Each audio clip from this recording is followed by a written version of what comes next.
Do you understand any jokes, mister? I'm looking at the Jewish husbands, they're afraid to laugh. When you tell jokes to Gentiles, they laugh. Jewish husbands don't laugh. They have to get permission from their wives. The Jew never laughs unless he looks at his wife first. Isn't he funny? He's funny, isn't he? He's not. I thought he was. It's up to you. It so happens that I like him. I don't. I thought I did. They don't even order food without permission from their wives. Before a Jew orders food, they always look at her first. Do I like this? It so happens that I like it. I don't. I thought I did. It's up to you. Jews have to get permission for everything they do. Because the wife is the boss. She's not working. How she became the boss, I don't know. No matter how much money he makes, her stitch does it. They can't even walk around in their own house. You ever see a Jew in his own house? He paid $500,000 for it, and he's the only one who can walk around in it.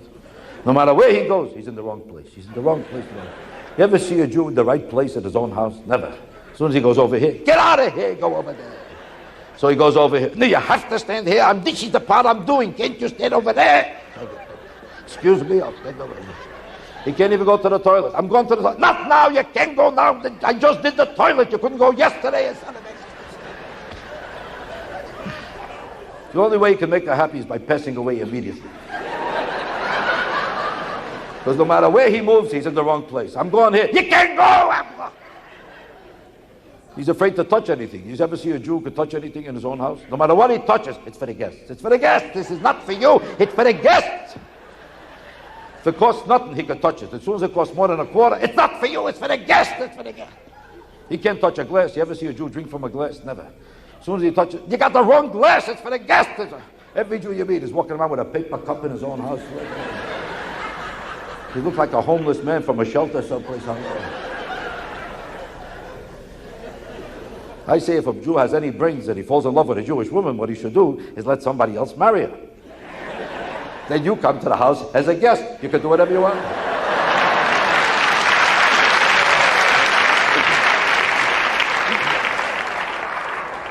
Do you understand this? You previously said that you would not resign if Trump asked you to do that. Do you stand by that commitment? I have no changes to that. I can't hear you. Yes. Thank you. Please let the record record that adequately. I appreciate that because you have a right to your position not to be interfered with by law, I believe, or even Constitution. When Musk comes knocking at the Fed's door, are you going to let him in? I don't have anything for you on that. Would you like to tell us today that you won't let Doge into the Federal Reserve or have access to the systems and the data? So I don't have any, we've had no contact, and I don't really have, I have nothing for you to report today on that. Well, you know what happened at Treasury, and you know what happened over at the CFPB, and the people of this country are being violated because all of our privacy is being taken up by Elon Musk and Trump, and we don't know what all they have on us, our bank accounts. Whoa! Everybody just relax. We knew this was going to happen. Because all of our privacy is being taken up by Elon Musk and Trump, and we don't know what all they have on us.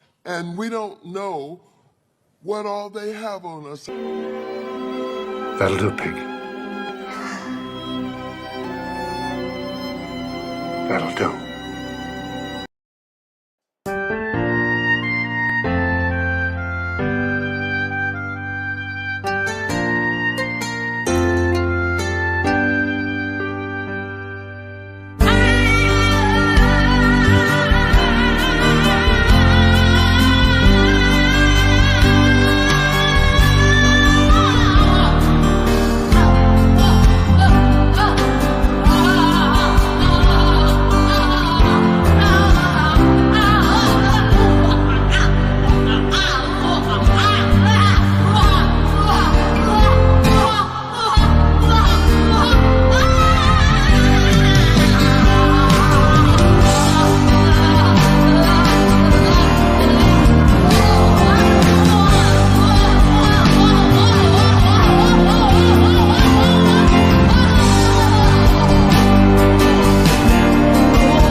us, it was just reported that famous celebrity cartoon actor Speedy Gonzalez was arrested early this morning by U.S. immigration officers. According to the report, Gonzalez was seen trying to elude the ICE officers' trap by running extremely fast while yelling in broken English. Also arrested with Speedy was his cousin Slowpoke Rodriguez, better known as the slowest mouse in all Mexico. Senor Slowpoke, you will be good with the chili peppers. Say something I forgot to tell. That's what I wanted to tell you. Slowpoke Rodriguez, he packed a gun. With both mice expected to remain in ICE custody pending their removal proceedings. It really is something that affects ordinary Americans in their everyday lives. These things don't work. I've had them many times, and on occasion they break, they explode. If something's hot, they don't last very long, like a matter of minutes, sometimes a matter of seconds. It's a ridiculous situation, so we're going back to plastic straws.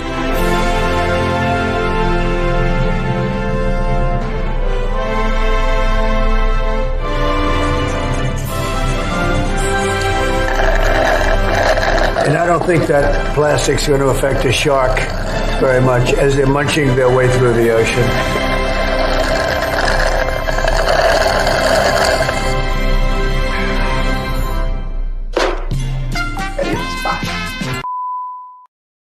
The CIA has, of course, just as every organization has, some very good people. But in terms of its operational capabilities, I've never been very high on them. Not in my time. I think in the earlier period under Allen Dulles, there were some operations that were extremely effective. But later on, it became so cluttered up with bureaucracy and so forth that I never had much confidence in what they could do. But that, incidentally, I don't want to knock them alone. I didn't have much confidence in what some of our military were doing either. They were just muscle-bound by too much money and too much bureaucracy. And the same is true of the State Department. Basically, what we're talking about here is the curse of a huge, overblown bureaucracy. Everybody writing memos to everybody else, and a lot of people with great educations trying to do things rather than getting the people that could do things to take charge. That's the curse of government, and that's what a president is for. He's got to shake those people up.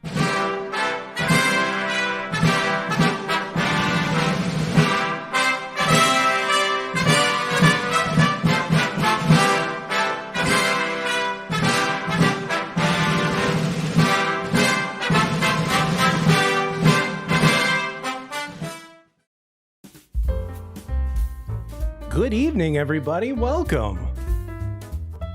Welcome to Commissar Spirit's Lonely Hearts Club Band. And it looks like I've got a date with all of you tonight. I've got a date with See No Evil and Batfink. I've got a date with Corey Flockstra, the Corey Flockstra. With James Campisi and P. Fletch and Tech Mist. I've got a date with Ja411, Interdimensional Lizard.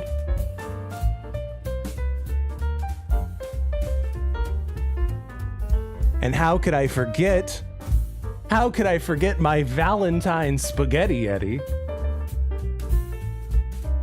Lost Tejas Synthesizer King Yeti. D-Rec. Roots Calhoun, Miss Vagina. Hope I didn't miss anybody. You've all got a date with me tonight. But this date comes with perks.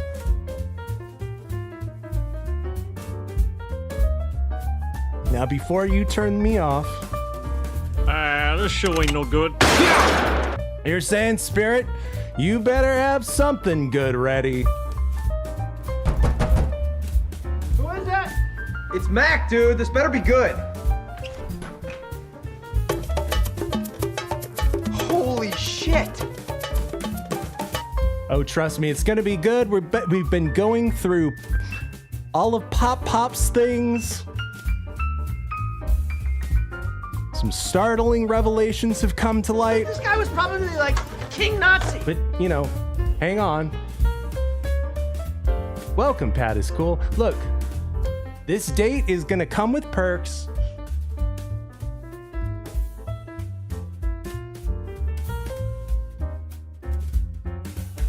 One of you fine gentlemen is going to have to step up to the plate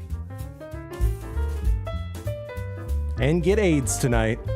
AIDS contains one of the most effective appetite suppressants you can buy, and AIDS contains no stimulant. So why don't you let AIDS help you lose weight and keep it off? AIDS helps you stay the way you want to be. No stimulant whatsoever. Does Rich Evans look stimulated to you? AIDS! AIDS! AIDS! That's right, you can help our sponsor, AIDS. And now, for antiseptic throat AIDS, here's Ed, who's an authority on three-way action.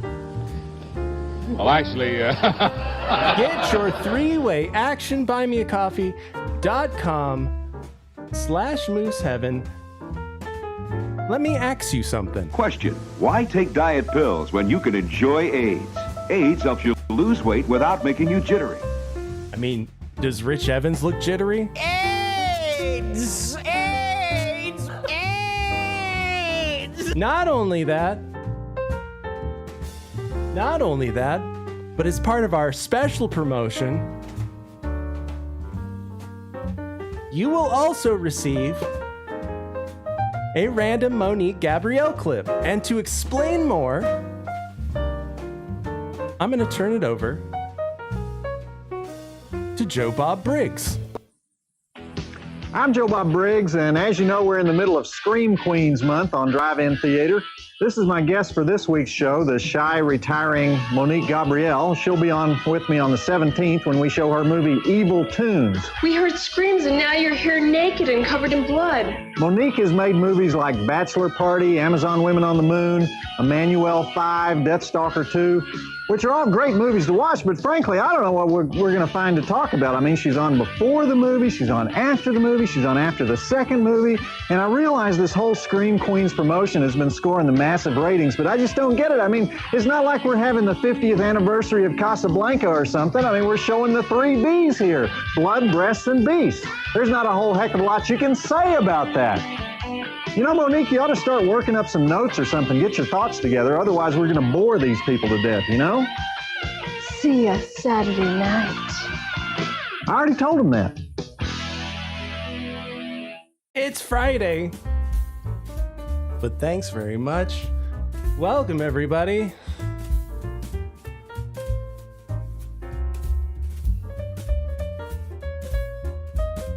How's everybody doing?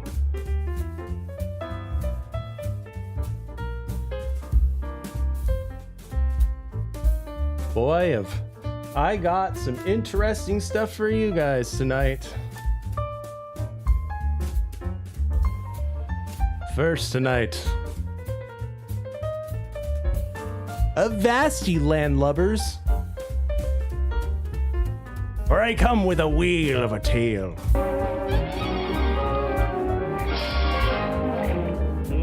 Well, now I've seen everything.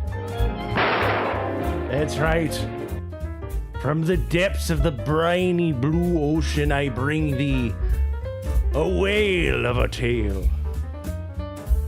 Avast ye landlubbers, and be warned. For the ocean cares not for thee.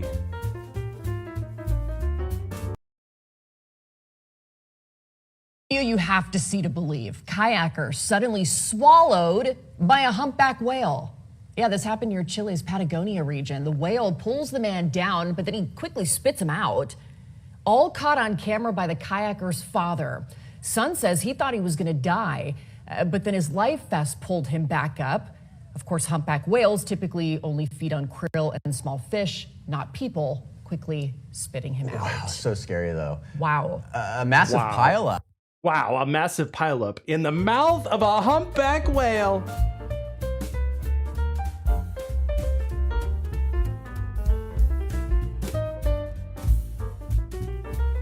I've always wondered about that. It's the fear that exists in the back of my brain every time I'm in the ocean. No.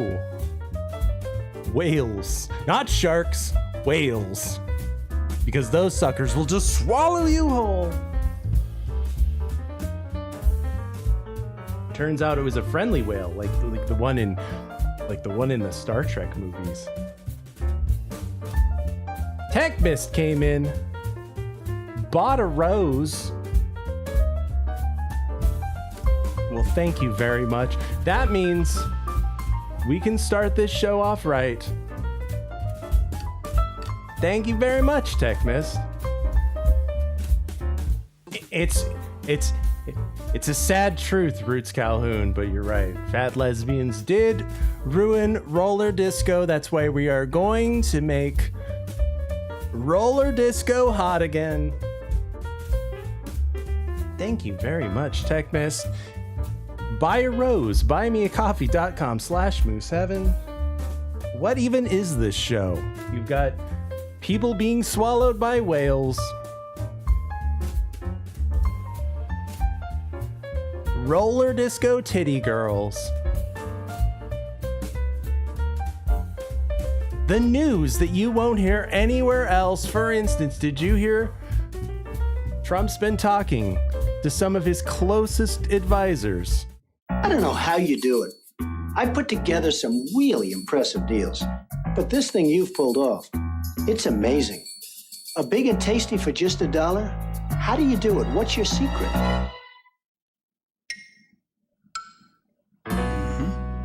Got a buck? You're in luck. Because you can get a delicious beefy big and tasty, a McChicken sandwich, and lots of your other favorites on McDonald's Dollar Menu every day. Together, Grimace, we could own this town. No, not Grimace. Though I've been talking to my good friend Grimace about redeveloping Gaza, or as we're going to call it, McGaza. But no. I've been talking to my good close friend. I only talk to the smartest people. The most in demand, in the know people, the most current age people. So I turn to the angry video game nerd, James Rolfe. That's right, you know him, you love him. I turned to James Rolfe. He told me pennies. I'm serious, this is what he said. He said pennies are cockadookie bullshit dripping from a buffalo's anus. That's what he said.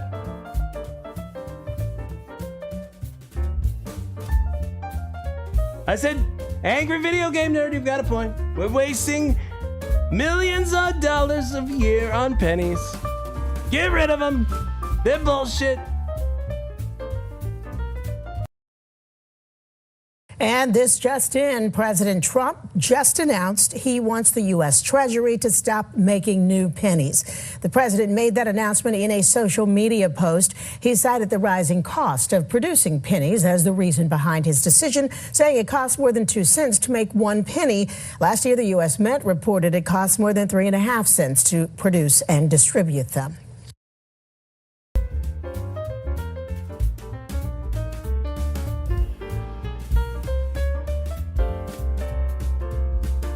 You know what's bullshit? Pennies. Can't buy anything with them. Takes 100 of them to make $1. Who wants to walk around with 100 pennies in their pocket? What were they thinking?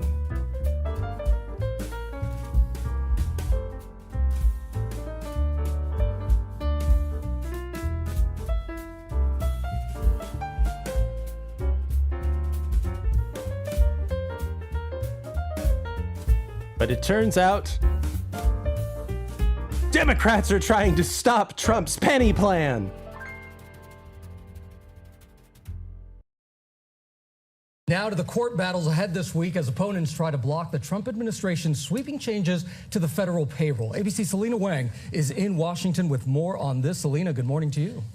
Hey, good morning to you, Gio. And those legal battles are escalating. A federal judge is temporarily blocking Elon Musk's team from accessing the Treasury Department's data and payment system. This is in response to 19 states that sued the Trump administration for giving Elon Musk and his allies access to sensitive personal data on millions of Americans, including social security numbers and bank information. Bank information? I wonder why they would be mad at Trump for, I don't know, having access to, oh, I don't know,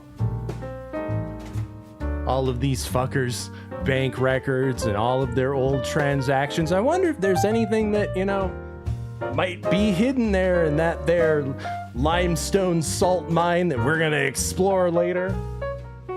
I wonder if there's anything hidden in there, because we don't know what Trump has on us. We don't know if he has all of those records of all of those transactions with Jeffrey Epstein and so forth.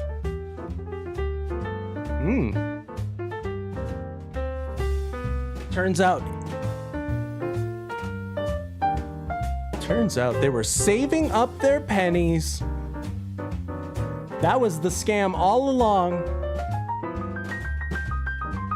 Nobody pays attention to pennies. Meanwhile, they're skimming pennies. They're saving up millions of pennies to spend on child human trafficking.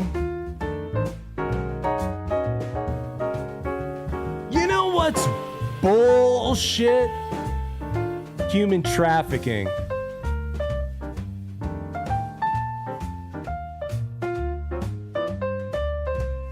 He's the angry conspiracy nerd.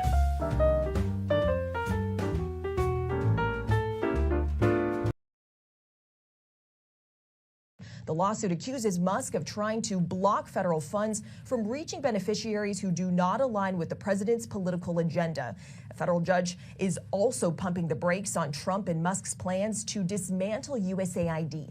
This is the relief agency that's responsible providing desperately needed food and medicine to millions around the world. Desperately needed food and medicine and transgender propaganda to Yugoslavia. USAID, which has always been just a big open secret CIA front company.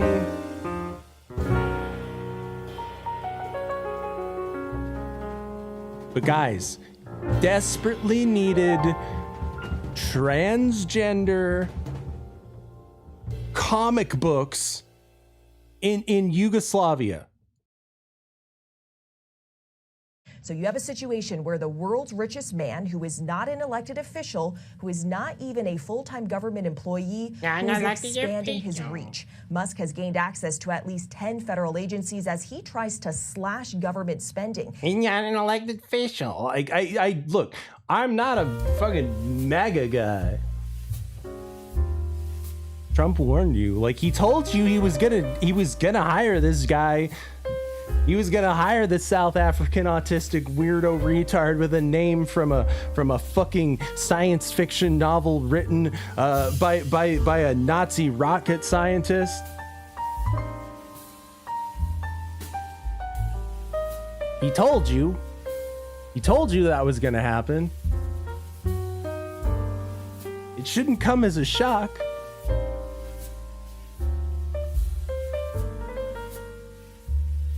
Does Yugoslavia still exist? I think it does. I don't pay attention to that part of the world. Frankly, there's no such thing as Eastern Europe. That doesn't exist. We're changing it to Western Asia. I don't pay attention to Western Asia.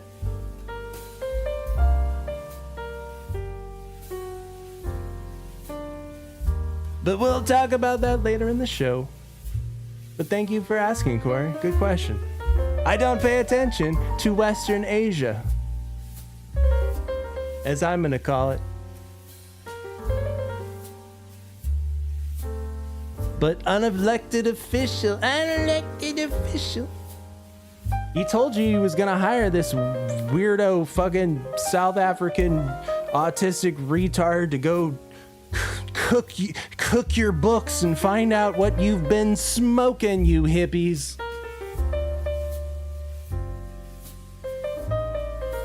So did y'all hear this? Did you see this about these salt mines that they're lowering your retirement plans into? Turns out it's not a joke. So in a Moose Heaven exclusive, let us explore the Gygaxian dungeons, the labyrinth, if you will, of not the Minotaur, but the mines of retirement for the dwarves dug too greedily and too deep, and were forced to take all of their records, put them onto parchment, lower them down on a crankshaft, on a rope and pulley in a bucket with a hole in it, into a salt mine so that you can retire. And it sounds crazy.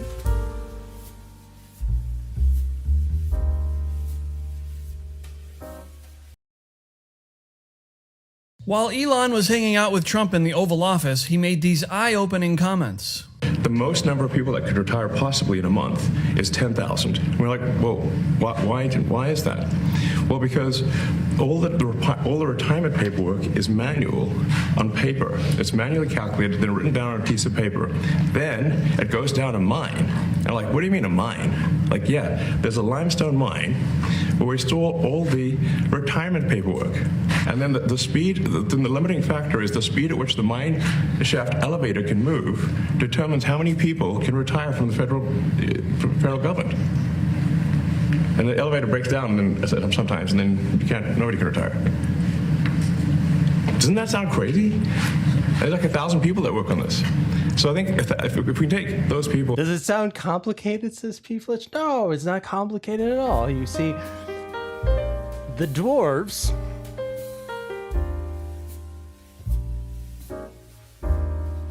who can't read nor write, so they outsource their scribes to the elves, who only know Elvish. So they write your retirement plan down in Elvish. Then they send it to Gondor to be translated back into Dwarvish and then ridden by the riders of Rohan back to the mines of Moria. Okay? It's not complicated if you just follow the plan, okay? So the riders of Rohan, they take the parchment back to Moria to give to the dwarves so that the dwarves can lower it down in a rope and pulley system into their mines.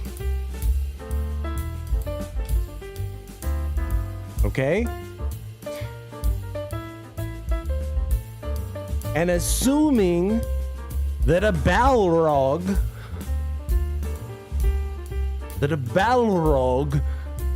doesn't intercept your retirement plan, you can retire, and it's easy to figure out. It's a simple plan. A child could understand this.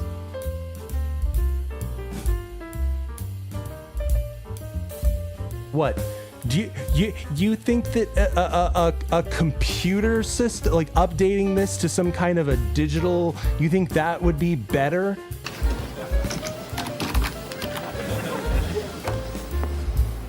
Computer says no.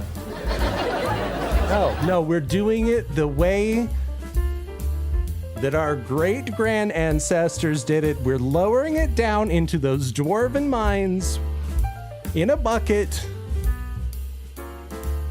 We don't talk about the Balrog, okay? And everything works out fine and everybody gets to retire. See? Magic.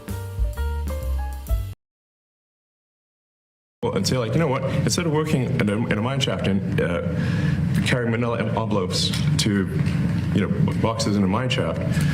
You could do practically anything else, and you would add to the goods and services of the United States in a more useful way. That sounds crazy, like something out of Harry Potter. But here's what he clarified on X.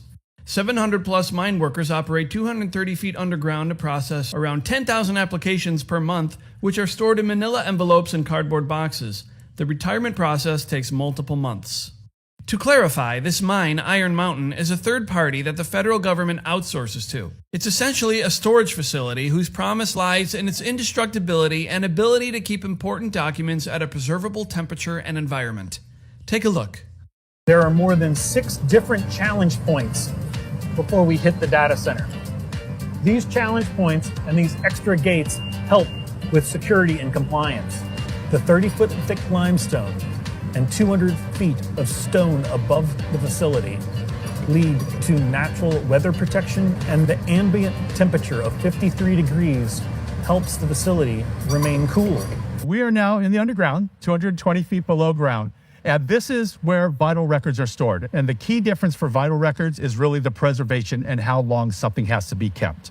So the longer you keep something, the more it's going to degrade over time. And the way that you keep that degradation down is through keeping the temperatures cooler and also keep the humidity consistent. Records that are important for long-term preservation. So again, the artwork, the artifacts, historical documents, long-term things like you think about county records, marriage certificates, wills. We have some dwarven treasure stolen from dragons. Some of those things from dating back to the mid-1800s that are in here. Tom Benjamin took us into our next vault, and it felt like that scene in Raiders. Shelves after shelves of boxes. That's right, Corey. And there's a wizard, and he says, "You shall not pass." Historical records, lots of county records, lots of federal government records. It's almost impossible to wrap your mind around the size of this place. I mean, this vault alone is 25,000 square feet. There are 15 of them just like this, and they haven't even developed the entire mine. You think about California, you have earthquakes, you have fires. You think about Florida, you have humidity, you have hurricanes. All of these things are horrible for unique artifacts of vital records that having them have a problem is not acceptable. So this is the place where those kinds of things should come. Iron Mountain certainly has its place for rich clients with important, delicate stuff, but hiring documents for federal employees? Do we really need this? That's what, see, the hiring documents, your retirement funds, the Ark of the Covenant, the Silmarillion.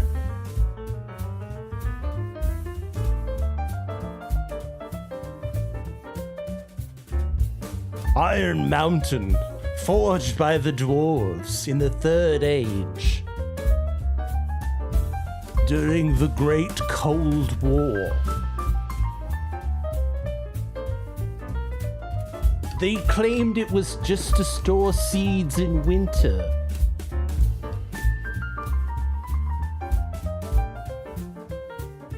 But winter never ended.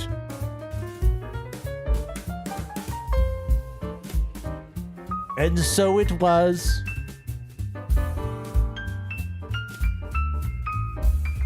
Your retirement records were written down on the great parchments of old and sunk deep down, down, down into the earth, down into the Iron Mountains,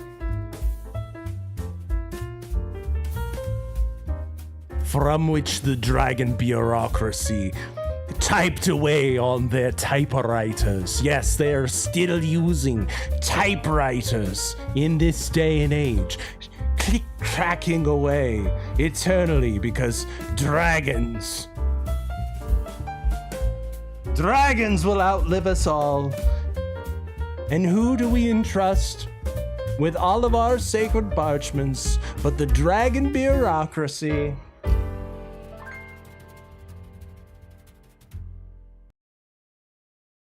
We do business with the majority of the motion picture film studios in California. So they store... See, I told you, the dragon bureaucracy. Or the original movies with you. Correct. The original negatives are stored in here at this low temperature and low relative humidity to extend the life of the collection. Confidentiality means unmarked door after unmarked door as you roll through the mountain. And there are lots of doors. Ann Hartman took us into the refrigerator that houses the Corbis Image Collection owned by Bill Gates. 27 million mixed prints, negatives, glass plates, and slides. Royalty from all around the world is in these print files here. Historic shots are commonplace here, including this 1932 lunch atop a skyscraper and its glass negative that had an unfortunate spill. It had been scanned, but it was dropped, so you can see that it's broken. Iconic shots of legend. Oh, shit. Iconic, but we broke it. Their original negatives, including the historic Rosa Parks on the bus. Do you want Rosa Parks on the bus to be broken? Like the white guy sitting atop the Empire State Building eating lunch? No. That's why you store it in a mountain so it's safe. An iron mountain forged by the dwarves eons ago.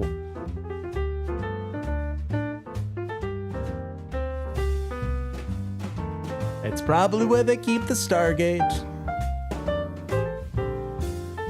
One of them.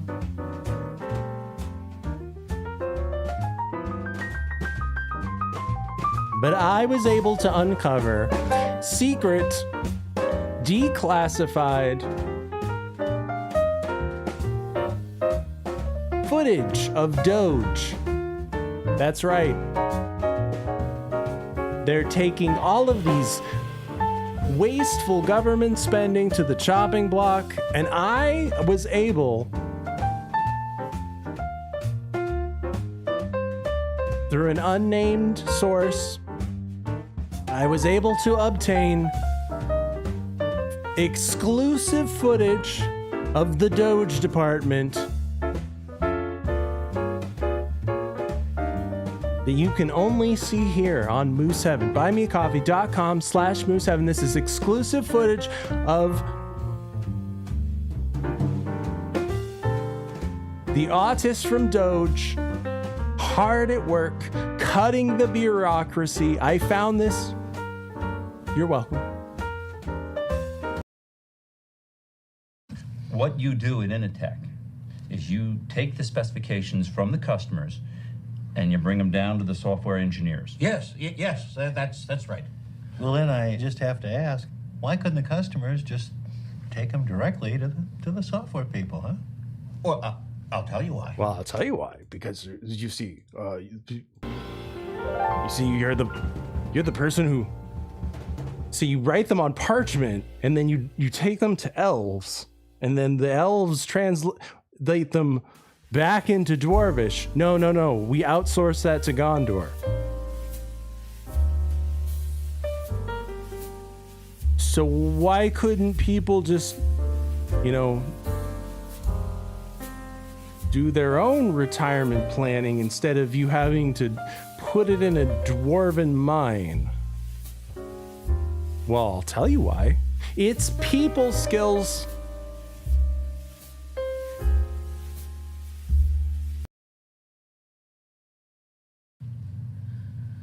Because engineers are not good at dealing with customers. So you physically take the specs from the customer? Well, no, my secretary does that, or they're faxed. So then you must physically bring them to the software people. Well, no. No. Yeah, I mean, see, we outsource that to the writers of Rohan. You see, we take. See, they have the fastest horses, but we outsource to them so that they deliver the parchment to the dwarves, who then they put the. It's simple. Look, if whoever's saying that this isn't complicated, that this is a complicated bureaucracy. You're wrong. You're wrong. This is the way we've always done it, okay? We've done it since the first age. Okay? We had to make these rules after the great Silmarillion Wars. We put them in a dwarven mine. The dragon bureaucracy keeps them safe from the Balrog, but we have to hand deliver it through a minecart, which is broken sometimes. It's broken because the mines have been infiltrated by a cult loyal to Kali Ma, who are child trafficking children. And look, sometimes they intercept some of the payments, and that's how they're able to get away with their child trafficking in the mine. We just let them do that. We just let them get away with it. We call it a slush fund, and we just let those Kali Ma weirdos do their thing because we need this system to operate. Okay, we need the trains, the mine carts to run on time. It's simple, it's elegant, and it's the way that our ancestors have done things.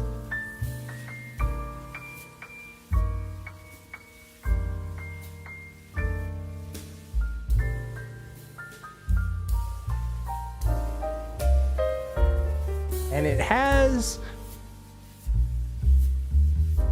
all of these deep state critter weirdos freaking out because Maxine Waters gave up the fucking, she spilled the beans. And they don't know what they have on us. And they're scared shitless. Because they've been keeping all of their Epsteinian records on on paper, on dot matrix printers from the 80s in a minecart, guarded by Short Round. And they all said, none of this will ever come out, child. It's a perfect system. It's the way we've always done it. None of this will ever see the light of day. Nobody's gonna be crazy enough to go down into the mines of Moria and go find those papers. Nobody's gonna be crazy enough to go down there.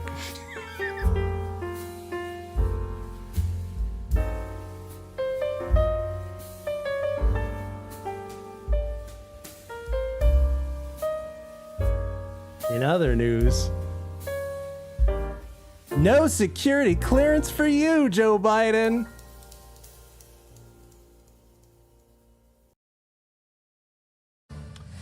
Breaking tonight, just in the past minute or so, President Trump is now revoking the security clearances for former President Biden.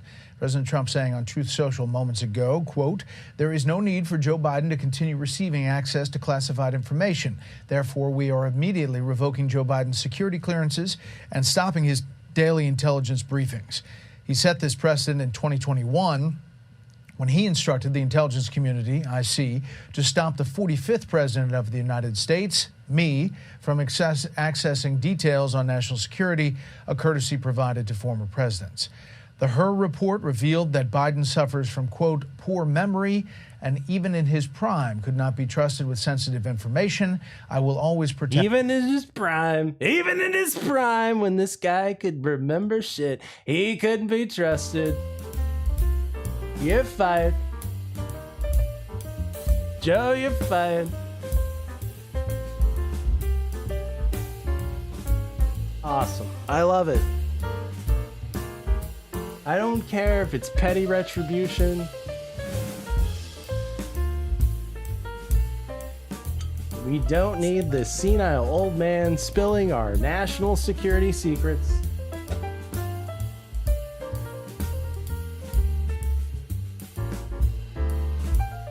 I'm telling you, there's a lot of skeletons in that closet. Who is that? It's Mac, dude. This better be good. Holy shit! We've been going through some of PopPop's things. We've decided he isn't worthy of security clearance anymore.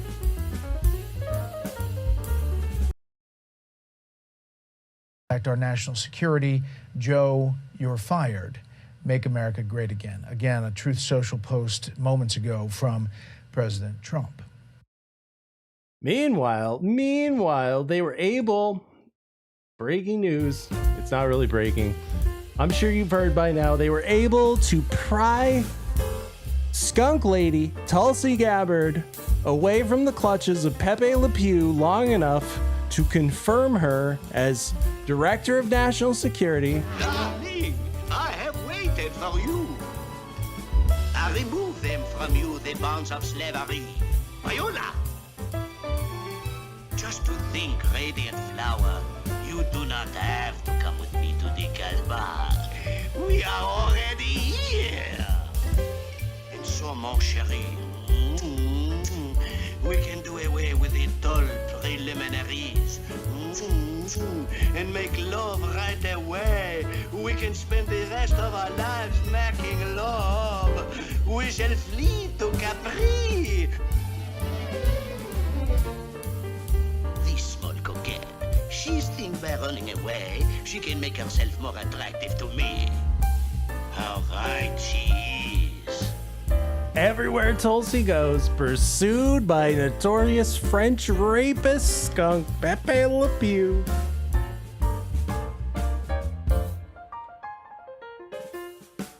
But have you heard the tale of the tortoise and the skunk?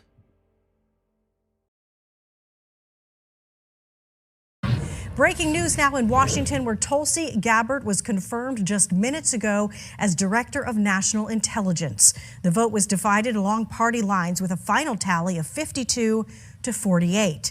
Kentucky Senator Mitch McConnell was the only Republican to vote against Gabbard. The military veteran also served as Congresswoman for Hawaii and ran her own campaign for the Democratic presidential nomination in 2020. Have you heard the tragedy? Have you heard the tale of the tortoise and the skunk?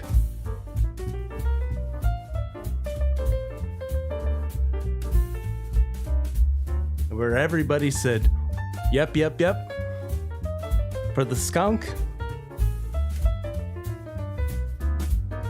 But the turtle said, oh, nope, nope, nope, nope, nope, nope.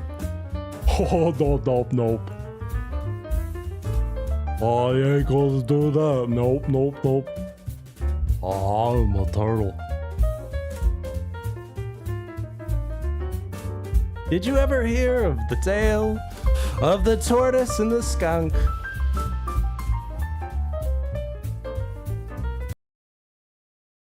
That again, time and time again. And then as you pointed out in your statement regarding the confirmation of Tulsi Gabbard, there was one Republican who voted against the nomination of Tulsi Gabbard. It was Senator Mitch McConnell. Similarly, how does the administration view Senator McConnell? Can he be a partner in the president's legislative agenda? Are you disappointed that he voted against not only Tulsi Gabbard, but also Pete Hegseth to be the defense secretary? I think we're greatly disappointed in any Republican who chooses willfully to vote against the president's exceptionally qualified cabinet nominees and picks to lead his America First administration.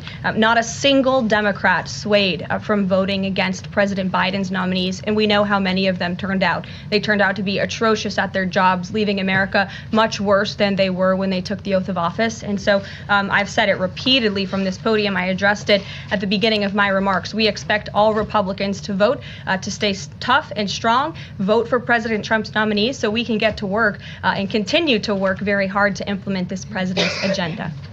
Sure. Thank you, Caroline. Have you heard the tale of the tortoise and the skunk? I see you talking about Bobert. I know. Bangin' body. Have you seen the tattoo? Have you seen her weird ass full body tribal tattoo that's springing out of her vagina? Have you seen that? I can deal with the fake tits. I'm cool with the fake tits. I like the milfy fake tits, but I draw the line at the giant ass full body tribal tattoo springing out of the vagina. Don't fall for these Trojan Milfs, I'm telling you.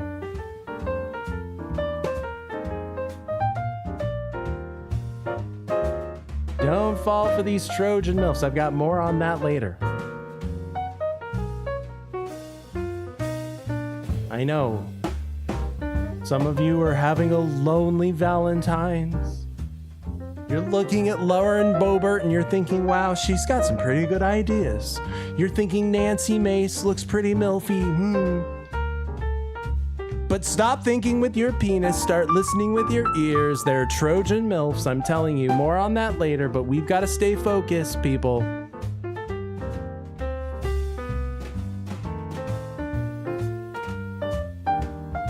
I want to stay on topic.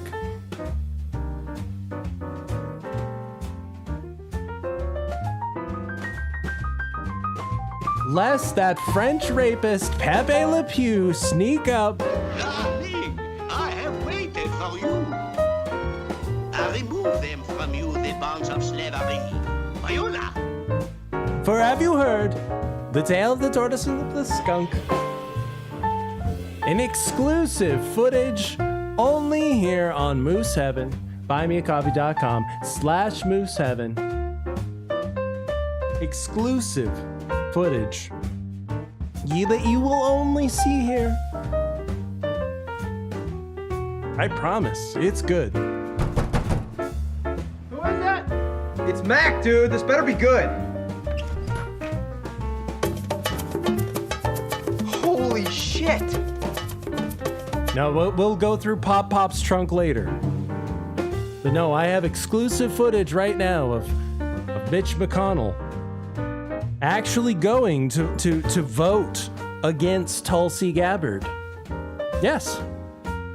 Have you seen this? The lamestream media, the legacy media isn't going to show you this. Enjoy, everybody.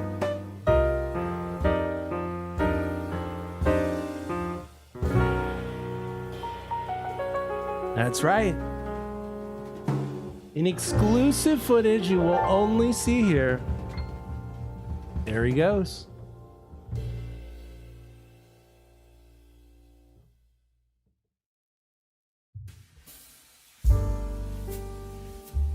What a sad turtle. But it's wild though. Did you know that he's been on that island since Darwin was alive? It's wild. It's wild when you think about it. How long these turtles can survive? It's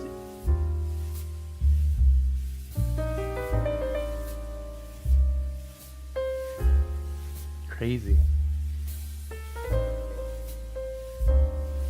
Yeah, he was on the Galapagos. Charles Darwin.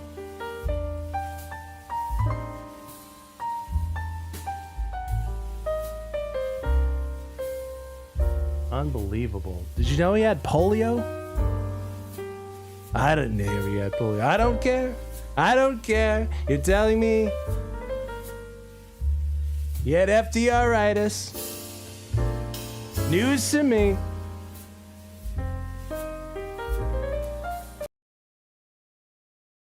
Mitch McConnell has now voted against several of your nominees. He voted against RFK Jr. as the next health secretary, citing conspiracy theories. What's your reaction to that? Well, I feel sorry for Mitch. And I was one of the people that he wanted to go to the end and he wanted to stay leader. He's not equipped mentally. He wasn't equipped 10 years ago mentally, in my opinion. He'd let the Republican Party go to hell. If I didn't come along, the Republican Party wouldn't even exist right now. Mitch McConnell never really had it. He had an ability to raise money because... You know how many... I'm sure. Like, listen. Tell me I'm wrong. Tell me I'm wrong. How many of you had weird, like, Democrat centrist friends who, when they brought up the GOP, they brought it up in reference to Mitch McConnell, and then you had to explain to them, but I don't like that fuck either. Like, how often did that happen? Did it happen to you? It happened to me. I'm sure it happened to you too. Like, how often did that happen to you?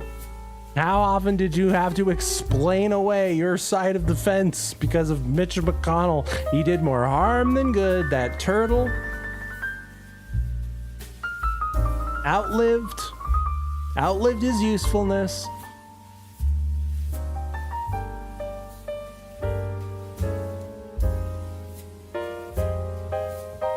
Turns out he could have learned a thing or two from Charles Darwin. It's called survival of the fittest, bitch.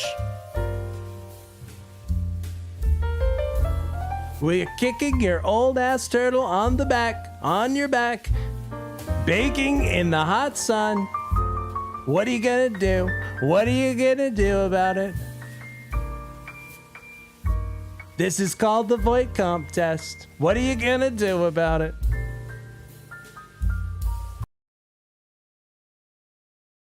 Because of his position as leader, which anybody could do, you could do it even, and that's saying a lot. But the fact is that he raised money and he gave a lot of money to senators, and so he had a little loyalty based on the fact that as leader you could raise a lot of money. Senators would call me and they say, he wants to give me 20, 25 million, can I take it? I'd say, take the money, take the money. But he engendered a certain amount of, I don't even call it loyalty, he was able to get votes. But I was the one that got him to drop out of the leadership position, so he can't love me. But he's not voting against Bobby, he's voting against me, but that's all right. He endorsed me. Do you know that Mitch endorsed me, right? Well, he did. You think that was easy? What? He had polio, obviously, and his I don't know anything about he had polio. He had polio. Are you doubting that he had polio? I have no idea if he had polio. All I can tell you about him is that he shouldn't have been leader. He knows that. He voted against Bobby. He votes against almost everything now. He's a very bitter guy. And he's a very bitter turtle. He's a very bitter turtle. I don't know if he had polio. I don't know if he had FDRitis. He was swimming in that same swimming pool as FDR because he's been alive since Charles Darwin. We've established this.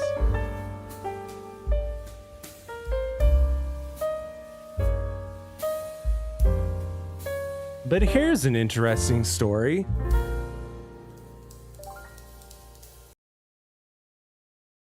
Well, this is quite a story we have for you. This just out. It was a photo that was taken yesterday in the Oval Office. So zoomed out, it just looks like an ordinary photo, right? You see the president there with Modi, the Secretary of State, just a meeting. But when you zoom in into that door, what you see captured in that red circle is the mugshot of President Trump. Now, this is a rather interesting place. This is called Outer Oval. This is where pretty much every guest, with few exceptions, walks through. And to the left, you see the top of a grandfather mahogany clock.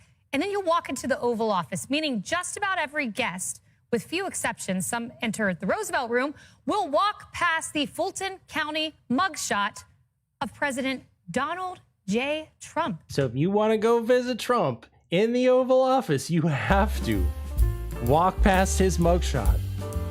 Political gangsterism. It's boss. I love it. I don't care what you think of Trump. I'm not a bugging MAGA guy, but I love the big dick posturing. I love it. I love the big dick energy on this man.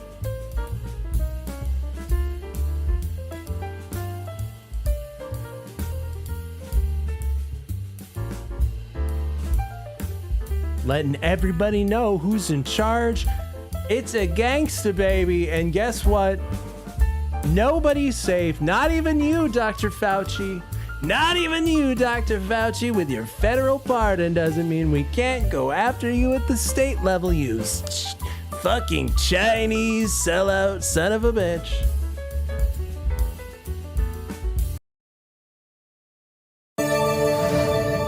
I'm Christine Frizzau in Washington. A new investigation at the state level has been launched against Dr. Anthony Fauci.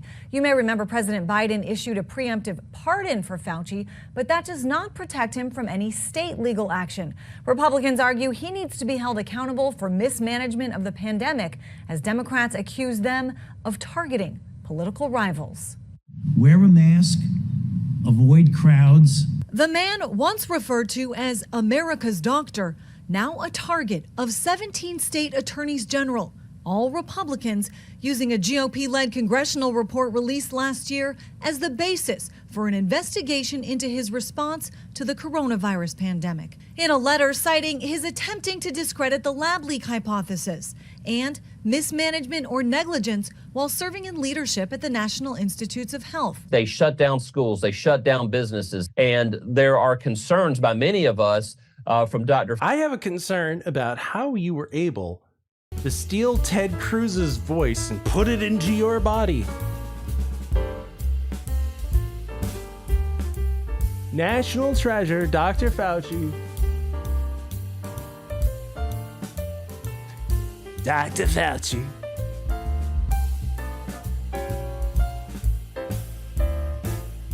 Even he isn't safe at the state level. We're coming for you.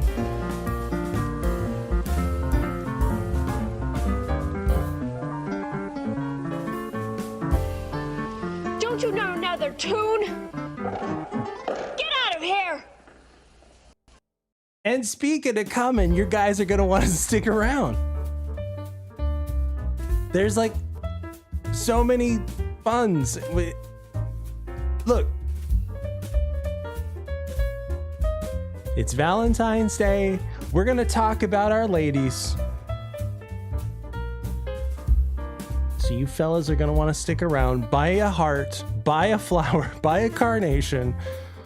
Buy one of those things that they used to have in middle school that you would send to your friend. And it was kind of gay.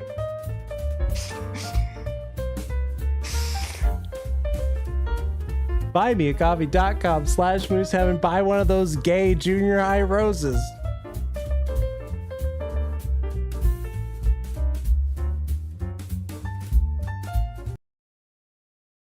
Fauci's testimony in Congress that he said things that we know weren't true. South Carolina Attorney General Alan Wilson is leading the effort, which he calls necessary as a result of President Joe Biden's preemptive pardon of Dr. Fauci. We're telling Congress, don't stop looking for the truth. So we're not prohibited from going forward with state actions, regardless of what Joe Biden did in the final moments of his presidency. Additionally, Elon Musk's Department of Government Efficiency posted, as part of millions of dollars in canceled contracts through Health and Human Services, a $168,000 contract for an Anthony Fauci exhibit at the NIH Museum would also be cut. Fauci served...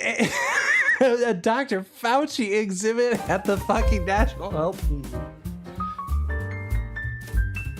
National treasure, Dr. Fauci. An exhibit devoted with your taxpayer money. I told you we're cutting the bullshit.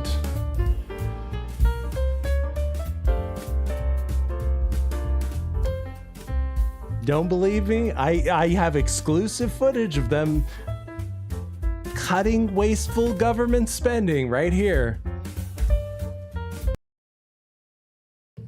Sometimes. What would you say you do here? Well, look, I already told you. I deal with the goddamn customers so the engineers don't have to. I have people skills. I am good at dealing with people. Can't you understand that? What the hell is wrong with you people? See? Exclusive footage you're only going to see here. buymeacoffee.com/mooseheaven. Trump's cutting out all the bullshit. Elon Musk. They're cutting the wasteful government spending.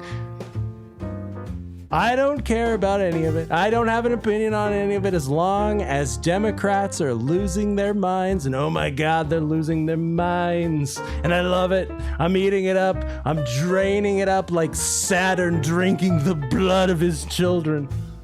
It renews me.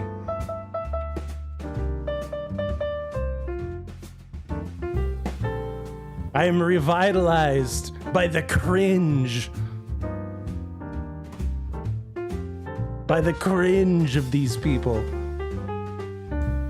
Like this.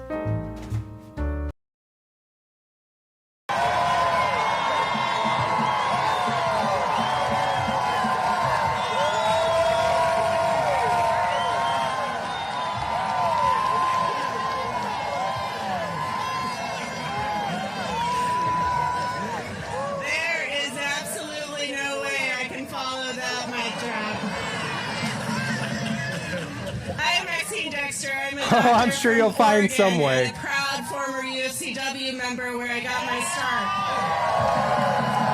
I am proud to be part of this labor family and so grateful for the strong position you all are taking, holding the line, protecting working families. I've been told I have 30 seconds, so I'm going to tell you. Oh, you've got 30 seconds, so make this important. This is your moment in the spotlight. That we do have to. I don't swear in public very long, but we have to fuck Trump. Wait, what? Wait, what? What? We have to fuck Trump. Swear in public very long, but we have to fuck Trump. Hey, what? We have to fuck Trump. I don't swear in public very long, but we have to fuck Trump. Why did you make a motion like you were sodomizing Donald Trump with a pole before you did that? And I quote, we need to fuck Trump. As you made a motion with like sodomizing him with like a hot iron rod, like you're the fucking Spanish Inquisition or something.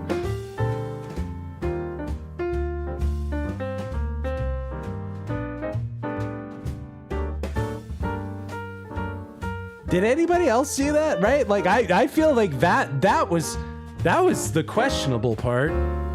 Why are you making a motion like with two hands, like two hands? Watch it again. 2 hands on the fucking, on the whatever kind of pseudo-phallic device you want. Your nasty ass lonely Valentine's brain wants to imagine. They're sodomizing Trump. I don't swear in public very long, but we have to fuck Trump.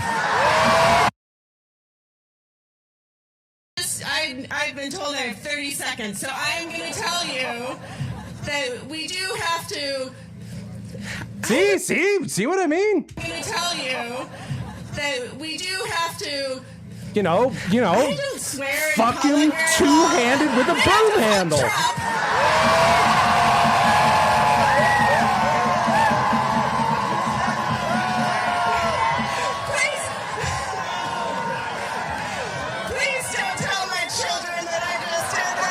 Please don't tell my children that I have a fantasy about fucking Trump. Please don't tell my children about my fantasy about tying Trump up in bondage gear and fucking him in the ass.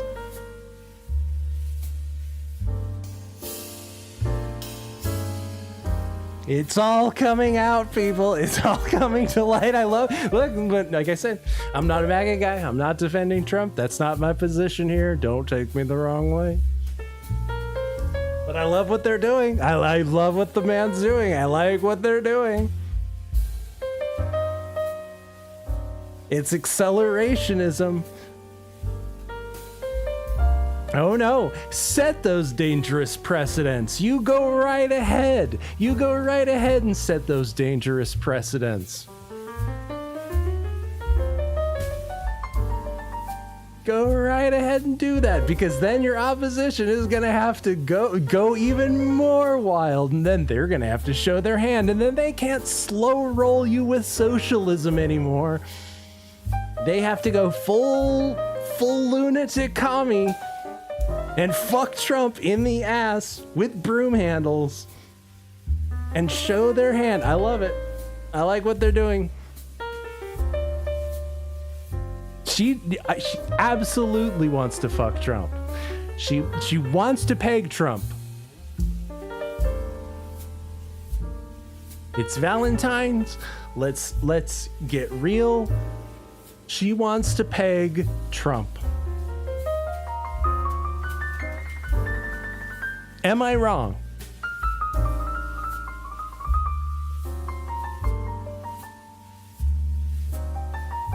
Am I wrong? This silver fox on top of this orange stallion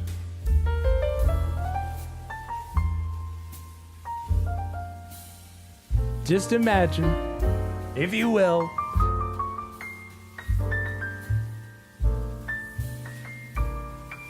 like Catherine the Great lowering an orange stallion down upon her. This is stupid. Hey, Trump's trying to end the war in Ukraine.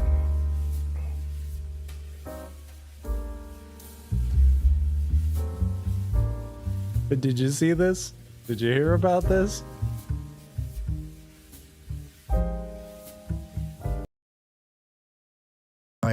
In the not too distant future. Do you expect Ukraine? Say it. What? Do you view Ukraine as an equal member of this peace process? That's an interesting question. That's an interesting question. In case you didn't hear what she said, do you view Ukraine as equal in the peace process? It's an interesting question. That's very interesting. You know what? Ukraine, equal. You know what? I never really thought about. I don't think about. You know what? Let me soapbox for a minute. I don't really think about them too much because you know what? There's no such thing as Eastern Europe. It doesn't exist. We're changing the maps. We're changing the maps. There's no such thing as Eastern Europe. It's Western Asia. I don't pay attention to Western Asia.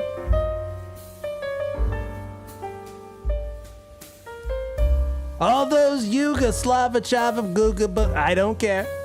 You're Western Asia now. We're changing the maps. I'm making an executive order tomorrow. Henceforth, you are Western Asia. I think they have to make peace. Their people are being killed, and I think they have to make peace. That's the most diplomatic answer I've ever heard. Do you view Ukraine as an equal in the peace process? That's an interesting question. I think they need to make peace. The people of West Asia need to make peace. The people of West Asia. East Europe, I don't know what that is. Those people are not European. Those people are not European, I'm sorry. That's not me, that's geography, people. We are changing henceforth. It's now West Asia. If you don't like it, move to Canada. Oh shit, oh wait. We're annexing Canada. It's the 51st state, whether you like it or not. What are you gonna do? What are you gonna do? Fight us with your Canadian military? I don't think so. What are you gonna do? You gonna stand up? What are you gonna do? What are you gonna do, Canada?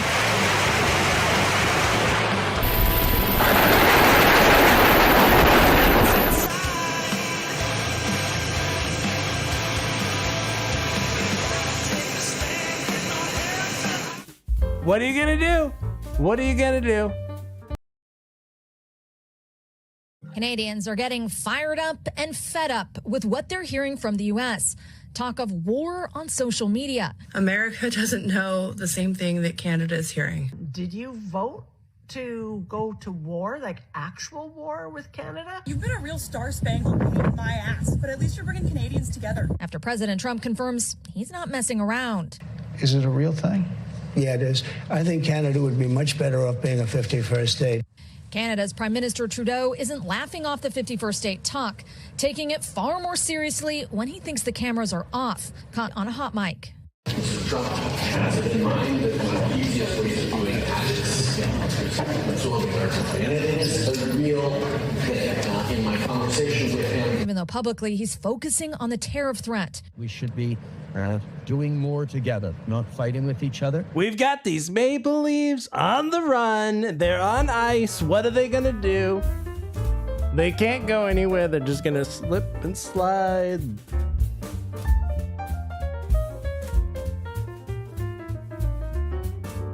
What are they gonna do? What are you gonna do about it? We're just annexing Canada. It's the 51st state. Welcome to the Union, boys. Don't like tariffs? Welcome to the great Imperium of America. We welcome you with outstretched arms. What are you gonna do? You gonna fight us with maple guns? You gonna shoot maple syrup at us?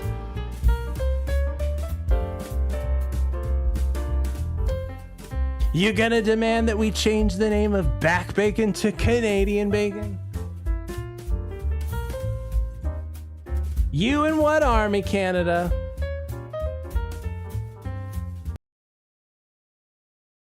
But Canadians will stand up strongly and firmly if we need to. Canadians are listening and acting, from small acts of protest like booing the Stars and Stripes from their sports to ours. Talk of boycotting U.S. goods. We've had an insane couple of weeks. Canadians are putting their money where their mouths are. Turns out that you need all of our shit, Canada. Turns out you're gonna miss all of the beautiful American-made shit, Canada. We don't need your shit, Canada. We don't need your shit. You think we need your exclusive delicious maple syrup? Oh no, oh no. We have our own American Aunt Jemima. That's right. As an executive order, I am renaming that delicious pancake syrup to Aunt Jemima. You heard it here first on Moose Heaven. BuyMeACoffee.com/Moose Heaven. We are making an executive order, people. We are changing the name back to Aunt Jemima's good old syrup. We don't need your maple syrup, Canada. We don't need it.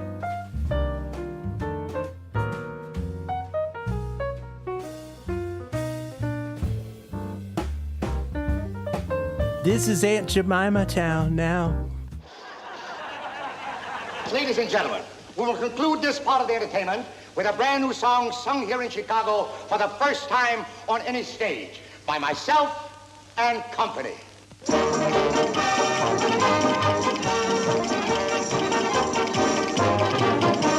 The Camptown ladies sing this song. Do-da, do-da. The Camptown racetrack 5 miles long. Oh, do-da day. I come down there with my hat caved in. Do-da, do-da. I go back home with a pocket full of tin. Oh, do-da day.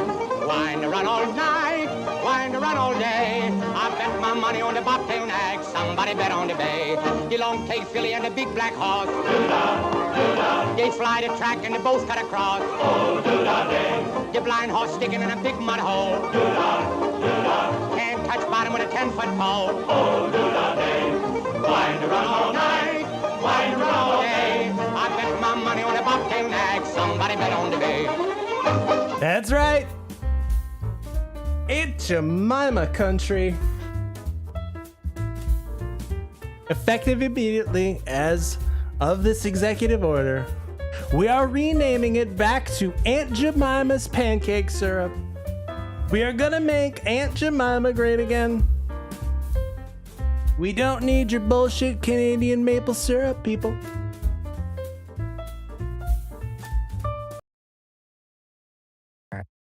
At At the Province of Canada store in Toronto, owner Julie Brown tells me people aren't fans of this rhetoric from the president. When you hear the U.S. president talking about Canada as the 51st state, how does that make you feel?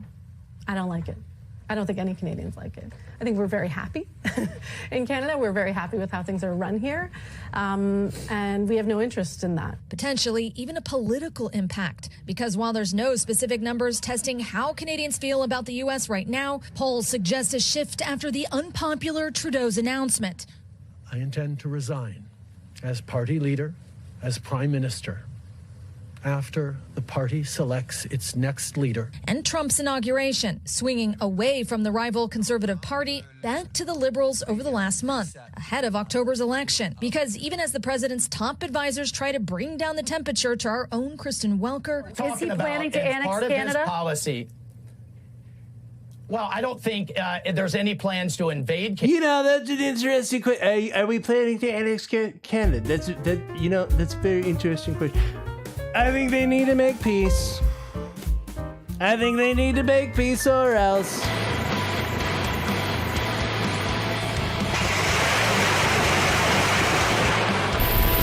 Professor Grass says honey on pancakes is superior. But you know what is superior to pancakes? Is waffles.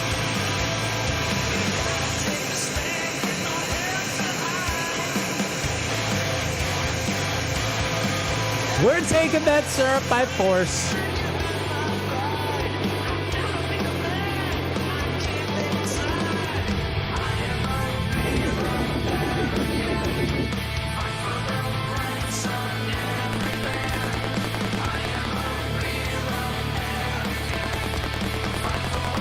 Canada talking about war with the U.S.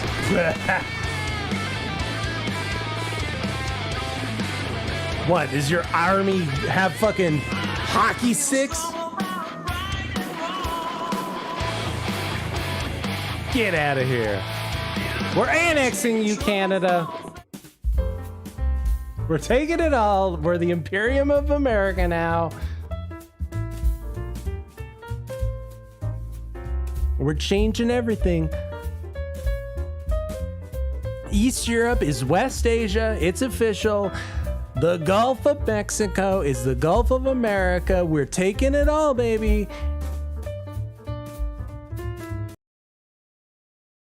And final thing for you, which White House official made the decision to bar the AP reporter from the Oval Office and the diplomatic reception room last night? Well, first of all, let me just set the record straight. It is a privilege to cover this White House. It's a privilege to be the White House press secretary. And nobody has the right to go into the Oval Office and ask the President of the United States questions. That's an invitation that is given. And there are hundreds of outlets on this campus, many of you in this room who don't have the privilege of being part of that pool every single day and getting to ask the President questions.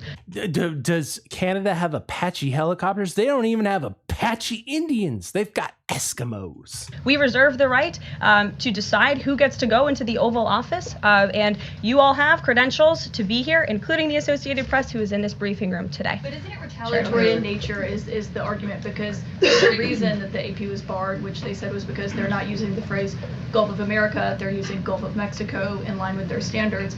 And so the question here is this setting a precedent that this White House will retaliate against reporters who don't use the language that you guys believe reporters should use? And how does that align with the First Amendment commitment that you were just talking about? I was very upfront in my briefing on day one that if we feel that there are lies being pushed by outlets in this room, we are going to hold those lies accountable. And it is a fact that the body of water off the coast of Louisiana is called the Gulf of America. And I'm not sure why news outlets don't want to call it that, but that is what it is. The Secretary of Interior has made that the official designation in the Geographical Identification Name Server. And Apple has recognized that, Google has recognized that, pretty much every other outlet in this room has recognized that body of water as the Gulf of America, and it's very important to this administration that we get that right, not just for people here at home, but also for the rest of the world. Sure. Thank you, Caroline. Look, it is important for the rest of the world to know that we can just take whatever the fuck we want Look it up. Look it up on Google. Do computers make mistakes? No. Computers don't make errors. What they do on purpose. By now, your name and particulars have been fed into every laptop, desktop, mainframe, and supermarket scanner that collectively make up the global information conspiracy, otherwise known as the Beast. Computers don't make mistakes. And if you look it up, if you look for the Gulf of Mexico,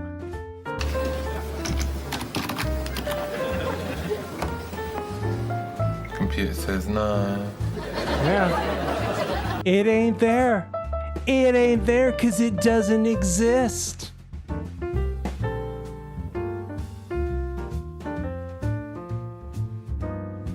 Whether you like it or not, Scheinbaum.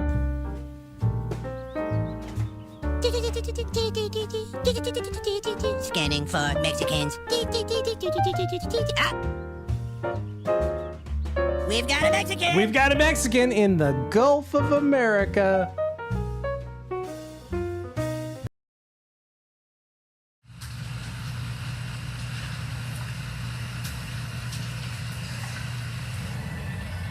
Están equivocados, que no se puede llamar a todo el Golfo de México Golfo de América. Ahora, con quien sí tenemos una disputa en este momento es con Google. Ya contestaron la carta y ya les volvimos a contestar. Y si es necesario, vamos a una demanda. Si es necesario, vaya civil.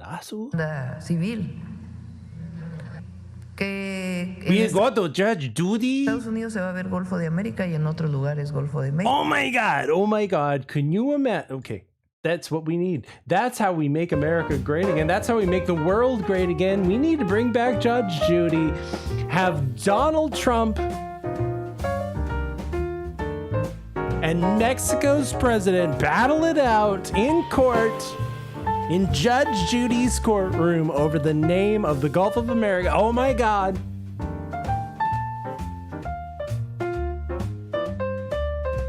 Oh my God. It broke new ground! We could make this happen. BuyMeACoffee.com/Moose7. I asterisk can't guarantee any of this. But it needs to happen. Bring back Judge Judy. Fight this out in her courtroom. Oh my God.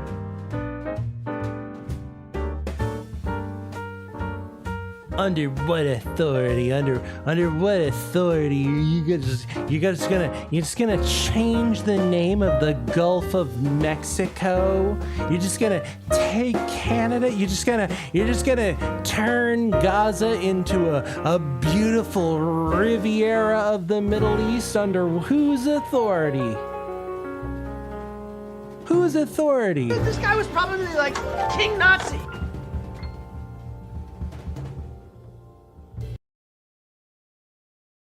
During your election campaign, Mr. President, how is the U.S.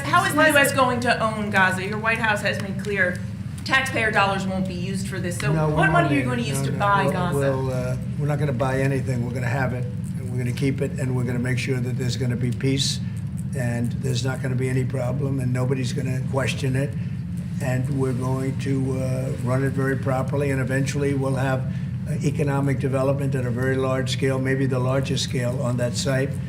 And we'll have lots of good things built there, including hotels and office buildings and housing and other things. And other things. I've been talking to a lot of my advisors. I've been talking to a lot of my very close advisors.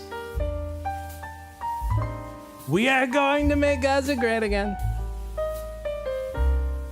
We are going to build hotels, casinos, all sorts of great things. I've been talking to some very smart people. I don't know how you do it. I put together some really impressive deals. But this thing you've pulled off, it's amazing. A big and tasty for just $1? How do you do it? What's your secret?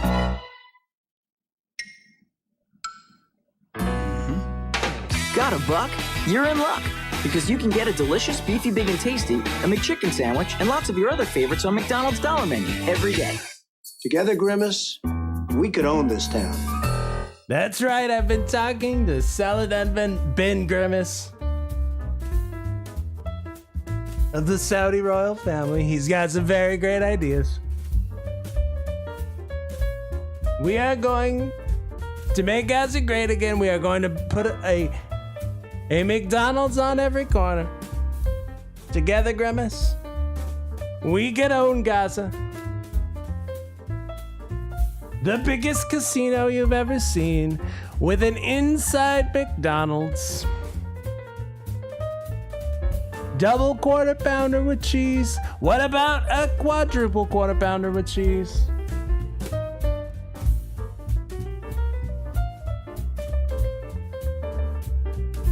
Amazing burgers, the best burgers you've ever seen, the best McDonald's you've ever seen. McGaza.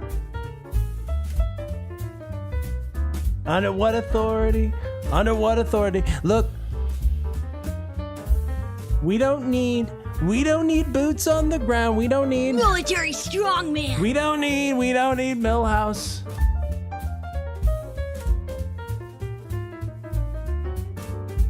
I'm sorry.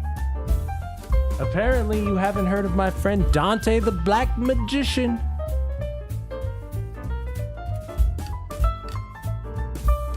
Apparently you haven't heard of my friend Dante the Black Magician. He's very fluent in Necronomiconese. Now, Bob Dole will read from the Necronomicon. Azak, Azuri, Galaneth, Maledictu, Nosferamus, and Principe. Under what authority am I taking Gaza and turning it into the greatest Mick casino you have ever seen? Under whose authority? I'm sorry, have you not heard of Dante the Black Magician? Have you not heard of Dante the Black Magician? Have you heard of the tragedy of Dante the Black Magician?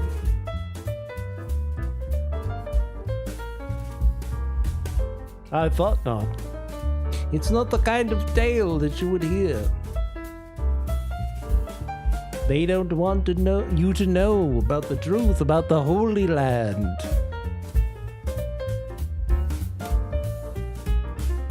Under whose power am I taking Gaza? Apparently you haven't heard of Dante the Black Magician. Well, here's Dante singing a song for you, okay?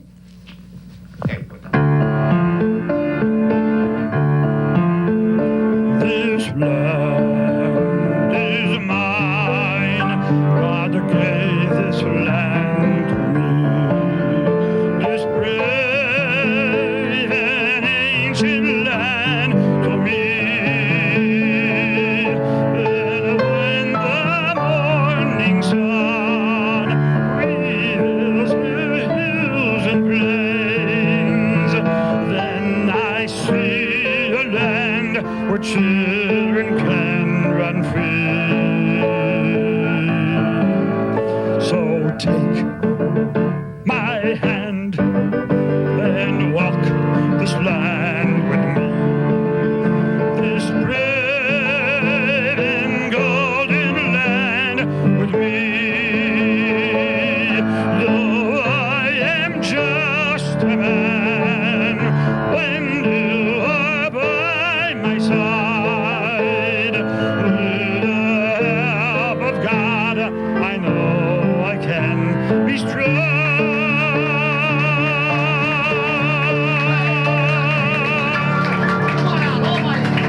Stay here. I'm sorry, did Dante stutter? I'm sorry. Have you not heard of the Gospel of Dante?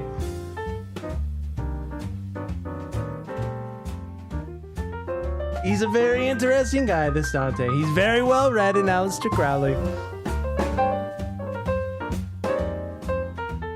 Hung out with Anton LaVey. He told me, this land is mine. God gave this land to me. Who am I to question Dante? But how are we gonna pay for the third temple? How are we gonna pay for that beautiful third temple? Are we just gonna use your Israeli printed coin with Trump's face on it? Exactly. We're gonna rain down gold upon people. Golden coins with Trump's face on it. Thanks, Mayor Simpson. Because of you, we're all taking golden showers. We're gonna be taking golden showers.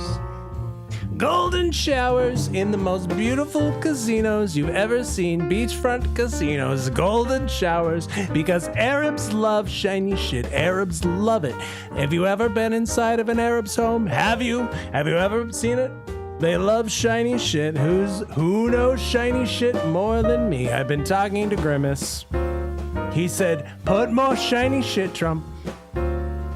Every wall is a mirror, chandeliers, crystal, golden plated toilet bowls. It's gonna be amazing. There's gonna be no dirty Palestinians. It's gonna be amazing. Where are we gonna put them? Not here, baby. Not here.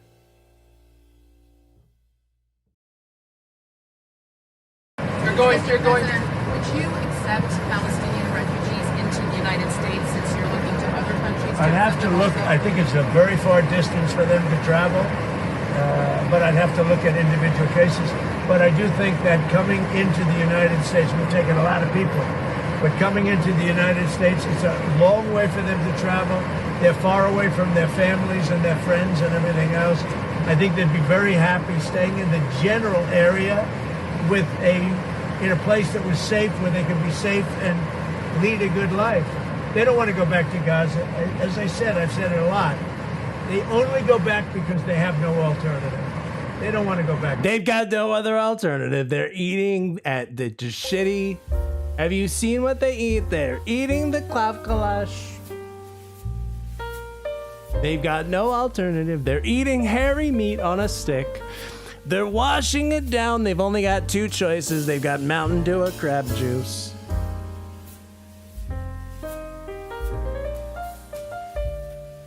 It's really horrible. It's really horrible, the conditions these Gazans are living in. They're eating klavkalash.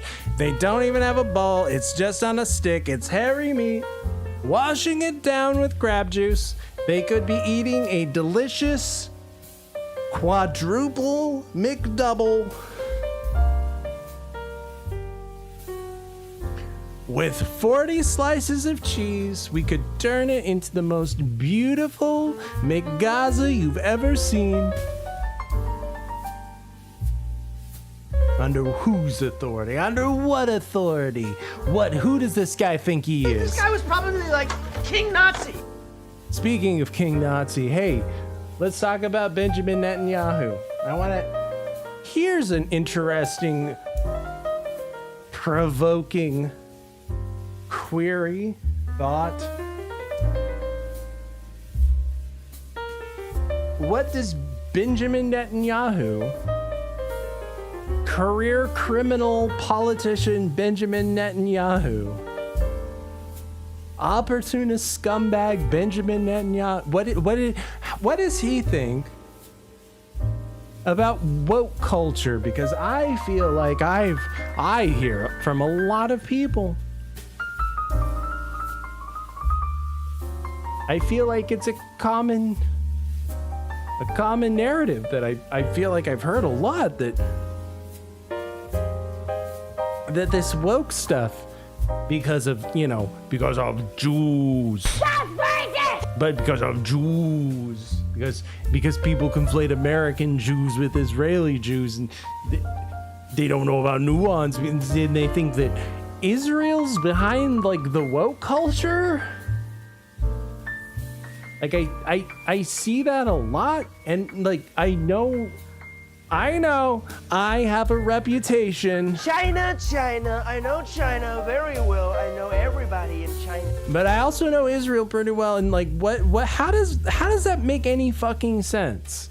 Like, answer me. How does that make any fucking sense? So Israel wants America to be its watchdog, and so it funnels a bunch of money through their lobbying into politicians to support pro-Israeli causes and go fight wars against their enemies, okay, you know what? You got me. You got me so far. You got me so far. I hear ya.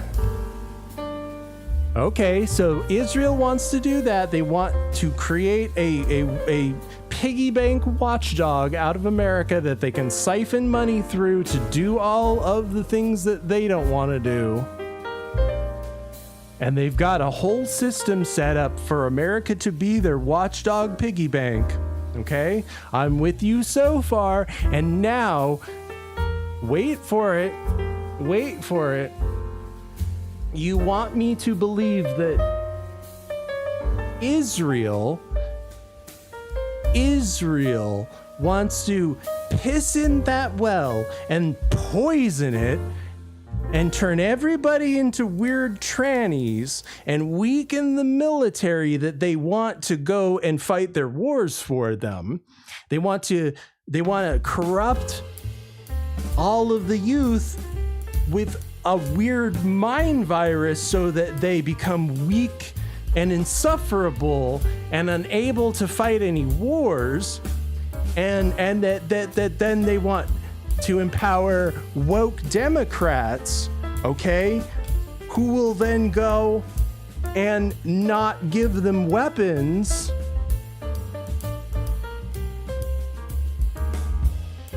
and work hand in hand with Iran on like nuclear deals. Like, none of that makes any fucking sense to me.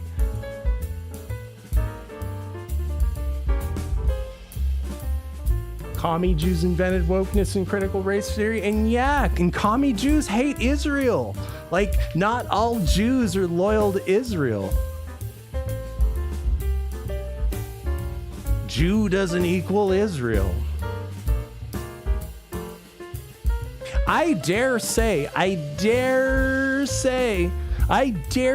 there's more anti-Zionist Jews in this world than there are Zionist ones. I dare say that.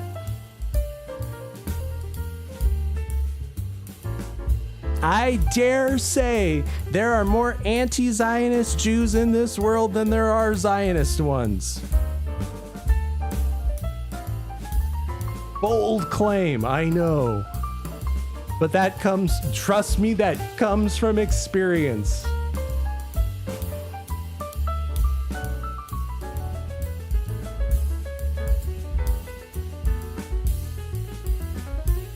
You're right, it's not a Jew thing. It like, in conflating Jew with Israel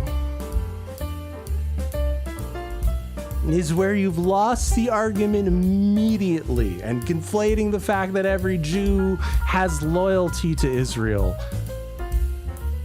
Like, you automatically lost the point. That in mind,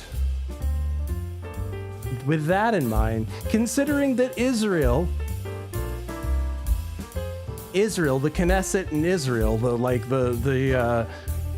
the legislature in Israel has only ever held, like, at maximum 3 chairs for the communists out of like 200 or something.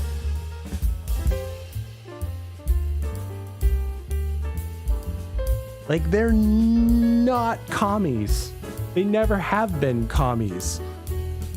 Were they set up by far lefties? Oh yeah, they were set up by far lefties. But it's a complicated history. They were overthrown by right-wing terrorists. But that's a whole other story. Speaking of right-wing terrorists, whose great-great-granddaddy was one, this guy right here. What does he think about woke culture? His great-great-granddaddy was a literal card-carrying fascist. Did you know that Benjamin Netanyahu's father was a card-carrying, Mussolini-supporting fascist who is a medievalist who wanted to redesign Israel in the form of medieval Europe with knights of the realm carrying banners and shit? What do you think this guy thinks about woke culture?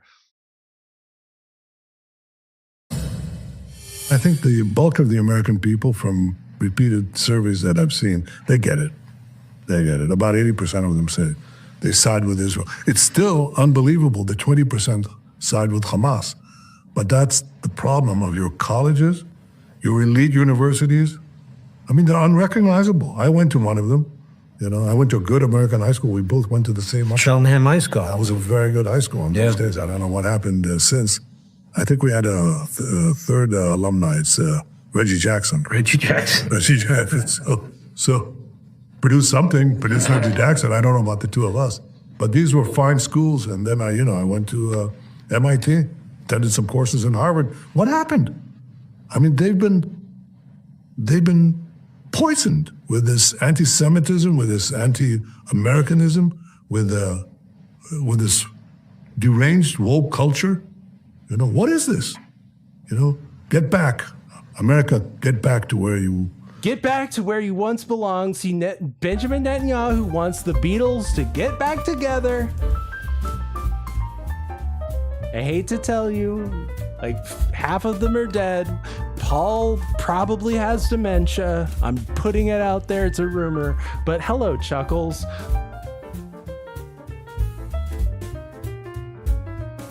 You came at the right time.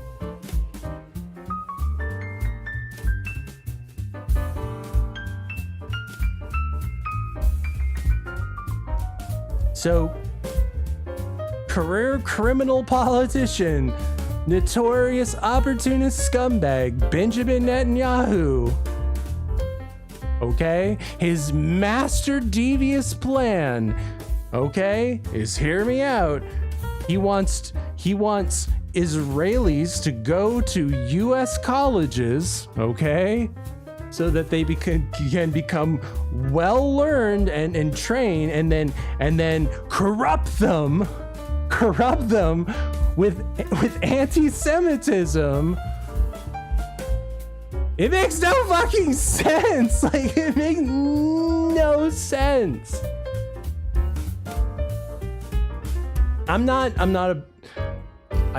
I think it's well aware. I'm not a big, Benjamin Netanyahu fan. This guy was probably like King Nazi. He's like King Nazi.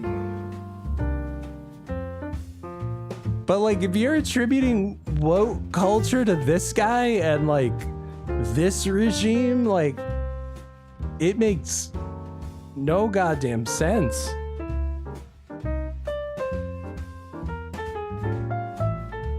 And you're right. Evangelical televangelist Christians. Yeah.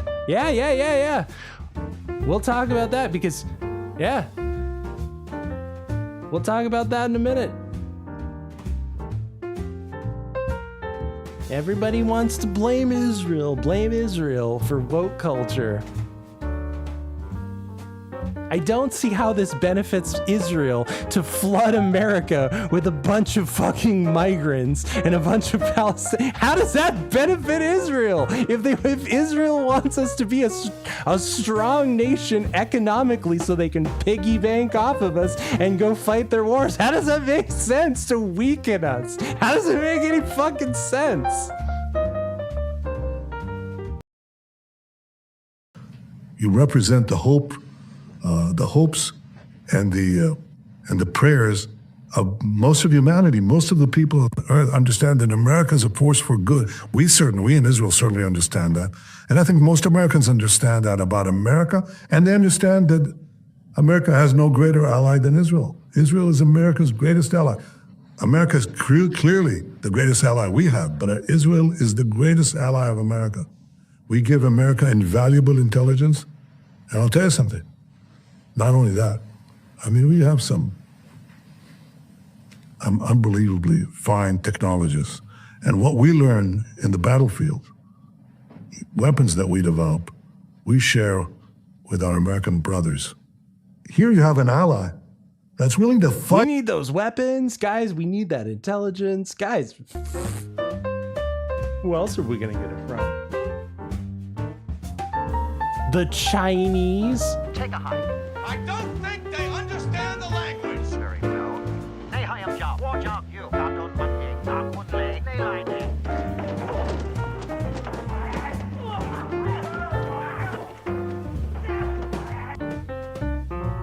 Benjamin Netanyahu went to school in America with the great Reggie Jackson. The great Reggie Jackson. And you're telling me this man wants to destroy America? The great Reggie Jackson. The great Reggie Jackson. It doesn't benefit Israel to flood America with a bunch of migrants, but you know who? You know who benefits? Question: why take diet pills when you can enjoy AIDS? AIDS helps you lose weight without making you jittery. That's right. Us, buymeacoffee.com/mooseheaven, help support AIDS! AIDS! AIDS! And you know who else supports AIDS? The Pope.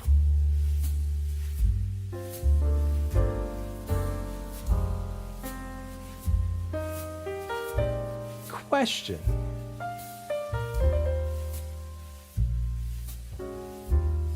Does the Pope support illegal migrants in the woods? The answer, of course, is yes.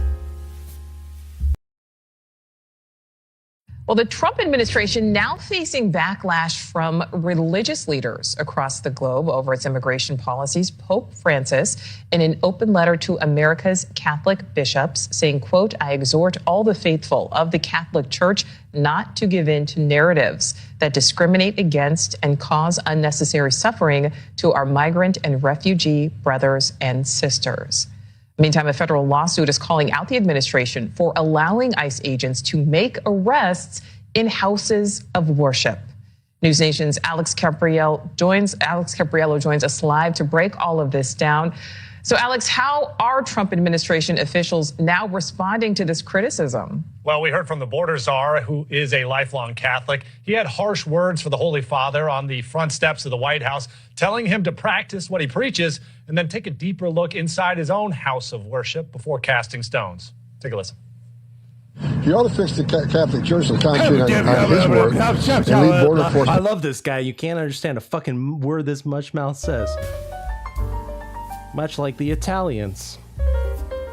Please, gumbars. We're shutting you down, you filthy Italians. Right. Filthy Italian Americans. And you let in all of the brown weirdos into your country. It's what Jesus would do.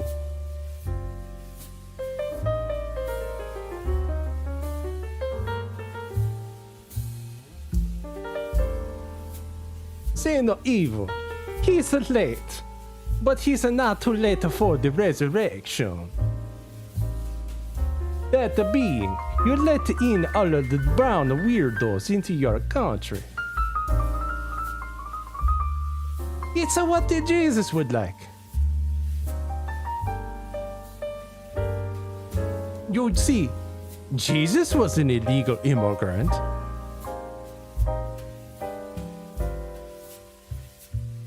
Jesus was an illegal brown weirdo.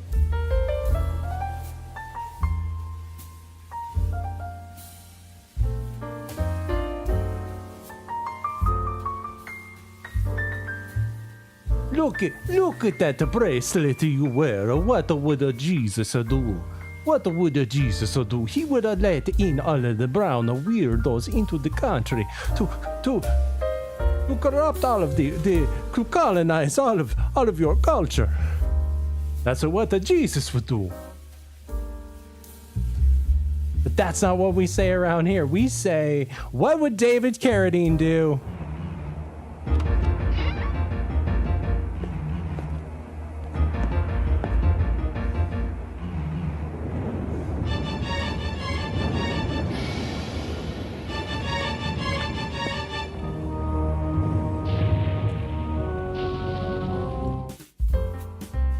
That's right, David Carradine would see the futility of it all. He would hang himself in a Thailandese hotel room. And before you erotically asphyxiate... Let me try that again. before you auto-erotically asphyxiate yourself for the evening, this lonely Valentine's Day, consider leaving all of your earthly wealth to buymeacoffee.com/mooseheaven. You won't need it in the afterlife. I mean, you can't take it with you. Well, now I've seen everything. What would Jesus do? He would let it in all of the brown weirdos.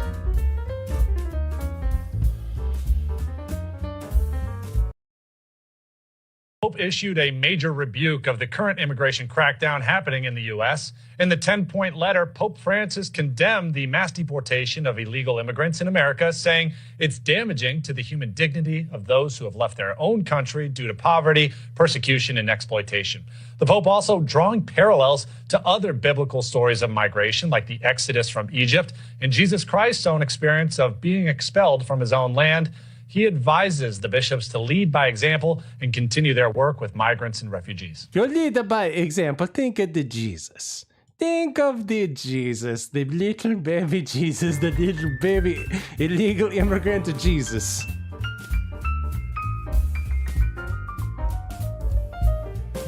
Think of what the Jesus said. Jesus say, "Blessed be the leaf blowers, for they blow the leaves off of the sidewalks into the streets. Blessed be the rapists and the murderers and the drug cartels. Blessed be the human smugglers and the border jumpers. Blessed are they that sit outside of the Home Depot every day, for they sit outside there every day looking for work."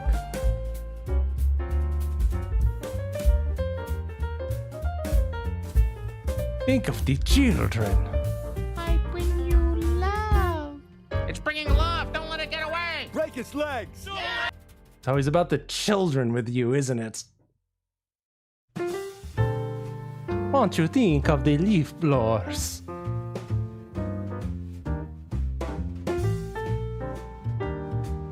The Home Depot squatters.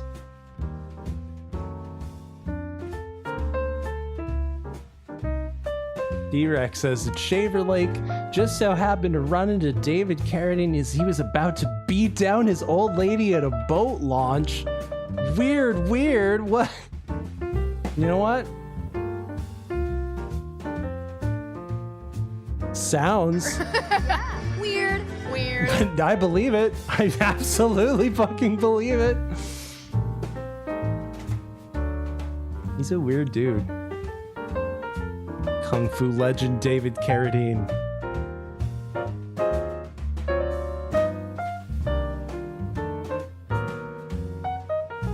Think of the children. Traditional. It's traditional. Let the migrants into your countries. They just want to bring the drugs and the human trafficking and the AIDS. That's right, and you can get your AIDS at buymeacoffee.com/mooseheaven. Just bring these people in. It's what Jesus would do, and then how would Jesus repay you after he lets you come in right into Jerusalem on a donkey? After you laid out palm leaves for Jesus, how would he repay you? He'd run you down with a goddamn car when you're out protesting for more people like him to flood into your country. That's what Jesus would do, according to the Pope. And now we have a developing story out of Munich, Germany. This morning, a car was driven through a group of people that were gathered for a protest, injuring at least 28, and some say seriously. Scripps You need to clear your throat. National correspondent Trent Murray is in Munich now with the latest. And Trent, what happened? Yep, any day, Trent. Yep.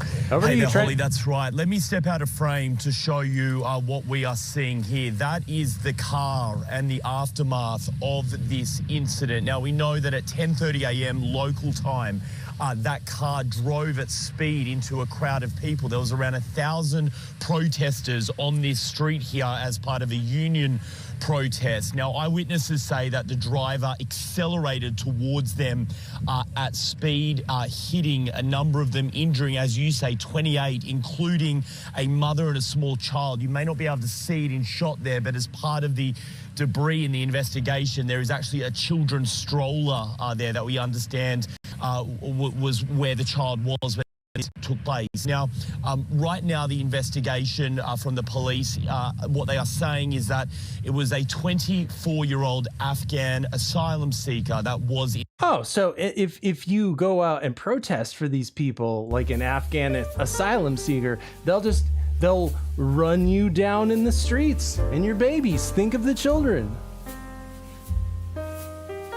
You'll go out and you'll protest for these people. Jeez, it's what the Jesus would want. You'll go out to bring a more brown people in and then the brown people run you over. One a brown person, ha ha ha. Two a brown person, ha ha ha.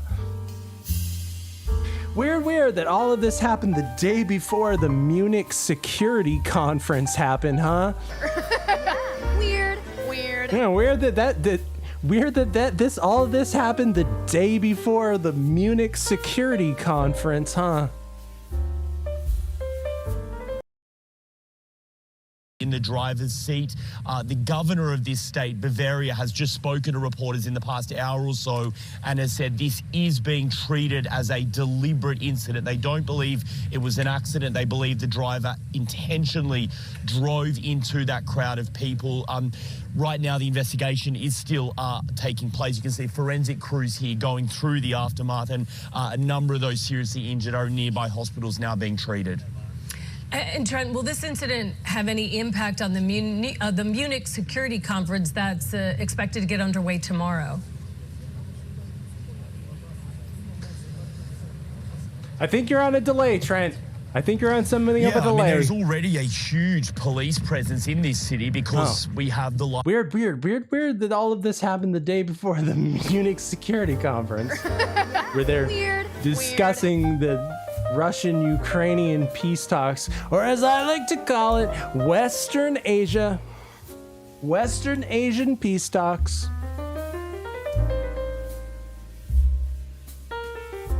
We are building peace with Western Asia. I don't know what you're talking about. Eastern Europe, I've never heard of such a thing.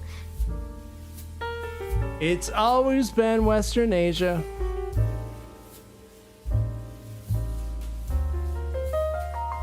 And these people are crazy.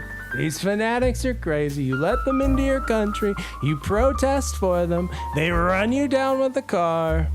Just ask Salman Rushdie. Let me be open and frank with you.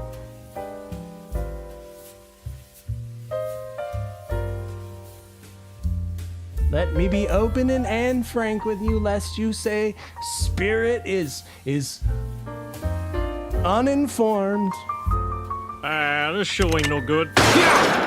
I know all about Salman Rushdie, and I know why Muzzies be mad at Salman Rushdie, and I still don't get it. I know he offended Mohammed or something, but I still don't get it because my brain doesn't operate that way.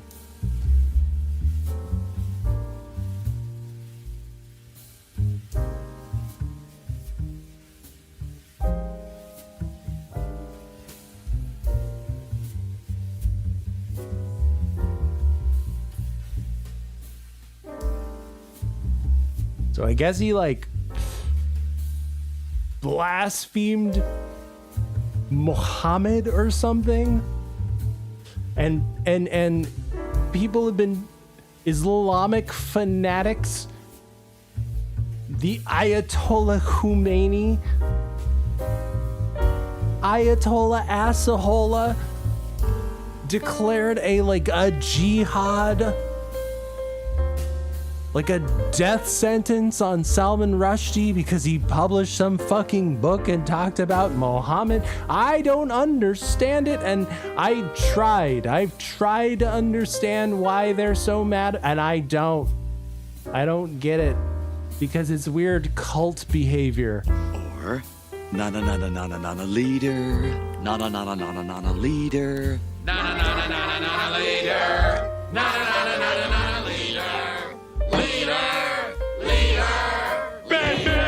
Mohammed. And they finally got him. Did you see this? Did you hear about this? About this guy who finally stabbed Salman Rushdie after he survived like a bunch of bomb attempts and attempted assassinations. They finally got him. Author Salman Rushdie took the stand today in the attempted murder trial against his accused attacker, Hadi Mutar. Rushdie described in detail the injuries that nearly took his life and how he still lives with chronic pain. 27-year-old Hadi Mutar entered the courtroom for day 2 of his trial in Mayville, about an hour south of Buffalo. The state's first witness, author Salman Rushdie, who told jurors about the brutal 2022 stabbing that nearly killed him. On the witness stand, Rushdie described being attacked moments before he was scheduled to address a lecture audience in Western New York. Rushdie identified Mutar as his attacker, telling the jury, quote, "Initially, I thought he had punched me. I thought it was a fist. He was hitting me with his fists. Very soon, I saw a large quantity of blood that poured onto my clothes. He was hitting me repeatedly, stabbing and slashing." Prosecutors say Mutar stabbed Rushdie more than a dozen times, plunging the knife into his neck, thigh, hand, and eye. Rushdie testified, quote, "Most painfully and dangerously was the stab wound to the right eye, which left me blind. That would fucking hurt. See, there is no vision at all. It occurred to me quite clearly I was dying, and that was my predominant thought." Rushdie told the jury he had to learn to walk again after significant blood loss caused systemic weakness throughout his body. He spent 17 days in the hospital and underwent months of rehab, yet still does not have full function of one of his hands. On cross-examination, defense attorneys tried to poke holes in Rushdie's memory of events. Rushdie agrees that trauma has a way of affecting how things are remembered.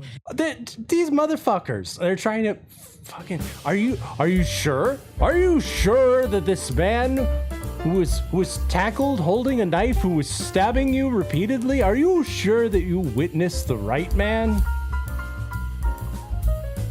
Or were you so caught up in the moment that you may have misidentified our defendant? These motherfuckers.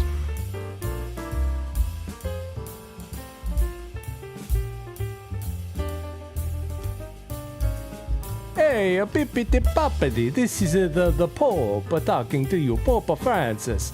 Hey, you should let more people like this into your country. It's what Jesus would do. You know what Jesus would do? He would stab Salman Rushdie in the eye. He would give him 1 stab. 2 stabs. 3 stabs. He testified that he and the defendant had no contact prior to the attack. Mutar is charged with attempted murder and assault. He has pleaded not guilty to both counts.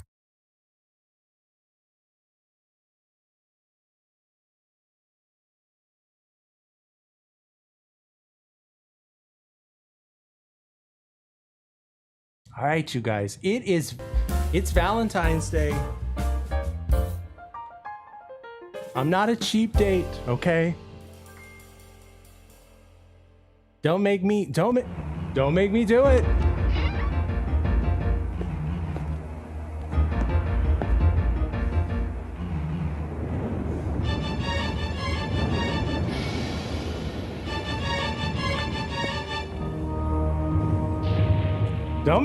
I'm not a cheap date.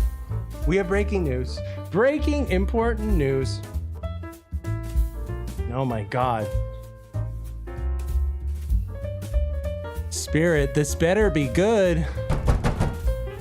Who is that? It's Mac, dude. This better be good. Holy shit. A Nazi invasion has bestruck our town. Oh my God. Hide your kids, hide your wives, Nazis. Good evening, everyone. I'm Kyle Linsky. And I'm Paula Todi. We are following breaking news. Neo-Nazis bring their message to a busy spot along I-75. Yeah, demonstrators and a banner were both spotted on an overpass between Evendale and the historically black village of Lincoln Heights. There was a swift response there. Local 12's Paige Barn has been in that area this afternoon and joins us now live with the latest. Paige. Yeah, hey guys, the protesters have since cleared out, as well as the counter protests. Just before 3, right behind me on this overpass, as you mentioned, there were about 13 people who were dressed in black, waving a white supremacist flag, and some of them had swastikas as well as carrying rifles on them. Now, shortly after, a counter protest of Lincoln Heights residents say they chased the protesters away, took the flag from the bridge, and burned it. Hamilton County Sheriff's deputies tried to disperse the residents, but they made their way to a Jeep they believed belonged to one of the white supremacists. They slashed the tires and the windows were punched out. Now, as a historically black neighborhood, residents add they will not allow hate to come in. Historically. That's what Lincoln Heights is about. You know, you hear a lot of things, we're a community at heart, and a proud historical African-American community. So things of that nature, symbols of that nature don't stand Make daddy here. proud. You know, it said, but they ain't no daddies. They ain't no daddies in Lincoln Heights. So you can't make daddy proud. And love. You can't make daddy proud. We're working to find out if anyone was arrested. Hamilton County Sheriff's deputies I bet not, because they're all fucking feds. Next tonight, a disturbing scene in an Ohio suburb. A hate group dressed in all black and some waving Nazi flags gathering on an overpass in the Cincinnati area. They were confronted by residents of a historically black community. Here's ABC's Perry Russell. Historically. Tonight, the clash of a highway near Cincinnati, Ohio. Neighbors confronting neo-Nazis dressed in black, waving swastika flags on an overpass north of the city. In this neighborhood, we do stand for something. This here turf is golden soil, and it won't be tarnished with things like that. At least one neo-Nazi seen holding a long gun. Police shutting down the overpass, trying to keep everyone apart. The neo-Nazis taking off in a U-Haul. One person seen running down the road, throwing something against the side of the truck. A swastika flag ripped away and set on fire. I bet that swastika flag had folds in it. A minister from a nearby Baptist church holding a prayer service, calming tensions. People are afraid, they're scared, they're angry. These neo-Nazis You should be. The feds are invading your community with fake Nazi rallies. Wearing similar clothes and face coverings to the neo-Nazis who marched through downtown Columbus, Ohio in November. Black community leaders later making the same march as a counter-protest. Oh, but it's not racist when they do it. Oh, see, when they do it, it's okay. Oh, okay. I want to ask something. This is a well-informed, well-read crowd.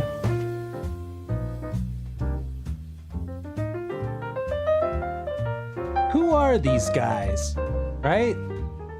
They show up in a U-Haul out of nowhere. These guys, who are they? Who are they? Where do I join? Can I subscribe to their newsletter? What do they have, a Facebook group?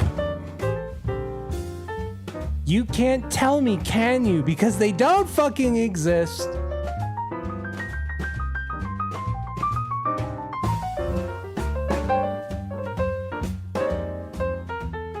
It's weird how all of these guys just show up.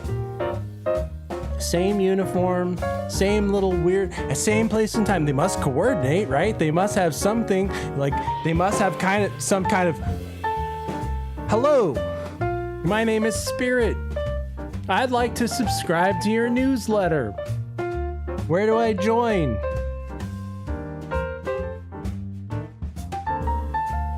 You can't tell me, can you? They always show up, exactly, and they always looking. You're right, Corey. They look. It's suspiciously like Antifa too, huh? Weird, huh? You just organize, huh? Don't fool me. You're no King Nazi. This guy was probably like King Nazi.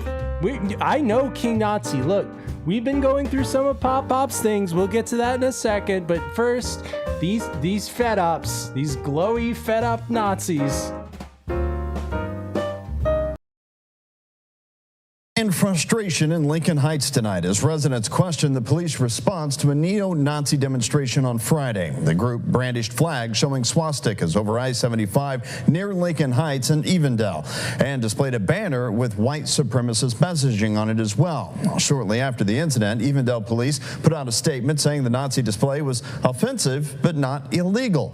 Since then, community members have been criticizing police for not doing enough and questioning the Evendale's police role in escorting the group away. Wow, that's weird. The police escorted them away in a U-Haul, which Forlorn Hope says is pretty sure that it's illegal to do? Wow, super suspicious.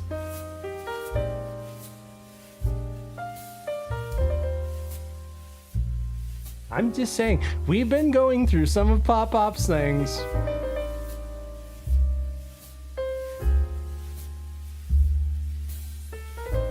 Secrets are being uncovered.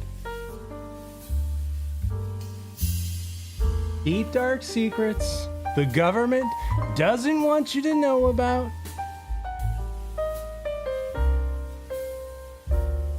What is the government hiding from you about national tragedies like 9/11? Well, I'll tell you.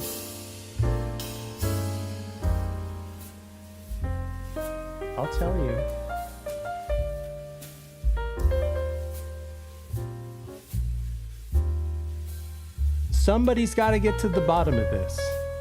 We've got fake glowy Nazis. We've been going through some of PopPop's things in the attic. A lot of things are starting to make sense about that summer camp that we went to growing up. That guy was very enthusiastic, always speaking with his hand up in the air. It was, look, somebody's got to get to the bottom of this. I feel like this is a mystery wrapped inside of a riddle, inside of an enigma, inside of a tasty, warm, grilled flour taco shell. And somebody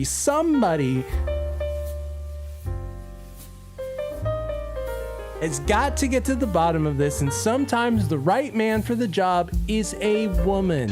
Please have your wallets ready. This is a stick-up. Terror hits the island. There's only one man for the job, and she's a woman. Honolulu's toughest and sexiest cop swings back into action in this thrill-packed sequel to the worldwide hit, Silk. She's on the job to hunt down a cartel of ruthless art smugglers who'll stop at nothing to get their hands on a priceless Asian scroll. To stop them, she'll use her brains, her brawn, and her gun. Former Playmate of the Year, Monique Gabrielle, stars as the gutsy lady cop with looks, hands, and body. You almost got me killed back there. Crime doesn't pay. Silk 2. That's right, not Monique Gabrielle. But sometimes the man for the job is a woman. She's gonna use her brains, her brawn, her body to uncover spicy government secrets. I'm talking, of course, about my girl Anna Paulina Luna.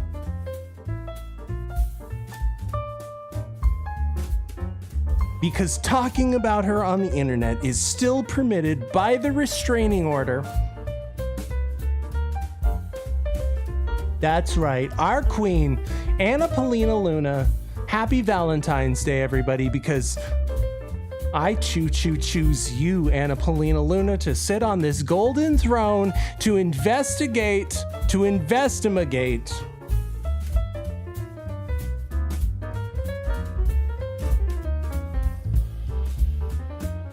all of the spicy goings on in our government. Who better to do it than Anna Paulina Luna? She's gonna use her brain, her brawn, her bullets from the gun in her lap on the golden throne that she sits on, because she is a goddess who is going to uncover all of the secrets, all of them, about JFK. Nothing bad ever happens to the Kennedys. That's right, sometimes the best man for the job is a woman. I'm talking about my girl, Anna Paulina Luna. She is, in case you didn't hear, the chair of the investigatory body that will look into all of the corruption within government. JFK, MLK, the Hamburglar. It's all exposed, people. And sometimes the best man for the job is a woman. She's gonna use her brains, her body, her gun to do it. Anna Paulina Luna, will you be my Valentine?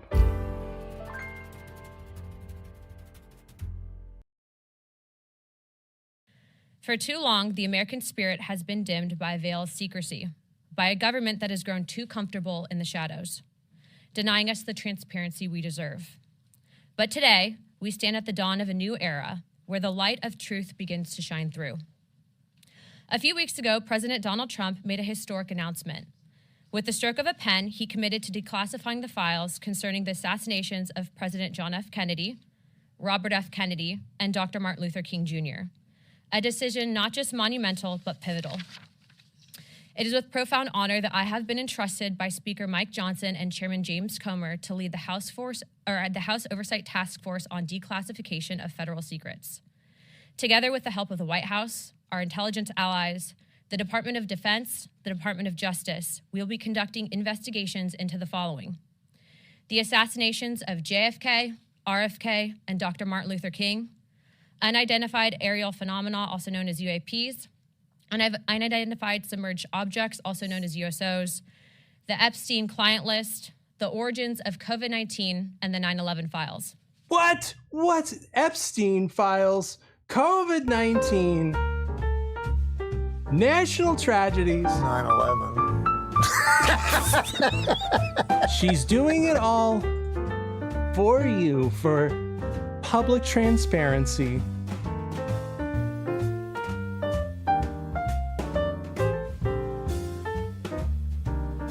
It's happening, people. It's all happening. My girl, Anna Paulina Luna, is she Israeli? No. No, even better. Even better. Even better.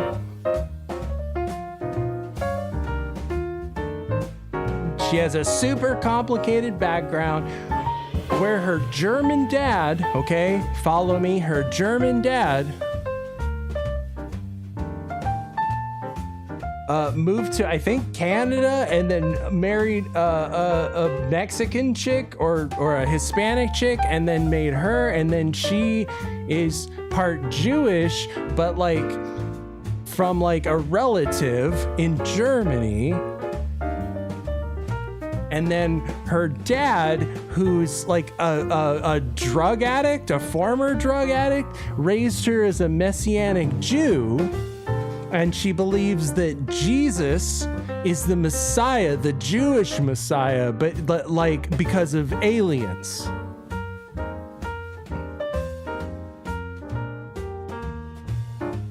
Okay? And she's perfect, and I love her.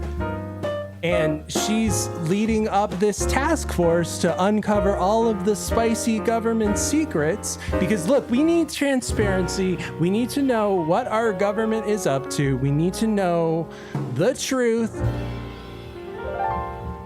about these historical national tragedies.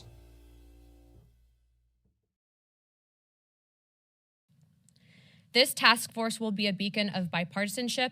On the Republican side, Representatives Burchett, Boebert, Burleson, Crane, Gill, and Mace will be joining me, although I'd like to note that I'm expanding this to the entire governing body and will be allowing certain members to waive on.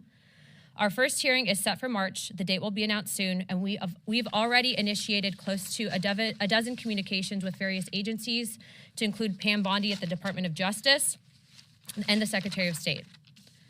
This will no longer be a task force that makes bold promises only to fade into irrelevance or send strongly worded letters. This will be a relentless pursuit of truth and transparency, and we will not stop until the American people have the answers they deserve. We will cut through the bureaucracy, challenge the stonewalling, and ensure that the American people finally get the truth that they have been denied for too long. That's right. As the American public, we've been denied the truth for too long. For too long, we've been denied the truth.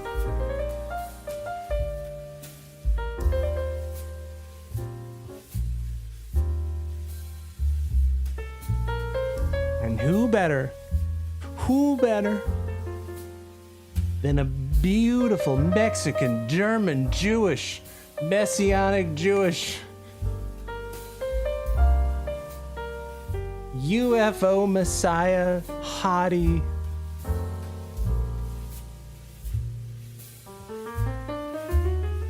former stripper, current congresswoman. Sometimes the right man for the job is a woman. I'm just saying. This is about the truth. About uncovering the truth to age-old mysteries. For America, you deserve it, America. You, America, you deserve the truth. Too long it's been hidden behind bureaucratic red tape, hidden. And you, the American public, deserve to know the truth. No more shall the bureaucracy of the government hide the truth from you.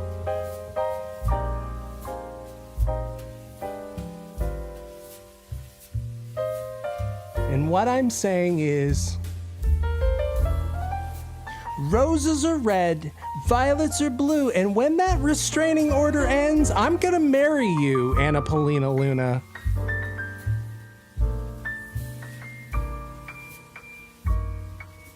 And we're gonna make beautiful German Jewish babies.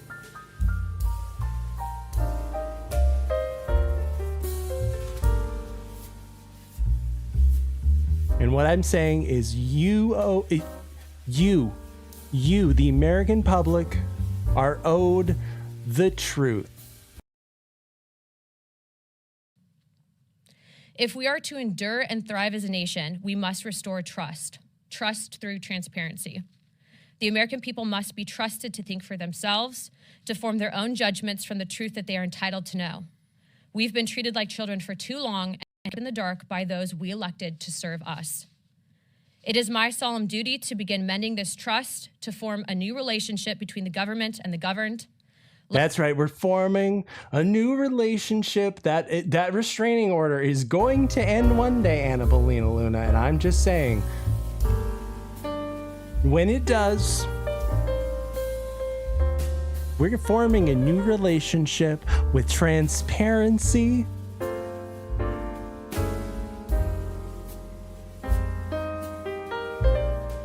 Is that Christy Noam? No. That's my girl, Anna Paulina Luna. And she had a restraining order on me first.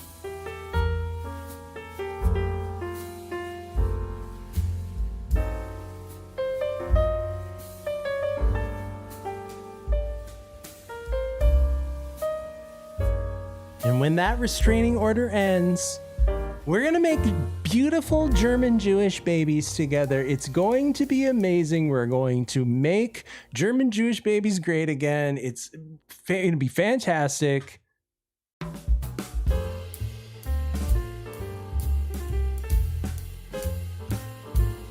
What I'm saying is, sometimes the right man for the job is a woman.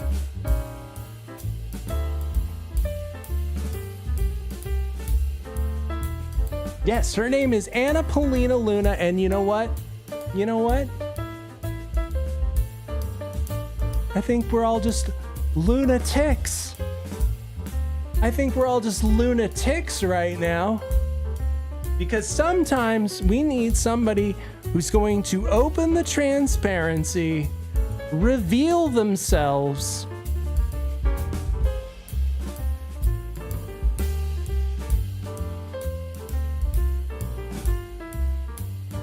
what I'm trying to say is, Anna Paulina Luna, I choose you to be my Valentine. Because we need somebody in government who's going to open the doors of transparency, unlock those secrets, find out the answers to all of those things that we've been asking questions about. She wants to know the truth about JFK, about MLK, about RFK. We are breaking new ground.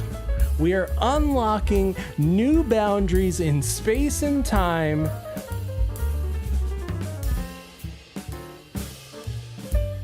Turns out the right man for the job was a woman.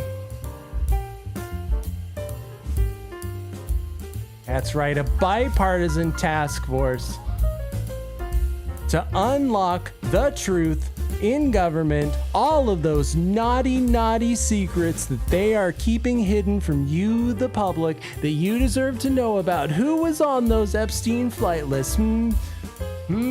Well, now you're gonna find out because of this beautiful, beautiful angel.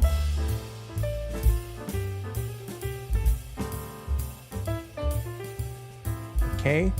What I'm saying is you matter. You matter. USA. USA. And you know what the first letter in USA is? It's you. It's you. It's you.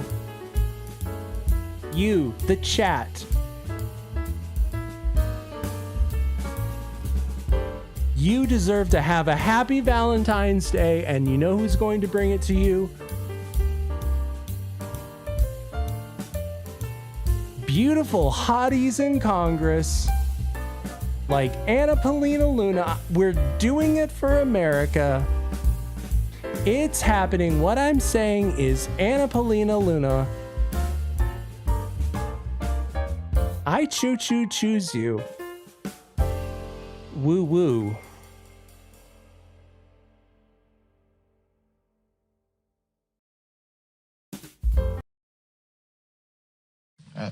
All right, one last question, then we're going to wrap it up. News Nation, let's go. Can you ask about your relationship with whistleblowers?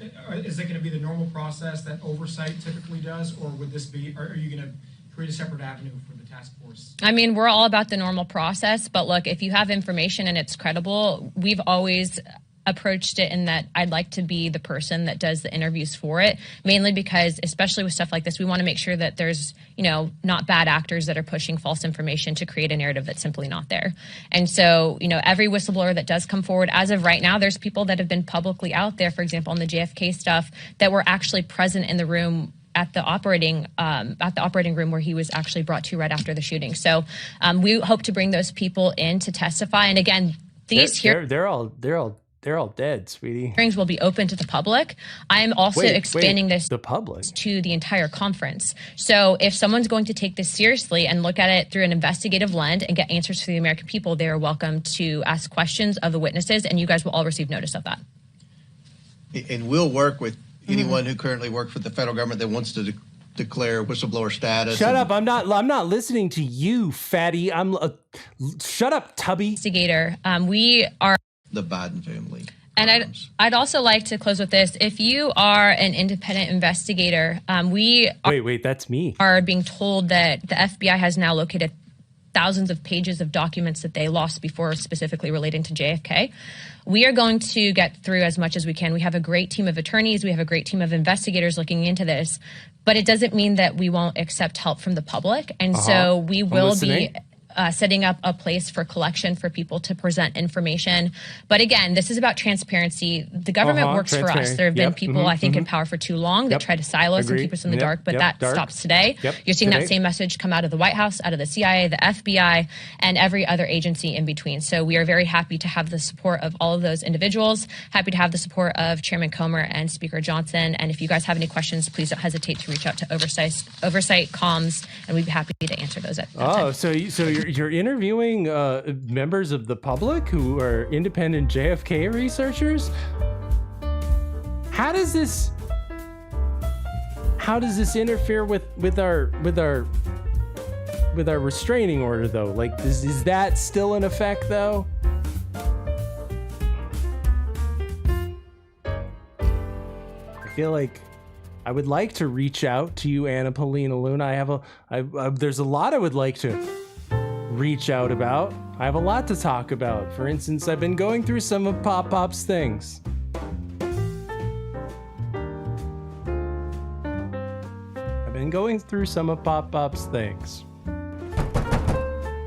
Who is that? It's Mac, dude. This better be good. Holy shit. USA. Oh yeah. No. I've been going through some of PopPop's things. Turns out, he fought for the Nazis. Dude, this guy was probably like King Nazi. He was like King Nazi, apparently. No, for real. So while claiming Jewish heritage, she also forgot to mention that her grandfather fought for the Wehrmacht. What I'm saying is, roses are red, violets are blue, and when that restraining order ends, I'm coming for you, Anna Paulina Luna. That's right. That's right, Jaw 411. Anna Paulina Luna's grandpop, George Soros.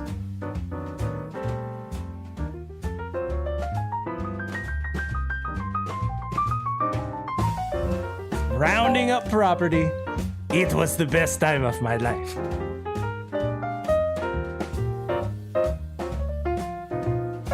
Very traditional times.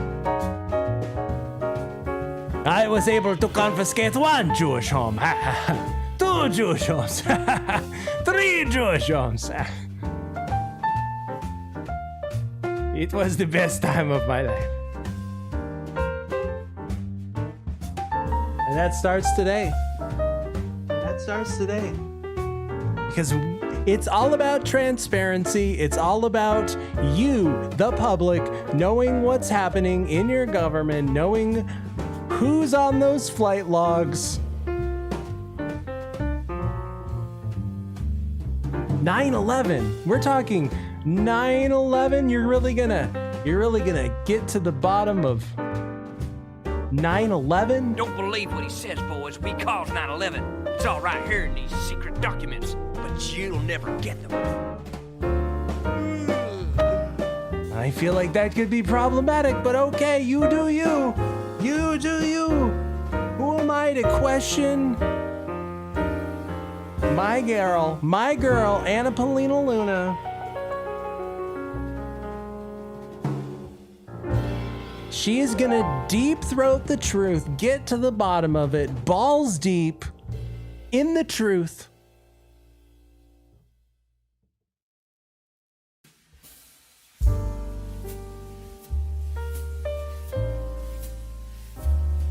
I'm saying it's about government transparency.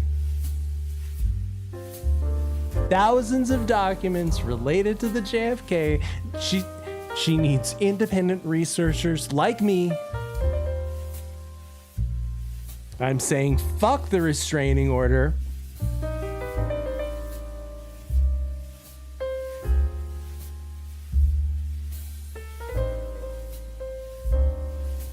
I'm saying fuck that restraining order. I love you, Anna Paulina Luna. I love you so goddamn much. I don't care that your grandfather was a Nazi. It makes me just want you more. It makes me just want you more. I just want to spread my German Jewish seed with your German Jewish seed.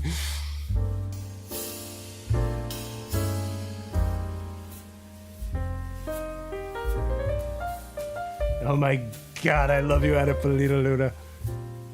Choo choo, cause I choo choo choo use you. You're not a conspiracy theorist, Anna Paulina Luna. You're getting to the truth. You're unlocking new dimensions of the truth for America. How dare they call us conspiracy theorists, say that we believe in cuckoo nonsense like directed energy weapons. How dare they? How dare they? Meanwhile, hey guys, have you heard about these directed energy weapons that DARPA's working on?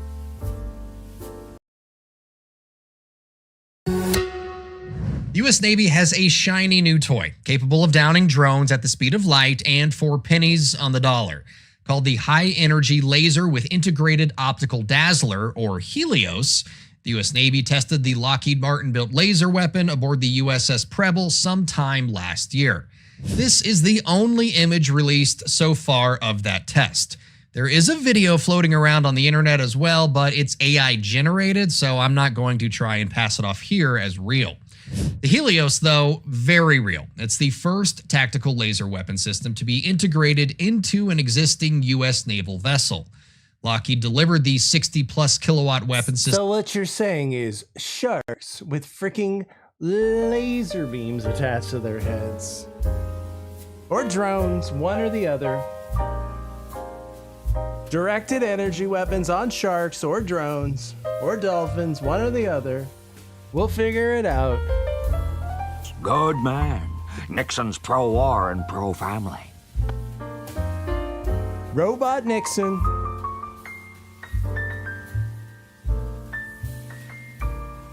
He's been working on a secret project.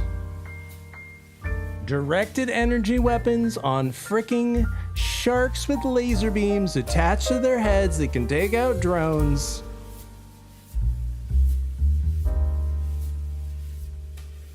And they called us conspiracy theorists. They called us conspiracy theorists for saying all of this. They said that we were just making things up. They scoffed, they laughed. Directed energy weapons, they said, and they called us conspiracy theorists. They mocked us. They struck our videos down. They censored our speech, but no more, no more.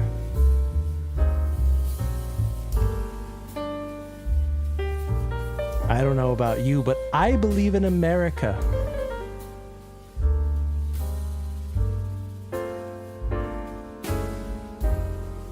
This is America, baby. America, where we have frickin' sharks with frickin' laser beams attached to their heads.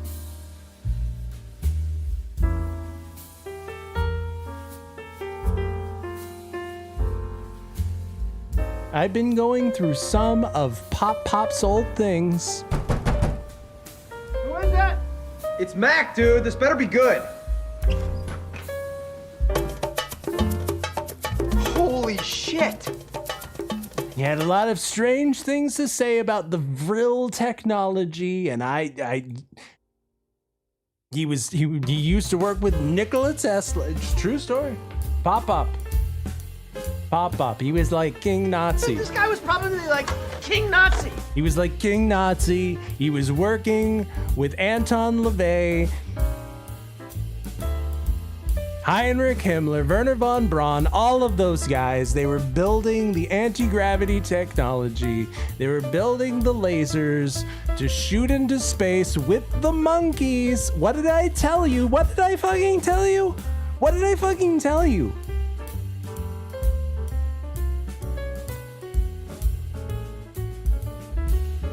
If you can put a monkey into space, right? Yeah. If you can put a monkey into space, then you can put a rocket into space with a thermonuclear warhead with a monkey who will detonate it with a little red button that he is trained to push. When an electric shock goes off in the monkey's brain, which will tell him where to push the button to detonate the nuclear bomb. It's all very, very elegant system, mein Führer. What did I tell you? What did I tell you?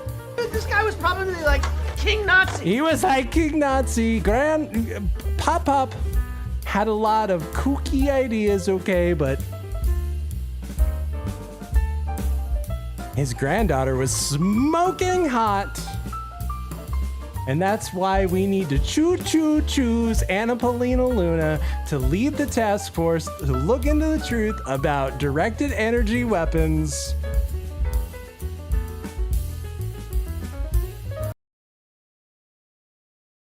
Back in 2022, as well as another land-based version for testing. In addition to its directed energy laser beam, Helios also incorporates long-range intelligence, surveillance, and reconnaissance, or ISR capabilities, as well as a counter-drone dazzler capability, which can obscure and interfere with enemy ISR Dazzler. efforts. Does anybody remember Dazzler, the roller disco heroin? Not that kind. But the park. It would be a walk in the park to create such a device.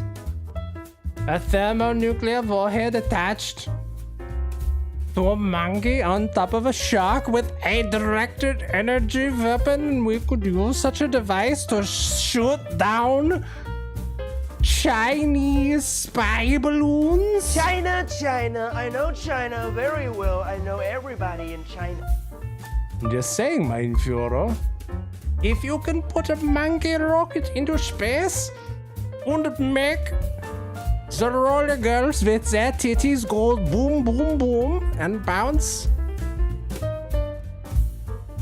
then you can shoot down a Chinese spy balloon with a shark with a directed energy weapon on top of its head. DARPA's already working on it. Thanks to you-know-who. I give you the next president of Earth.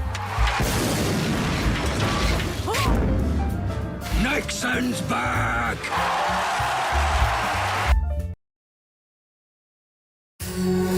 We're learning more about that Chinese spy balloon that crossed the U.S. back in 2023, like what it was carrying and why officials were concerned enough to shoot it down. Eventually, a new military analysis says the balloon wasn't just a surveillance tool. It carried American-made technology from at least 5 U.S. companies. Now, questions are mounting about how sensitive U.S. components wound up in foreign hands. The balloon was shot down off the south... Oh, I'll tell you why. Spirit here. Hey, hello. Hi. Anna Paulina Luna said that you were looking for independent investigators, and I trust my girl Anna Paulina Luna implicitly. She wouldn't lie to me. She's uncovering the truth, the transparency about government waste and fraud. She wouldn't lie to me, and she told me that you were looking for people. Spirit here. I'm just saying that I somehow forgot what I was talking about. Like, something distracted me for a minute. I forget. I feel like I need to collect my thoughts.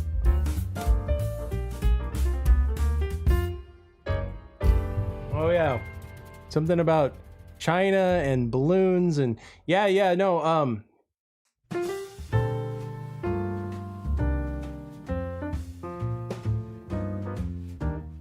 Hey there, Spirit. I'm just a independent researcher, but my girl Anna Paulina Luna, she wouldn't lie to me. She wouldn't lie to me. And I'm exposing the truth. See, they hide. They hide among us. I'm just a poor Chinese boy. That's what they do. That's what they do. How did they get that technology? I wonder. How did the Chinks, how did the Chinamen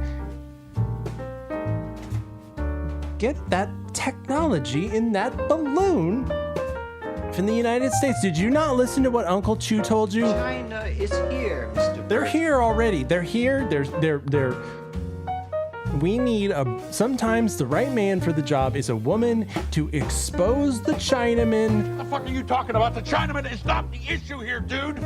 I'm talking about drawing a line in the sand, dude. Across this line, you do not. Also, dude, Chinaman is not the preferred nomenclature. Asian American, please. We need to draw a line in the sand with the Asian American chink. A line much like Anna Paulina.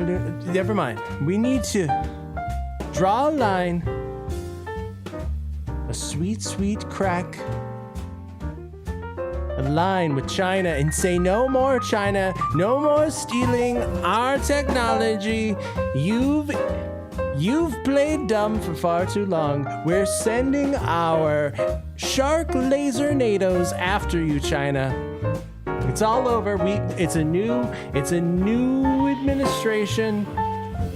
The adults are in charge. And Anna Paulina Luna is leading the task force to find out the truth. Can you imagine? Are you thinking what I'm thinking? You bet I am. You can run, but you can't glide. USA!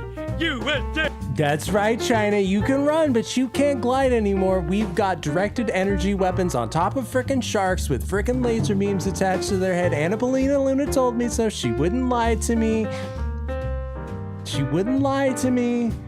I forgive her for the restraining order. I understand. That was my fault. But when it ends, roses are red, violets are blue, and I'm telling you, I'm gonna marry you, Anna Paulina Luna.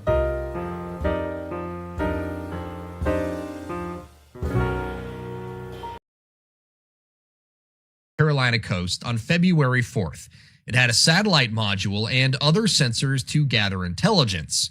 Beijing claimed it was a weather balloon blown off course, but U.S. officials say it was equipped to collect and transmit data, including a communications module used for satellite transmissions.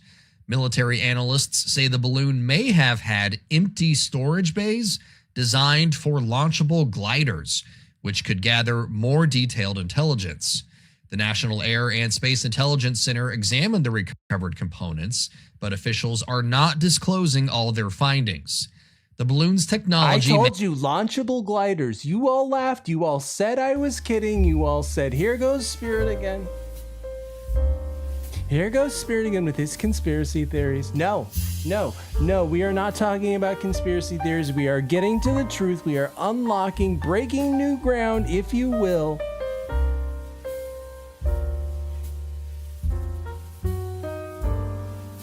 It's about government transparency. It's about accountability.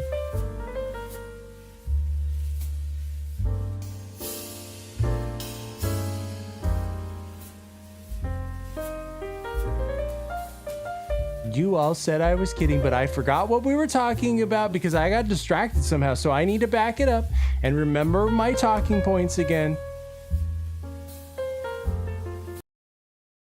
Are not disclosing all their... Center examined the recovered components, but officials are not disclosing all their findings.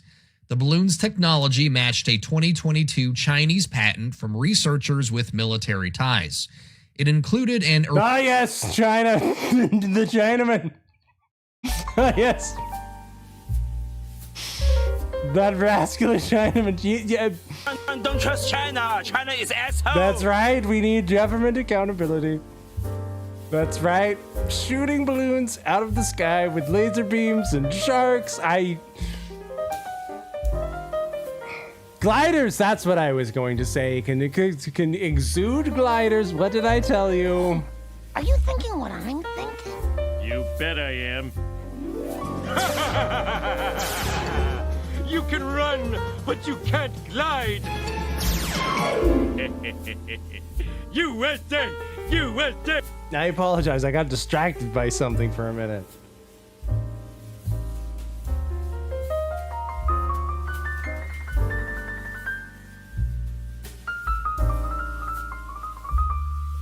I feel like I just got distracted for a minute and I didn't know where I was. Okay, stay calm. I'm in Dealey Plaza. It's 1963. I am President Kennedy, and I'm not going this way. I'm going this way. And sometimes the man for the job to uncover all of those secrets is a woman. Think of the children. Think of Jackie. Think of Miss Bouvier.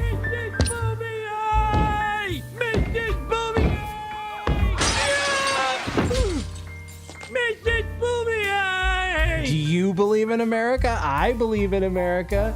Get out of here, you fucking commie. Please, gumbars. We're shutting you down, you filthy Italians. Right. Filthy Italian Americans. This is the Pope. You bring in the more brown people. One brown person, two brown. No, get fucked, Pope.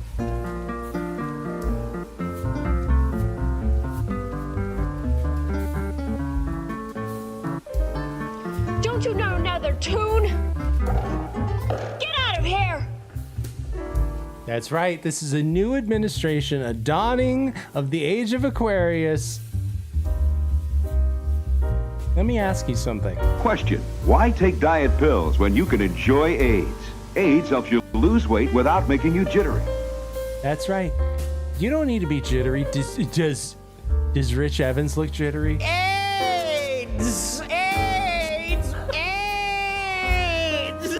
You can get AIDS for Valentine's Day. buymeacoffee.com/mooseheaven. Tegmis already got AIDS. Some of you can get AIDS. And now, for antiseptic throat AIDS, here's Ed, who's an authority on three-way action. Well, actually, Ed here is an authority on three-way action. Come on. Give your loved one some AIDS. Don't be like the Pope. Hey, bring the more brown to people. No, Pope. Scanning for Mexicans. We've got a Mexican. I've been talking to some very smart people. I've been talking to my advisor, racist C-3PO. How to find those jobs? Disgusting creatures. They're disgusting. It's disgusting. The Pope is bringing them in.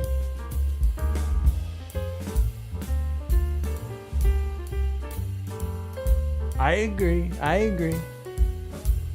Go back to China. You know what? If you don't like America, go back to China. Take a hike. I don't think they understand the language. Very well. Hey, hi, I'm John. Watch out, you. Got on Monday. Got on lay. They line in.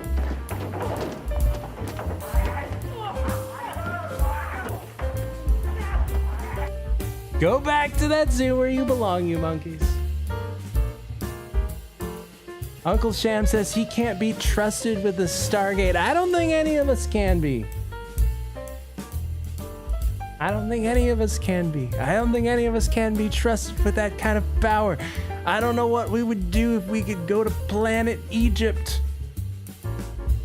If we could travel to planet Egypt with Kurt Russell and Elon Musk, I feel like what awaits us there. We can't comprehend what might await us on the other side.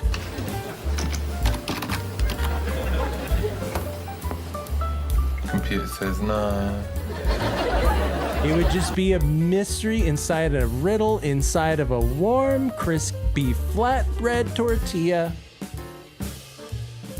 Take that, put it in a pizza, put some delicious Aunt Jemima syrup, not that fucking Canadian shit. We don't need it. Fuck you, Canada. We don't need your goddamn maple syrup. We'll make our own. Executive order. It's Aunt Jemima now, baby. And did you know Camptown races are back on, baby? We will conclude this part of the entertainment with a brand new song sung here in Chicago for the first time on any stage by myself and company. That's right, the Camptown races are back on, baby. You Camptown ladies sing this song. Do-da, do-da. You Camptown racetrack 5 miles long. Oh, do-da day. I come down with my hat caved in. Do-da, do-da. I go back home with a pocket full of tin. Oh, do-da day. Wind around all night, wind around all day. I bet my money on the bobtail nag. Somebody bet on the bay. The long tail filly and the big black horse. Do-da, do-da. They fly the track and they both cut across. Oh, do-da day. The blind horse sticking in a big mud hole. Do-da, do-da. Can't touch bottom with a 10-foot pole. Oh, do-da day. Wind around all night, wind around all day. I bet my money on the bobtail nag. Somebody bet on the bay. That's right, we're bringing back the Camptown races, and you know what else is back? You know what else is back?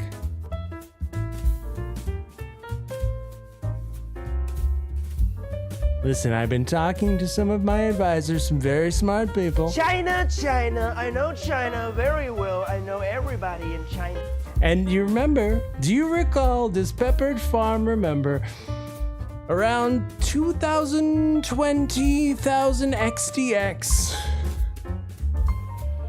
when mysterious boxes with Chinese seeds were showing up on doorsteps? Does Pepperidge Farm remember?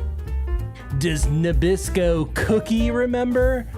Does Goldfish Cracker remember?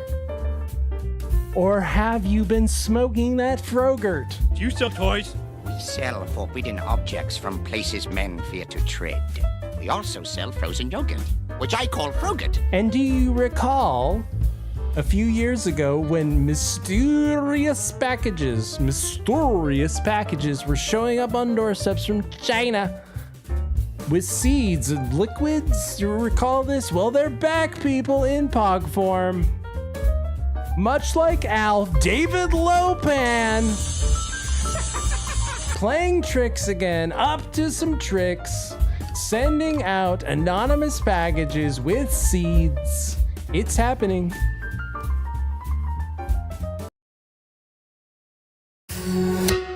Mystery packages from China are showing up on doorsteps in Texas, with officials warning residents are getting items they didn't order that are dangerous for the local environment. The state's agriculture commissioner says instead of the dog toy they were expecting from the Chinese company Temu, someone received seeds instead.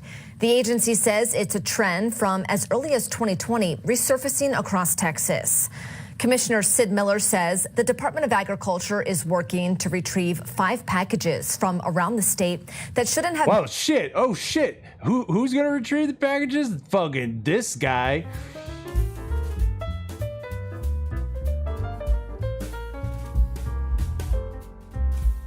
Buck Strickland, Texas Ranger. Yeehaw. I'll get you packages. I'll get you packages. I like the dog, the bounty hunter of the post office. I'll get you packages back from China. Agriculture is working to retrieve 5 packages from around the state that shouldn't have made it past U.S. Customs, one that also included a liquid. He said without the proper documentation and consent, the shipment did not meet the entry conditions for the United States. We need to close this loophole in our biosecurity protections. State authorities identified the seeds as belonging to an invasive Asian plant, not native to the U.S., along with the liquid used to help it grow. It's an Asian liquid. It's an invasive Asian liquid, an invasive Asian seed. There's only one man for the job to figure this out. There's an old Vulcan proverb. Only Nixon could go to China. But China came here bearing seeds. David Lopan, up to his tricks.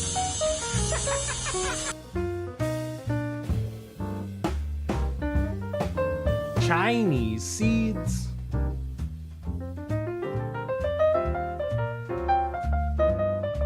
It's happening. It's back. Don't trust them. An invasive Chinese liquid. Exactly.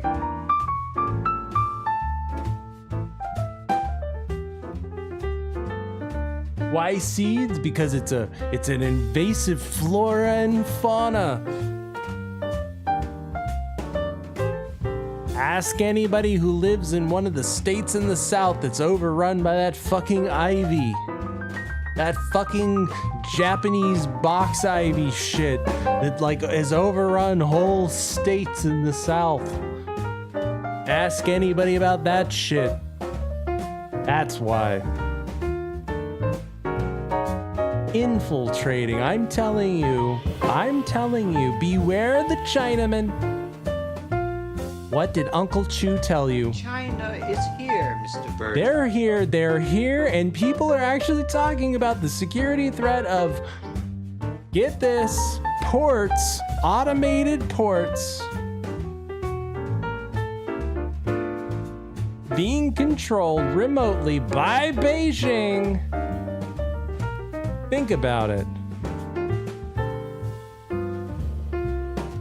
All of the cranes, all of the things that we use in our ports to bring in our goods. Imagine if one day, all of a sudden,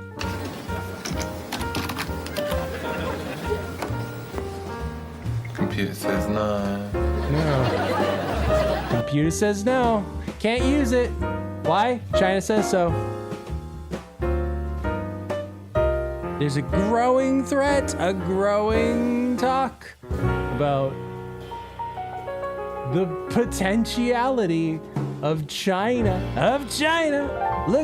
Listen, I know China very well. China. I know China very well. I know everybody in China. I know them all. They're sending seeds there.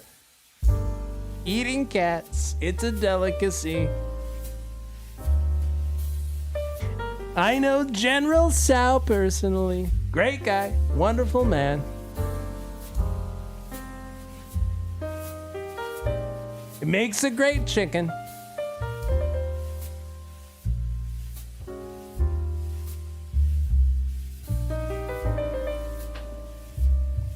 I've been talking to General Tsao personally.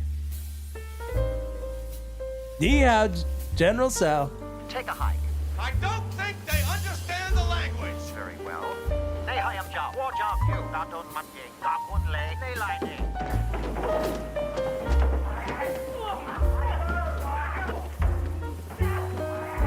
You're telling me that all of our electronics, all of our smart cars, like Kit, think of Kit.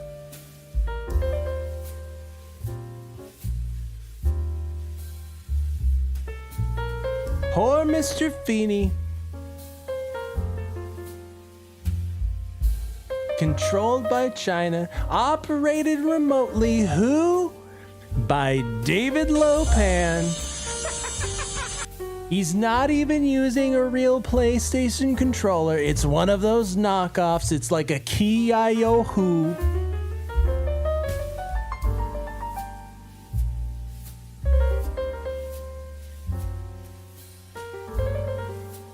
David Lopan using his Chinese knockoff PlayStation 2 controller. He's operating drones. He's operating cranes.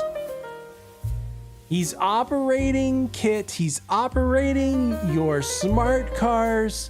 And get this. David Rapin are watching you. What's going on here? Is this some kind of Magic. The darkest magic. My soul swims in it, scattered across time. That's right. David Rapin does not need the Shipepu to infiltrate you this Valentine's. Shipepu sees everything you do. And let's be real here. Shipepu, where are you? We've got a mystery to solve. And She Doo Doo is kind of like the Scrappy Doo of the Scooby Doo, which is Shipepu, and they don't need Shipepu to tuck his dick and balls up into his fucking body cavity so that you can shallowly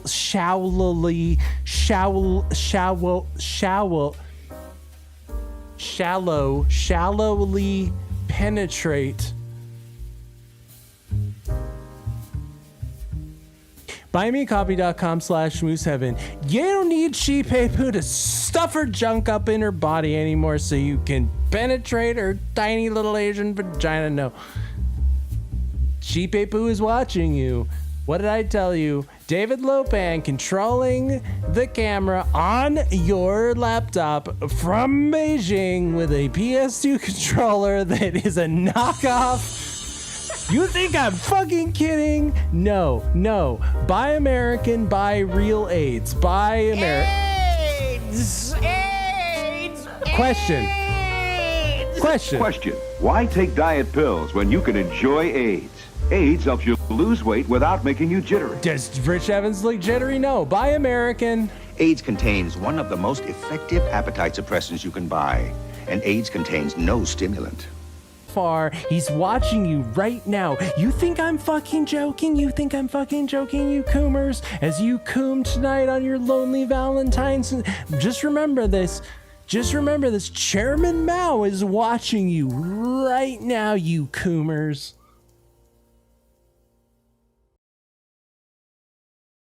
The Department of Homeland Security is raising new safety concerns about internet-connected cameras made in China. A bulletin obtained by ABC News shows Homeland Security believes there are tens of thousands of Chinese-made cameras that could gain access to critical U.S. infrastructure networks. ABC News senior investigative correspondent Aaron Katursky has more on that. So, Aaron, what's the biggest concern here? I think that those cameras could give the Chinese access to critical infrastructure networks, and then the Chinese from there could exploit them or could use that access to conduct some kind of espionage. And that's what this bulletin we obtained here at ABC News says, and it raises the possibility that without tighter restrictions, this kind of a potential threat could exist. Because that's right, we need tight restrictions.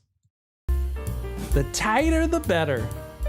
Because Chairman Mao is watching you right now as we speak.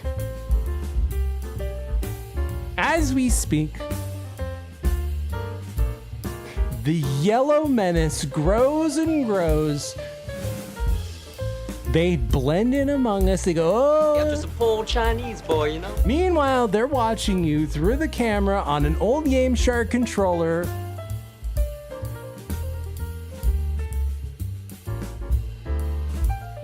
They're just biding their time. They're hoping. They know the truth. There's an old Vulcan proverb. Only Nixon could go to China. They're just hoping, praying that we don't build the technology first. They're just hoping and praying that we don't build the technology. I give you the next President of Earth. Nixon's back! Only Robot Nixon can save us from China. you can help build the robot body for Nixon. buymeacoffee.com/mooseheaven. Don't ask me. Ask my Valentine. Anna Polina Luna, because she is a truth teller. She is the leader of the Truth Committee, the bipartisan committee on truth. Look, her grandfather was King Nazi. This guy was probably like King Nazi. And when that restraining order ends, I'm going to marry that bitch.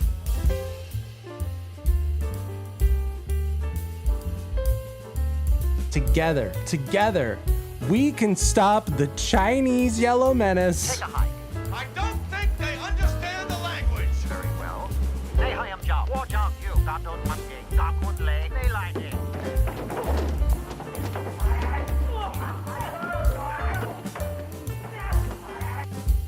That's right, China. China's spying through your smart cars. Don't even trust Kit. Don't trust David Hasselhoff. They're all informants for China. Listen. I got my information from an anonymous source, but her grandfather just happened to be King Nazi. This guy was probably like King Nazi. By the nature of design, cameras that are made by Chinese manufacturers communicate with them, back and forth, and that could be for simple reasons like, maintenance or whatever. But if the Chinese are able to exploit them, and the bulletin warns that ability exists, and China's tried to do it before, it raises a host of concerns. So what kind of measures can be taken to protect U.S. infrastructure? So there are a couple of things the bulletin mentions. First, the U.S. has not had success in simply blocking the import of these things because of kind of workarounds that the Chinese have had some success in using. They're called white labeling. In other words, the true manufacturer is sometimes concealed. They'll be packaged in different boxes, shipped through a different entity, and then they end up in the United States. And there are believed to be tens of thousands of them connected to critical U.S. infrastructure. So trying to crack down there would be one thing. And then trying to have these cameras filter through some kind of encryption or other security measure, the bulletin says that could go a long way also. That's right. David Lopan is watching you. I told you so. I told you it would come to this.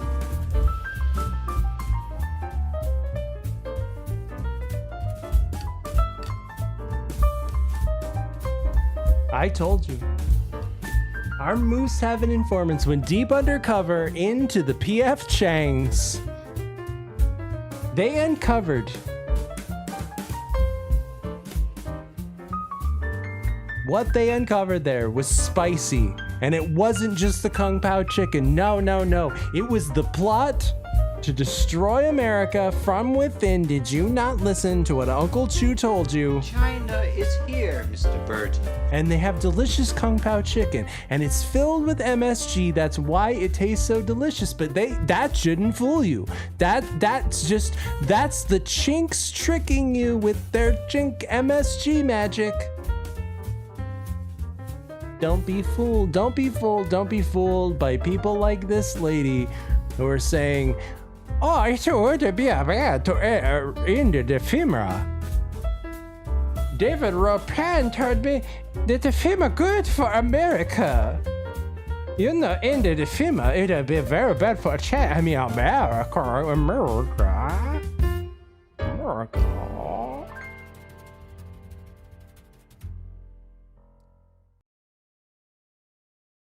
Now is the Democratic Congresswoman from the state of California, Judy Chu. She represents the Altadena area, which was largely affected by those wildfires. Congresswoman Chu, thanks for being back with us tonight. Always nice speaking with you.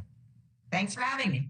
So the last time we spoke, Congresswoman, it was like a week or so after the fires. They were still very much happening in your hometown, and you told me that your residents were having frustrations with FEMA. Some of them couldn't get through on the portal, were getting denied. President Trump is talking about FEMA being terminated. One of your colleagues on the Democratic side of the aisle, Congressman Moskowitz, says it should be reporting into the White House and get out of the Department of Homeland Security. Where are you right now on what needs to happened with FEMA, given what you've witnessed in your hometown over the last month? Well, I have to say that FEMA came to our area immediately, and they immediately... Wow, your mic is really bad. China couldn't pay for a better mic? They started reaching out to the disaster survivors. They set up the Disaster Recovery Center. Now, I did raise the issue of our frustration with the denials that they were issuing. And actually, what they told us is that these denials were not denials. They were denials based on not having enough information, and that the survivors still needed to continue talking to FEMA. And so Would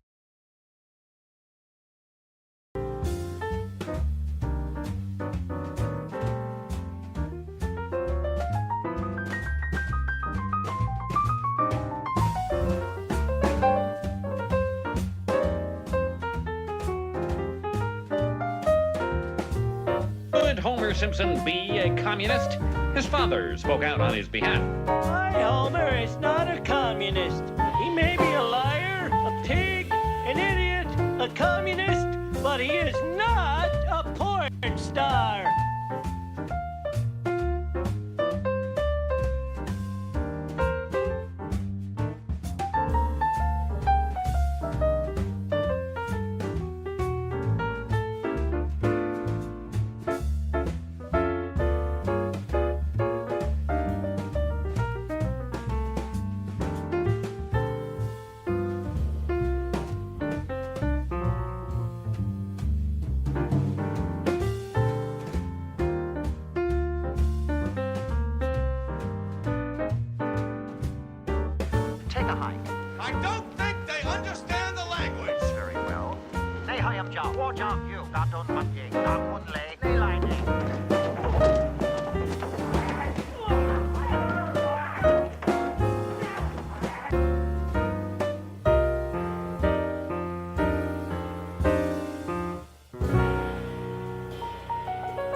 What the fuck are you talking about? The Chinaman is not the issue here, dude.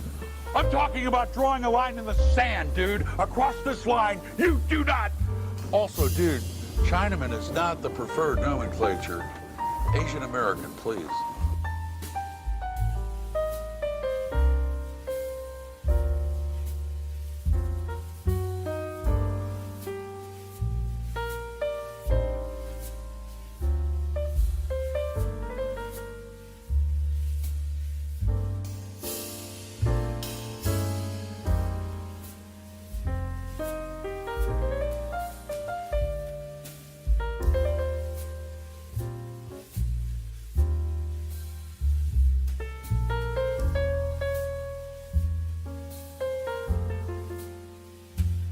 Oh shit! I'm China trying to censor me. China trying to censor me. See, I'm Judy Chu, and I'm here for you. I'm Judy Chu. I'm here for you. I'm a Judy Chu. I'm a reading voice in the Stop Asian hate groups. Cause did you hear that there's Asian hate groups? They're Asian hate after the COVID-19. Judy Chu represent you. She reading a voice of the Stop Asian hate groups after the COVID-19. Did you hear that 11 Shinkaman seniors were killed? 11 Asian American seniors were killed and 9 are injured in a mass shooting in a Monterey Parkaroo, said Judy Chu. That's right. Did you hear? China try to censor this. They don't want you to know. They don't want you to know the truth. But you know who want to know the truth? You know who want to know the truth? America. America wants you to know the truth because of transparency, because they want you to know what your government is spending their money on. Unlike these chinks who say, oh no, you're taking no money from a FEMA. That would be bad. Judy Chu brought you a kiss. Judy Chu brought you a kiss. Judy Chu says to you, she first a Chinese woman. The slew of Asian American hate after COVID-19, the virus. Did you hear that 11 Chinkamina seniors were killed and 9 were in a mass shooting in a Monterey Parkaroo? We need to stop this Asian American hate. Never mind that the shooter at the Monterey Parkaroo was shooting his wife-aroo and all their friends-aroo. We're talking Asian on Asian violence. We need to stop the Asian on Asian violence. It's a problem in our community. And Judy Chu, I love you. Judy Chu, I love you. Wrong time. She wants you to know that the anti-China rhetoric could open the door to xenophobia. But don't you dare question the Judy Chu's royalty. Oh, Judy Chu, if you're attacked. Oh no, poor Judy Chu.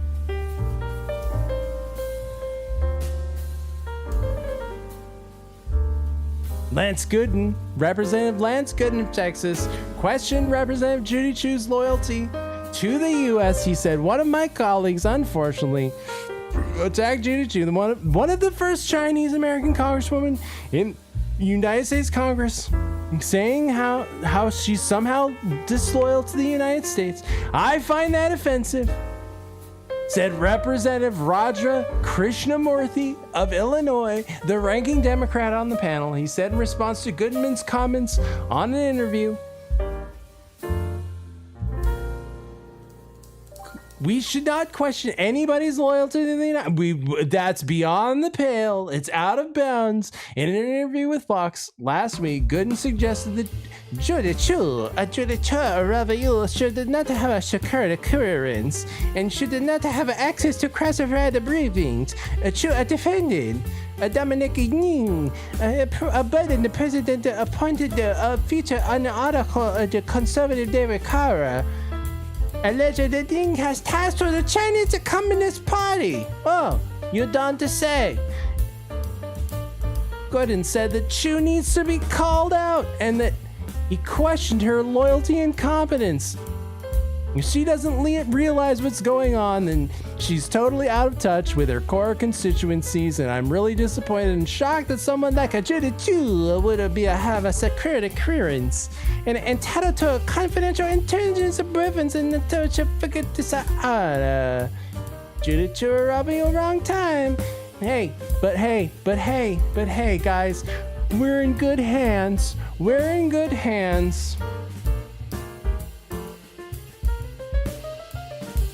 That's right. Christian right-wing Jesus has us in his hands. I find your lack of faith disturbing. That's right. Because cringe lords like Nancy Mace Milf. I'm sorry. That was like a legitimate Freudian slip right there. I didn't even do that as a joke. Nancy Milf. That's her name. Hang on. Hear this?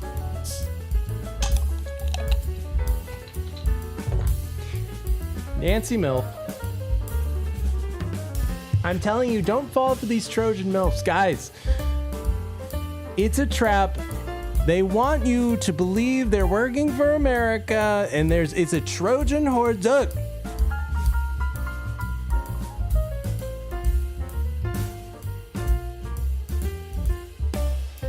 Not her. No. I'm talking about the cringier one. Nancy Milf Did you see this? Did you? Hold on. Hold up.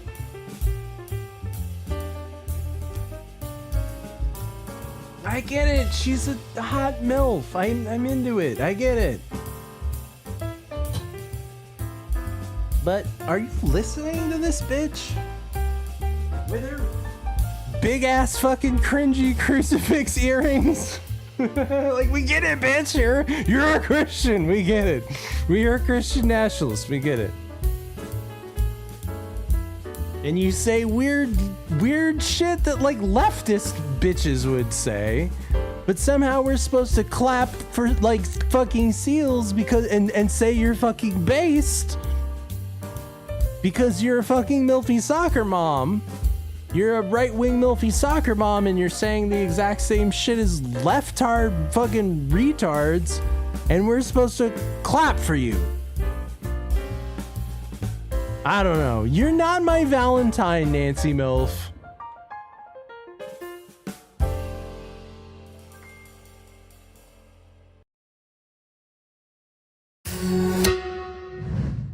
Today, I'm going scorched earth. So let the bridges I burn this evening light our way forward. Congresswoman Nancy Mace is accusing her ex-fiancé and 3 others of rape, abuse, voyeurism, sex trafficking, and other crimes. This is a story about predators who hunt women for sport.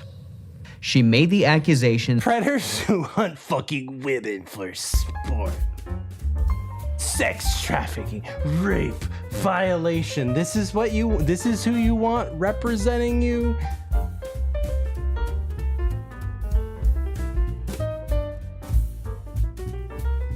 With her giant cringy crucifix earrings.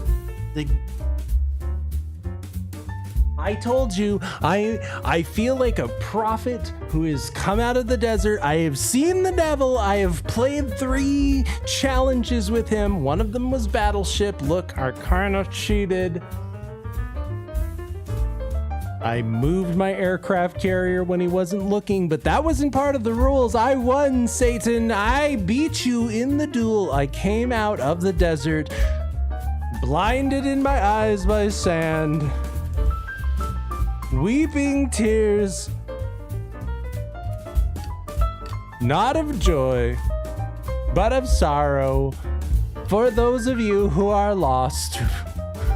For those of you who have been taken in by the Trojan MILF, I get it, but do not be tempted by the sins of the flesh. I warn thee, I warn thee, I warn thee.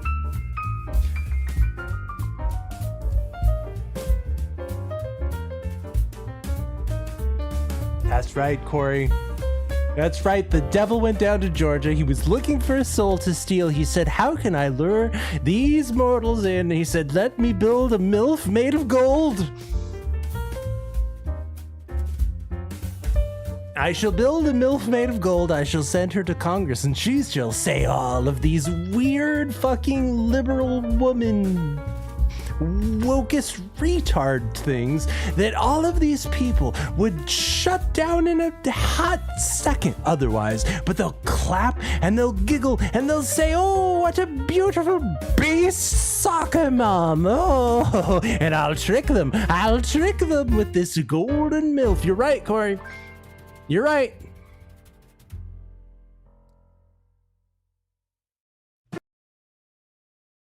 Women for sport. She made the accusations during a speech on the House floor Monday, in which she shared extraordinary details about offenses she says were committed against her and at least a dozen other victims. You have bought yourself a one-way ticket to hell. It is nonstop. There are no connections. So I and all of your victims can watch you rot for an eternity. Mace says she discovered photos and videos on her ex-fiance's phone of women being assaulted while unconscious. In other videos, she said women were being filmed in intimate settings without their knowledge. She then found herself on one of the videos and described the moment she saw it. I could feel pain shooting out of my heart, out of my chest. I felt pain shooting out of dropped my straight heart. down to the floor like I was in a nosedive.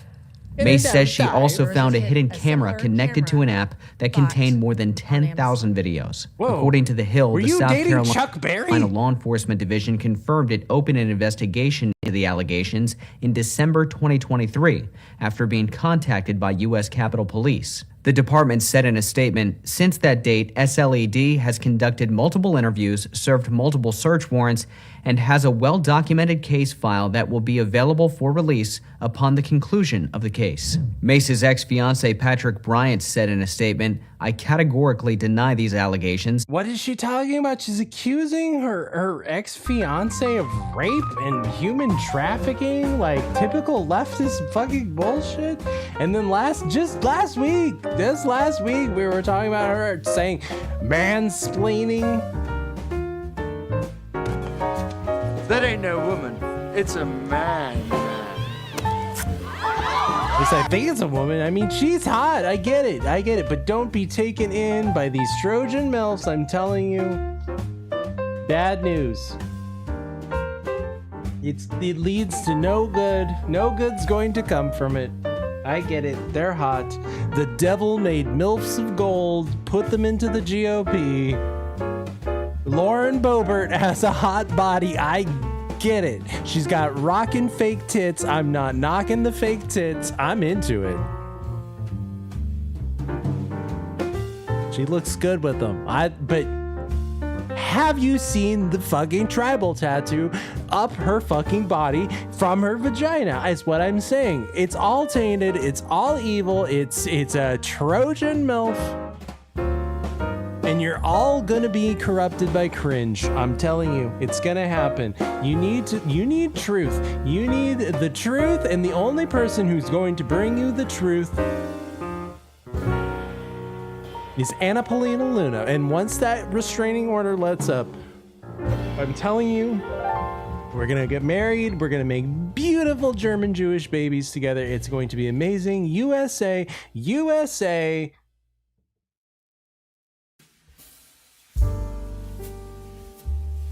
Meanwhile,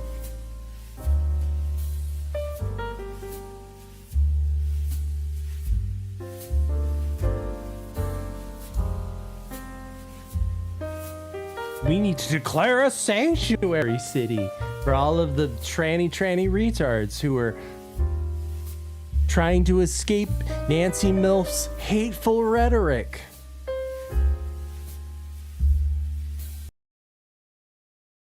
And coming up, you got bright blue hair, you got white gloves, right? You got a lot of shrieking. This is the state of the resistance, because the trans resistance, they seem to be just losing their mind, if they have ever had much of a mind, about Trump wanting to protect girls, and of course, keep men out of women's bathrooms. So a Massachusetts town going so far as declaring itself, as I mentioned in the angle, a sanctuary city for transgender and gender diverse people. The city council voted in favor of the sanctuary status 9-2. Watch. I don't want to spend an hour applying glitter. You're really loud. On my face so that you will hear and see me. You shouldn't put glitter on your face. Oh my God, what the city to protect me because the federal government won't. And if you hold on.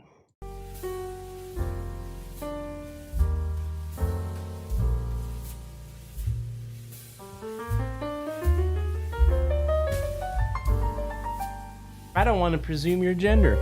That far be it from me.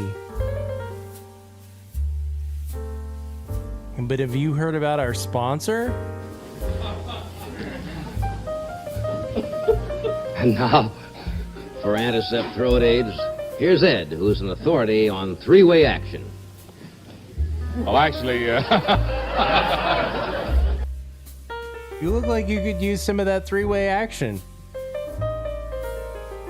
Let me ask you something. Question: why take diet pills when you can enjoy AIDS? AIDS helps you lose weight without making you jittery. I mean, you look like the jittery type. Have you tried AIDS?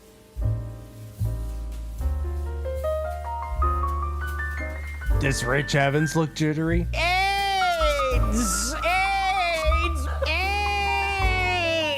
He got his AIDS at buymeacoffee.com/moose7. I mean, it could turn your life around. And also it goes to support bringing back a robot Nixon. I give you the next president of Earth. Nixon's back!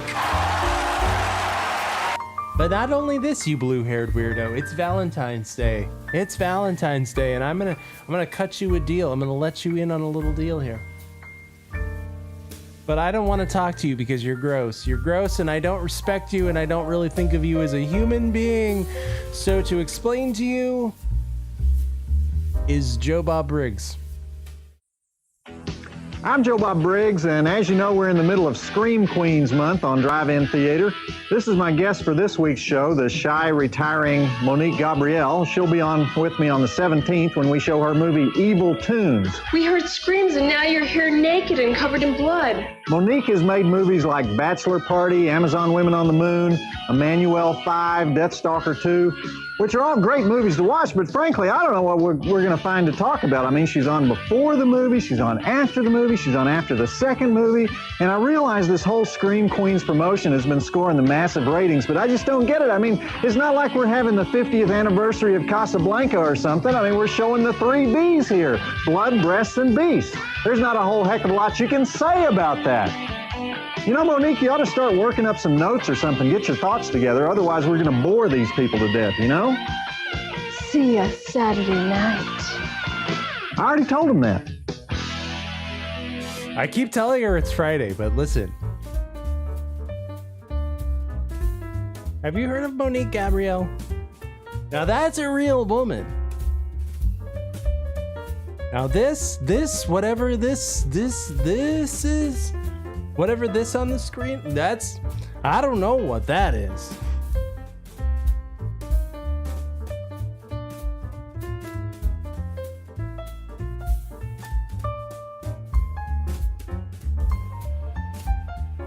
I don't know what this is.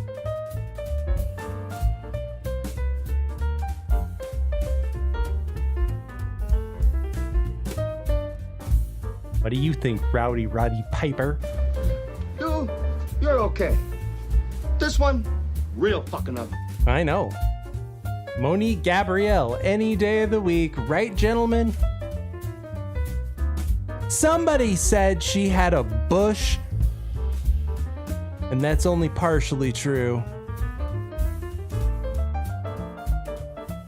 Let's talk about this for a minute, gentlemen. I feel like the 80s bush has been forgotten. I'll grant you 70s full bush, full on bush, 90s landing strip, clean, classy, sophisticated. But there was an interim in the 80s.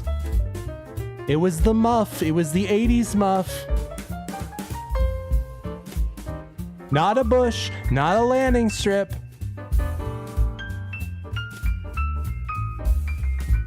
Trimmed.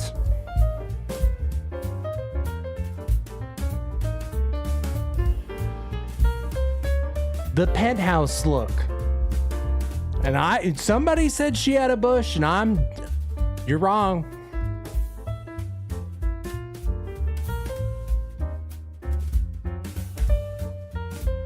Put a little respect on the 80s bush, okay? Put a little respect on the 80s bush. I'm a gentleman of the 90s myself. I like a little landing strip. Preferably.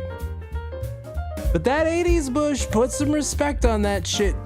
And Monique Gabrielle, she is a womanly woman, unlike whatever this creature is.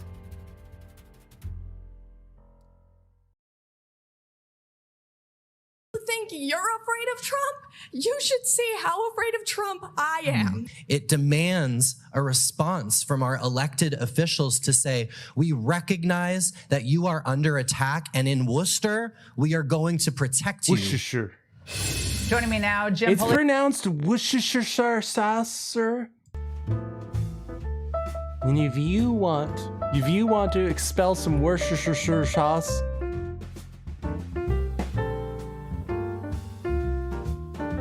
think of America. Think of the children. Actually, no, don't think. No, wait, don't scratch that. Don't forget I ever said that.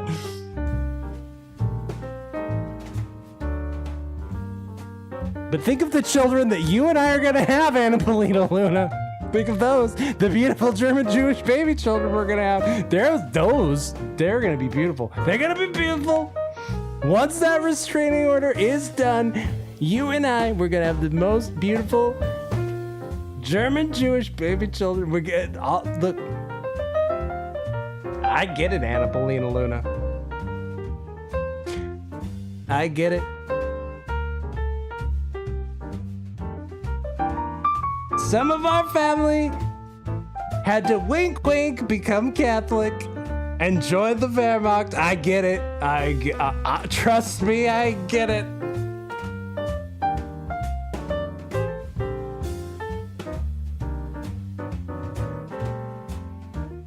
We could have some beautiful German Jewish Nazi babies.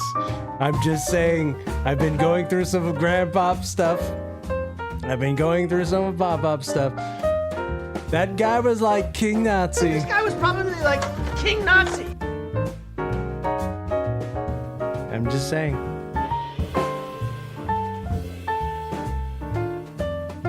Anyway, where were we? I'm just saying, put some respect on those 80s bushes.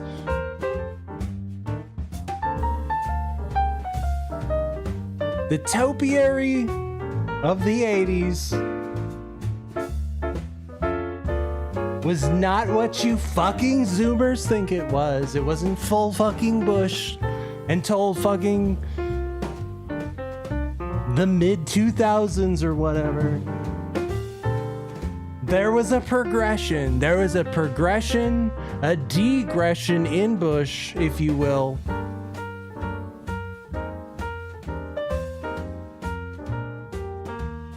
I'm just saying, put some respect on that 80s Bush. But look, guys.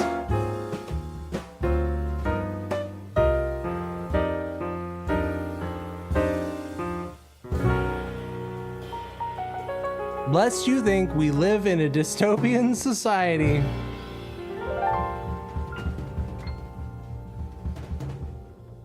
where women have full bush, full 70s bush. And AI has run amok.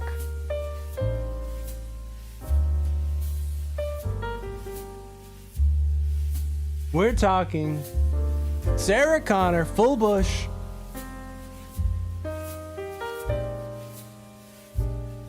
Kyle Reese doesn't care. Kyle Reese doesn't care because he lives in a world where full bush, whatever, don't care. It's Judgment Day. I'll take what I can get. He doesn't care. And that's why he'll plunge into Sarah Connor's full bush, because you can't stop the Terminator.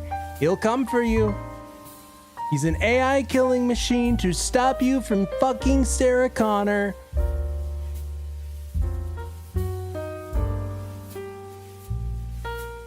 Skynet is coming for you to kill your boner, to cock block you from the future, a cock blocking machine from the future, if you will. You think I'm kidding? You think I'm just drunk and rambling on a lonely Valentine's night? And you think I'm just speaking Chinese? Take a hike. I don't think they understand the language. Very well.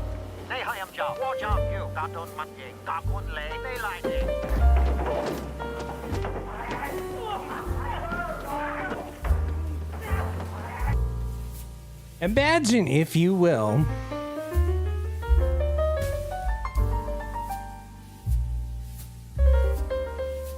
a Philip K. Dickian dystopia where women have full bushes and an AI Moses controls everything, a master control system like Tron, who demands macaroni picture sacrifices.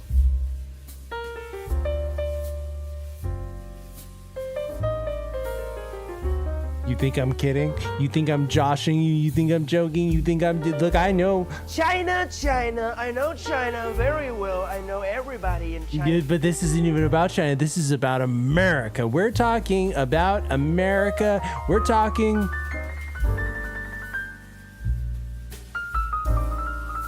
I'm sorry. I thought this was America. Land of the free, home of the brave. We're able to choose.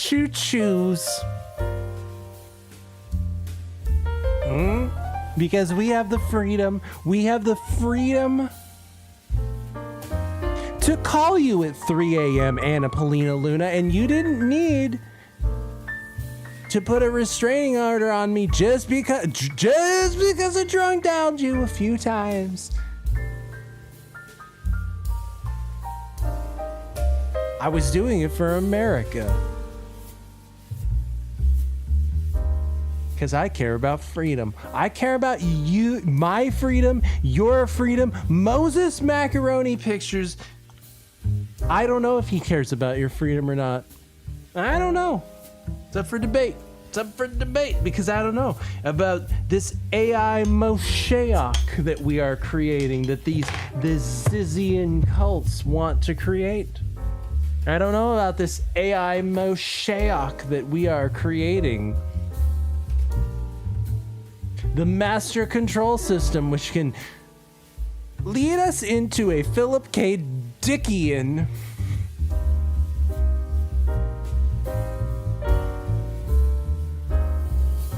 there's a pun on the name, but all of them are low-hanging fruit.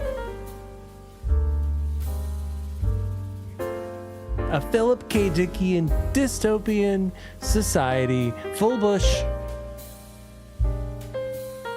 Moses Macaroni photos, and imagine, if you will, an AI Moses that demands sacrifice because it says you committed a crime. Because AI says so. Imagine, if you will, a dystopian future where you go in and the AI master control says you're guilty.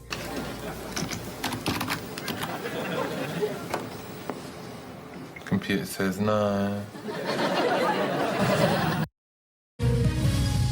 I was just totally mind blown. I don't think I've seen anything around me. When a crabber in Lee County got a call from someone claiming to be a detective in Northeast Florida, claiming... I mean, well, okay, there's a lot to unpack there just from your first sentence. First of all, crabber. You have a scar running across your face, like somebody split your face wide open with a fucking sword. And somebody claiming to be a federal agent. There's a lot to unpack in this first sentence. Guys, this is what Uncle Ted warned you about. Look, I've been going through some of PopPop's things. Who is that? It's Mac, dude. This better be good. Holy shit. I've been going through some of Anna Polina Luna's trash.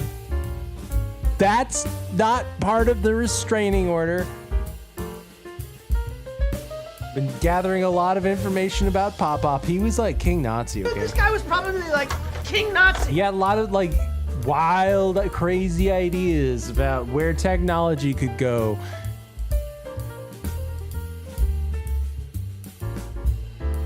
He was a big influence on Ted Kaczynski. Like, did you know about this? And they tried to warn you. They tried to warn you.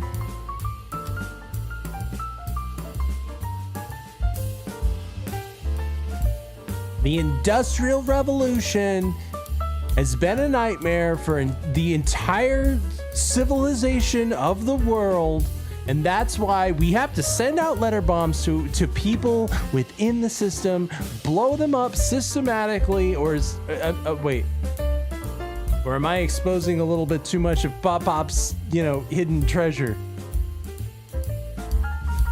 Look, the point is, PopPop warned you about this, that they would create an AI Moshiach, okay? He told you because he was on to that Nazi Jewish German gematria astrology with Heinrich Himmler. Okay? I'm not getting into the almond stuff because that's Till's stuff. Like, he can have that. That's fine. That's hilarious. I like have at it. That guy's a lunatic. I'm not talking about that shit. I'm talking about the real shit. The real true occultism that PopPop was into with Heinrich Himmler in Nazi castles, where they were talking about AI Moshiachs that they were going to eventually bring, and the name of that man would be Elon, and that's what... I'm not making this up. Do you think I'm kidding? You think I'm kidding? Autist, am I kidding? Am I kidding about... Who told me about this? Jewish? Was it... Who messaged me about that this week? That about the... Werner von Braun wrote the novel about the Elon and the King of Mars. I'm not making this up. You think I'm kidding? A conspiracy theory? My ass, no. An AI Moshiach. County got a call from someone claiming to be a detective in Northeast Florida, claiming he was involved in a crime hours away. He thought it was a prank. Turns out it wasn't. I'm just thinking, how in the hell did this happen to me? He was eventually arrested, and the reasons why left him stunned. Evan Dean has this Gulf Coast investigation that's a warning to all of us. This is a warning to all of us. This is the moment a deputy showed up at Robert Dillon's front door. His face says more than words. Do you got any shoes or anything on you? Are you shitting me, man? I'm not. It all happened back in August, just outside Dillon's home in San Carlos Park. This is craziness. What is it? I gotta get my shoes. What is going on? What's going on is Dillon is about to be arrested for a crime he never committed. Tell you what, man, I'm gonna put you in the cuff in the front. This is nuts. Despite insisting he's innocent, Dillon is handcuffed, put in a police cruiser, and taken to jail. God, this is nuts. What? I don't know. I wouldn't know what to tell you, G. It's not an investigation. For Dillon, the only thing harder to believe than the arrest itself is where the crime happened and how he was identified as the suspect. And I'm thinking, how in the hell did this happen? How did this happen? They say in life everything happens for a reason. I can't for the life of me figure out this one. More than 300 miles northeast of Lee County sits the coastal resort city of Jacksonville Beach. It's here at a fast food restaurant near the ocean where the alleged crime happened. In November of 2023, a young girl told police that a man, a stranger, had asked her to come with him twice while in the restaurant. She didn't, and the suspect left.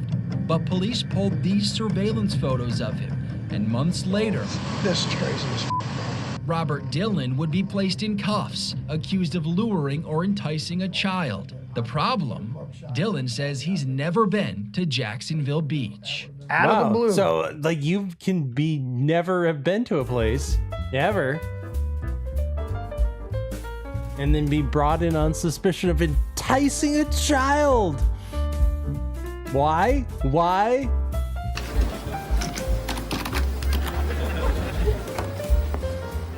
Computer says 9. Computer says that you look like a child predator. Was there something I can do about it? No. Computer says no. You know, they pick some guy that lives 6.5 hours away and says, this is you. It blew my mind. Police reports from Jacksonville Beach PD show detectives initially didn't have much to go on. That is, until the neighboring sheriff's office ran the surveillance photos through a facial recognition program, AI, which revealed a 93% match on facial features to Robert Dillon. The report doesn't say what photos of Dylan sparked the match, a driver's license, a mugshot, or something else. He does have a criminal record, including an arrest for DUI and for a bar fight, but no crime. Is that how you got the sweet facial scar? Involving kids. I cannot stand any adult to harm a child in any kind of way. He's got black wavy hair. I don't have wavy hair. You know, he's got a big hole underneath of his eye. I don't have that. Do you think he ever should have been arrested for this? I don't. No. It was absolutely a wrongful arrest. It was not Mr. Dillon. Jacksonville-based defense attorney Brian Crick took on Dillon's case and quickly raised concerns. The police report showed neither of Dillon's license plates were picked up on readers in Duval County, but there's no mention of police checking readers in Lee County. There was also no mention in the report if police pulled Dillon's phone records. A manager at the restaurant did pick his photo out of a lineup, but the report says that same witness described the suspect as a regular customer. So okay, so get this, guys. So in this dystopian Philip K. Dickian dystopia that we now live in, they can take a 240p photo where you can see the pixels in it like it's a fucking Mario game. Throw it into a database, right? Because computers don't lie and everybody's in the database. Computers don't make errors. What they do on purpose. By now, your name and particulars have been fed into every laptop, desktop, mainframe, and supermarket scanner that collectively make up the global information conspiracy, otherwise known as the Beast. All right, everybody's in the belly of the beast because you saw. Now that's a way callback. Because Avast, ye mateys, did you see this? Did you hear about this? This father and son that were swallowed by a whale? Yes, you didn't think that was gonna make a callback. That's right, we're all in the belly of the beast. You heard it here first. buymeacoffee.com/moose7. Help us bring a happy Valentine's Day and avoid the apocalyptic doomsday future that we are quickly headed towards.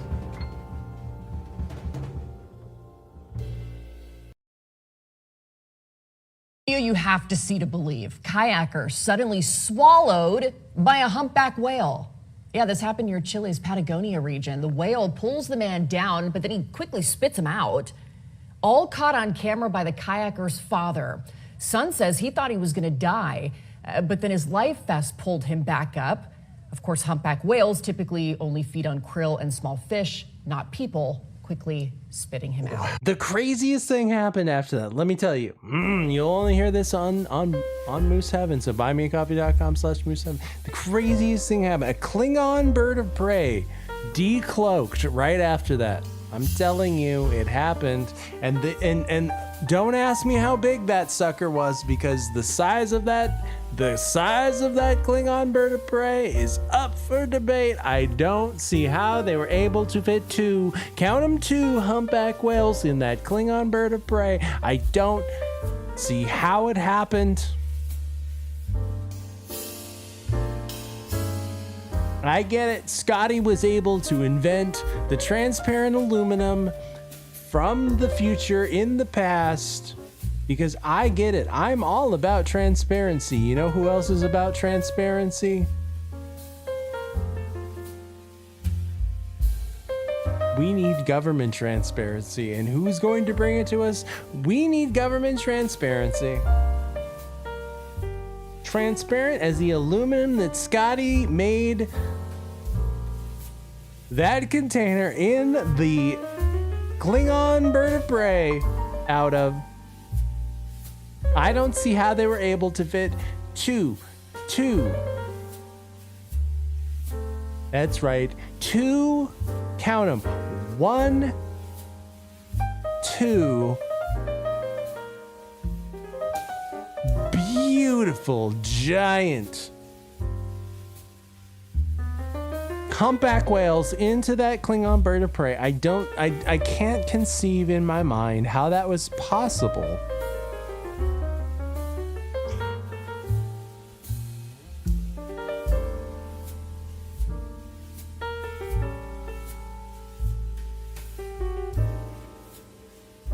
And maybe it's the margaritas. Maybe it's the margaritas talking.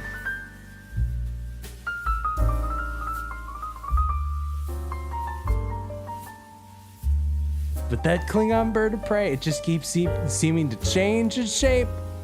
And its size, it just keeps, not its shape, but its size, its relative proportion. It's relative proportion.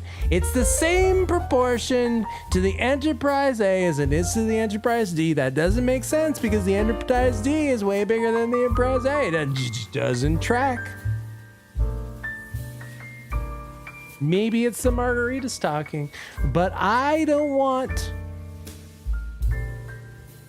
a dystopian Philip Dickian AI future where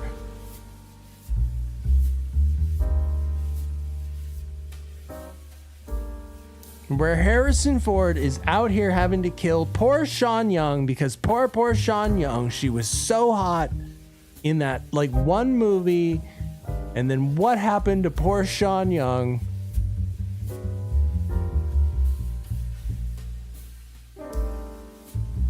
One day, we need to watch all of those videos of Sean Young trying out as Catwoman because those are hilarious.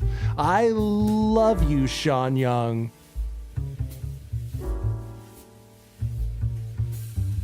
What I'm saying is I've run a voice contest and I choose you, Sean Young, to be my replicant Valentine.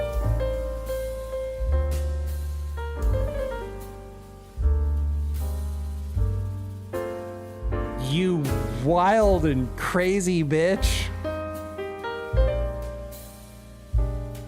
You wild and crazy Catwoman bitch.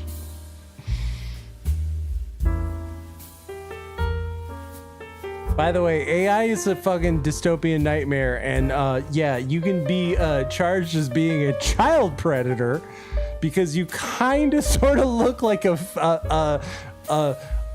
faded, Polaroid-y, pixelated photograph. Yeah, it's a nightmare, and it'll never stop until you're dead. And the photo lineup wasn't shown to them until 2 months after the crime. The more time that passes, the worse somebody's memory is going to be about a specific event. Aside from the facial recognition program and the one witness identifying him, what evidence pointed to his involvement? Well, there really wasn't much evidence at all. AI has become extremely powerful, and part of that is it has become just powerful enough to be extremely dangerous. Cybersecurity expert Evan Lutz. You should not take the output of AI as scripture, ever. You always need a person to verify the output of the AI. It is not 100%. Dylan's attorney shared their concerns about the case with the state attorney's office. He sent text messages showing Dylan had a typical day of work in Lee County on the day of the alleged crime, and sent photos showing differences in Dylan's appearance from the suspect. Ultimately, after reviewing the evidence, the state attorney's office dropped the case.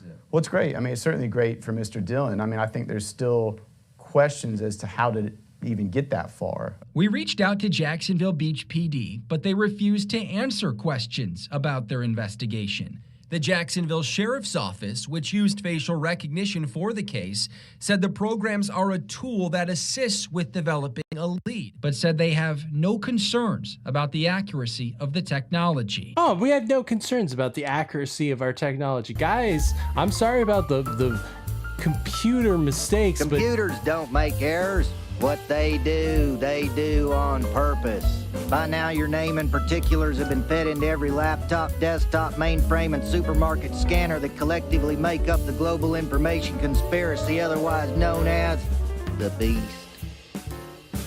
And we are on to the Nexus 6 model, folks. Guys, you can't tell. It's more human than human.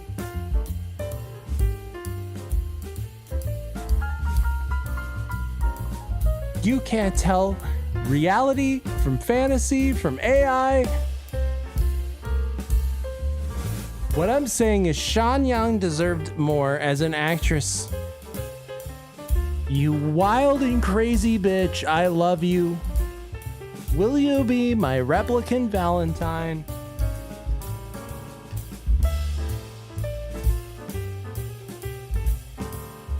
Why not? Why not? We're already living in the dystopia.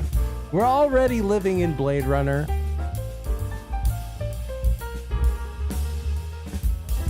Guys, I have good news. I have good news. We'll end on a high note.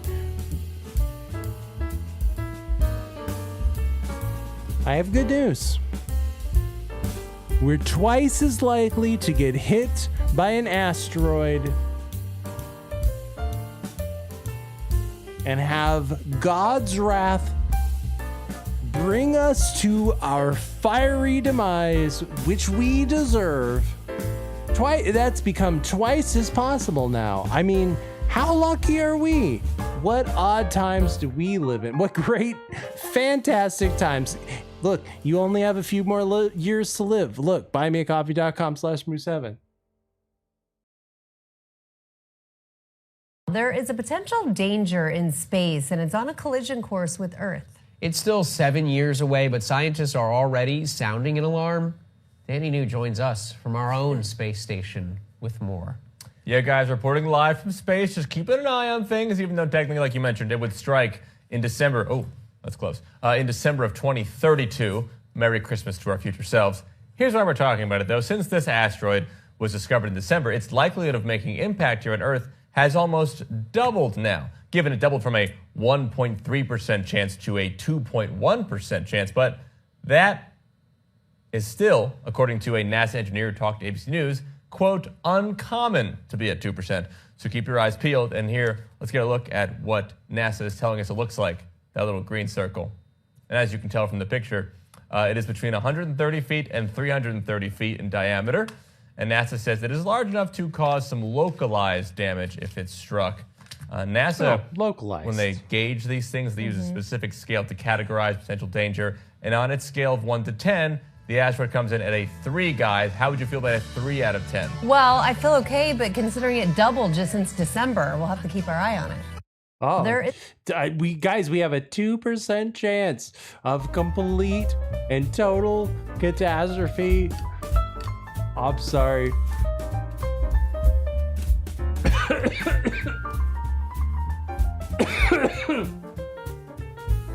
Look, we're living in the end times. I'm trying to get real weird with it.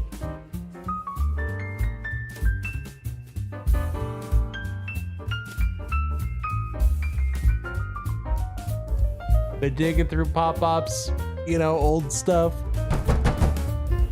Who is that? It's Mac, dude. This better be good. Holy shit. You know what else was run by Nazis? That's right, NASA. I feel like we need to call in a specialist for this. That's right.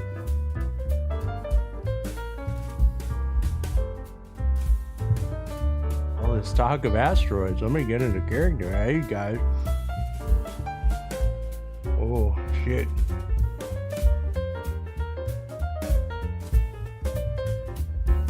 That's right. Gather around, kids. Gather around, kids. Old Buzz Lightyear is here to tell you a tale of bravery and heroism and a big rock in space. That's right. That's right. Did Buzz Lightyear ever tell you about the time that I saved the whole dang planet from an asteroid? That's right. It all started with NASA. That's right. The NASA. They called me up and they said, Buzz Lightyear, you're the only one who can do this. And so naturally I agreed. And And so I rounded up a roughneck team of oil drillers, because that when you have a space disaster, when you have a disaster in space, the first people that you want to turn to are the people who work on oil rigs. And so we blasted off in a spaceship.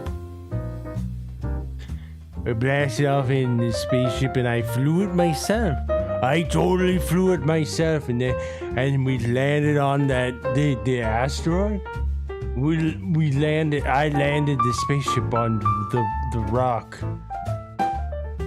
not the wrestler, the Rock. That would be crazy talk.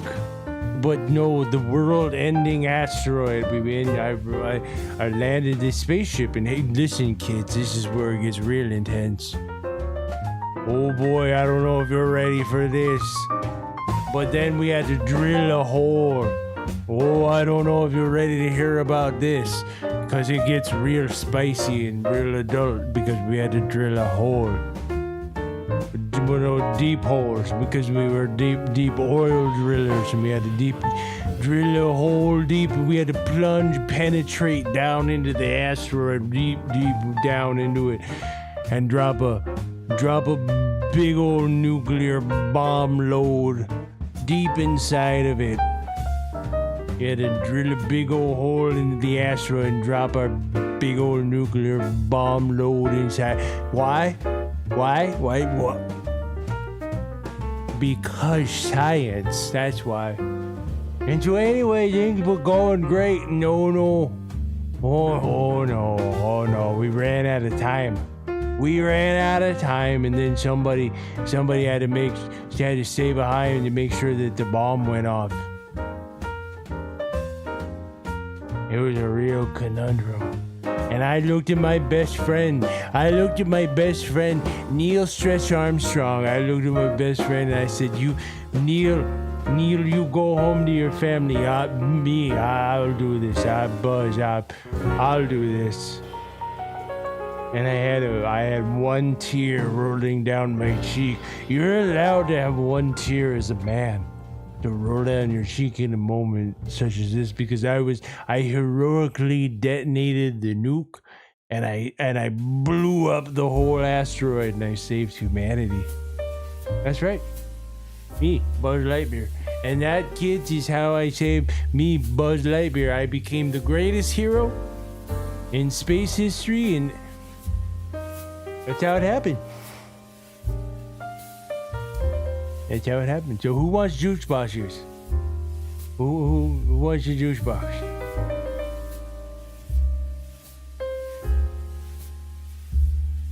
That's how it happened. Buzz Lightyear.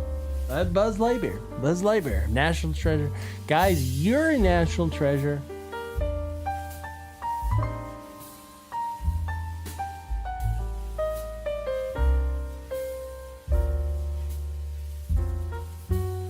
What I'm saying is,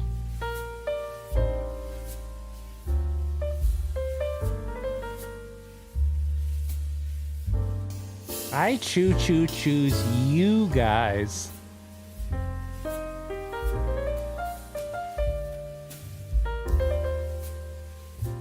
Why? Because you've been awesome. You've been awesome, just like a fully transparent government who acknowledges all of their deepest, darkest secrets. They tell Spirit on the phone late at night when both of them have been drinking, and they reveal all of their deepest, darkest secrets. They're all of their congressional secrets. And they say, I'm really sorry about the restraining order, Spirit. And I go, it wasn't nothing but a thing. And then you go, yeah.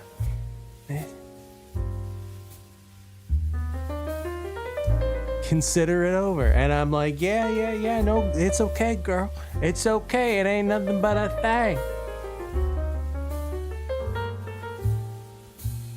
Roses are red, violets are blue, and I'm telling you, When that restraining order ends, I'm gonna marry you, Anna Paulina Luna, and we're gonna have beautiful German Jewish babies. It's gonna be amazing. We're gonna unlock the truth together about JFK. It's gonna be awesome. Guys, happy Valentine's Day.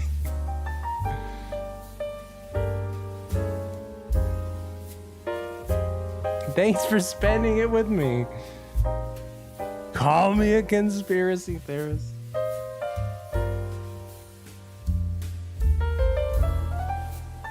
We're finding out the truth about JFK. We're finding out the truth about MLK and RFK. We're finding out the truth about the Hamburglar. In the pursuit of truth, trust nobody. Especially not Trojan Milfs this Valentine's Day. And we're ending the war in Ukraine. There's no such thing as Eastern Europe. It's West Asia. I don't think there are any Russians. I don't think there are any Russians. And there ain't no Yanks. Just corporate criminals playing with tanks in Ukraine.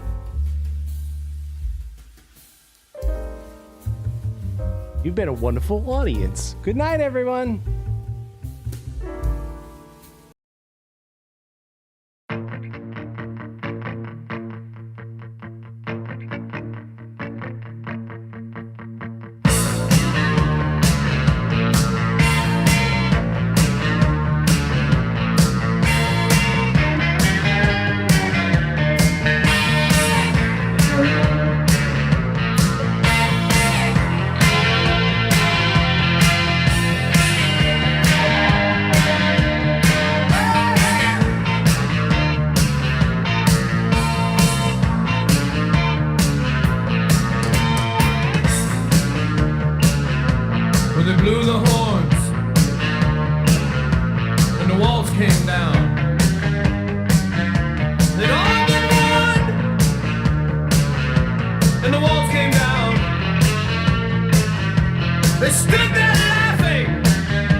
It's the son of assassin!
adventure. He came back for the romance. But most of all, he came back for the money. You mean you would have helped me without the money? I didn't say that. Deathstalker 2, Duel of the Titans. Where's Deathstalker? Somebody looking for me. Stalker! You came back! By popular demand. He has returned to fight for a fallen princess. It's a matter of life and death. You gotta help me. So begins a long and perilous journey. Many dangers. Witches, dragons. Let's cut down on the tourist trade. He will be pursued by bounty hunters and assassins. You gotta get up pretty early in the morning to catch the Prince of Thieves. He will do battle with mercenaries, Amazons, an evil sorcerer, and a wanton princess. I could just eat you alive. Bones and everything. At the cutting edge of danger. At the brink of civilization. Hey! He will meet the challenge. Whoa. And at the warlord's fall, thief will become king.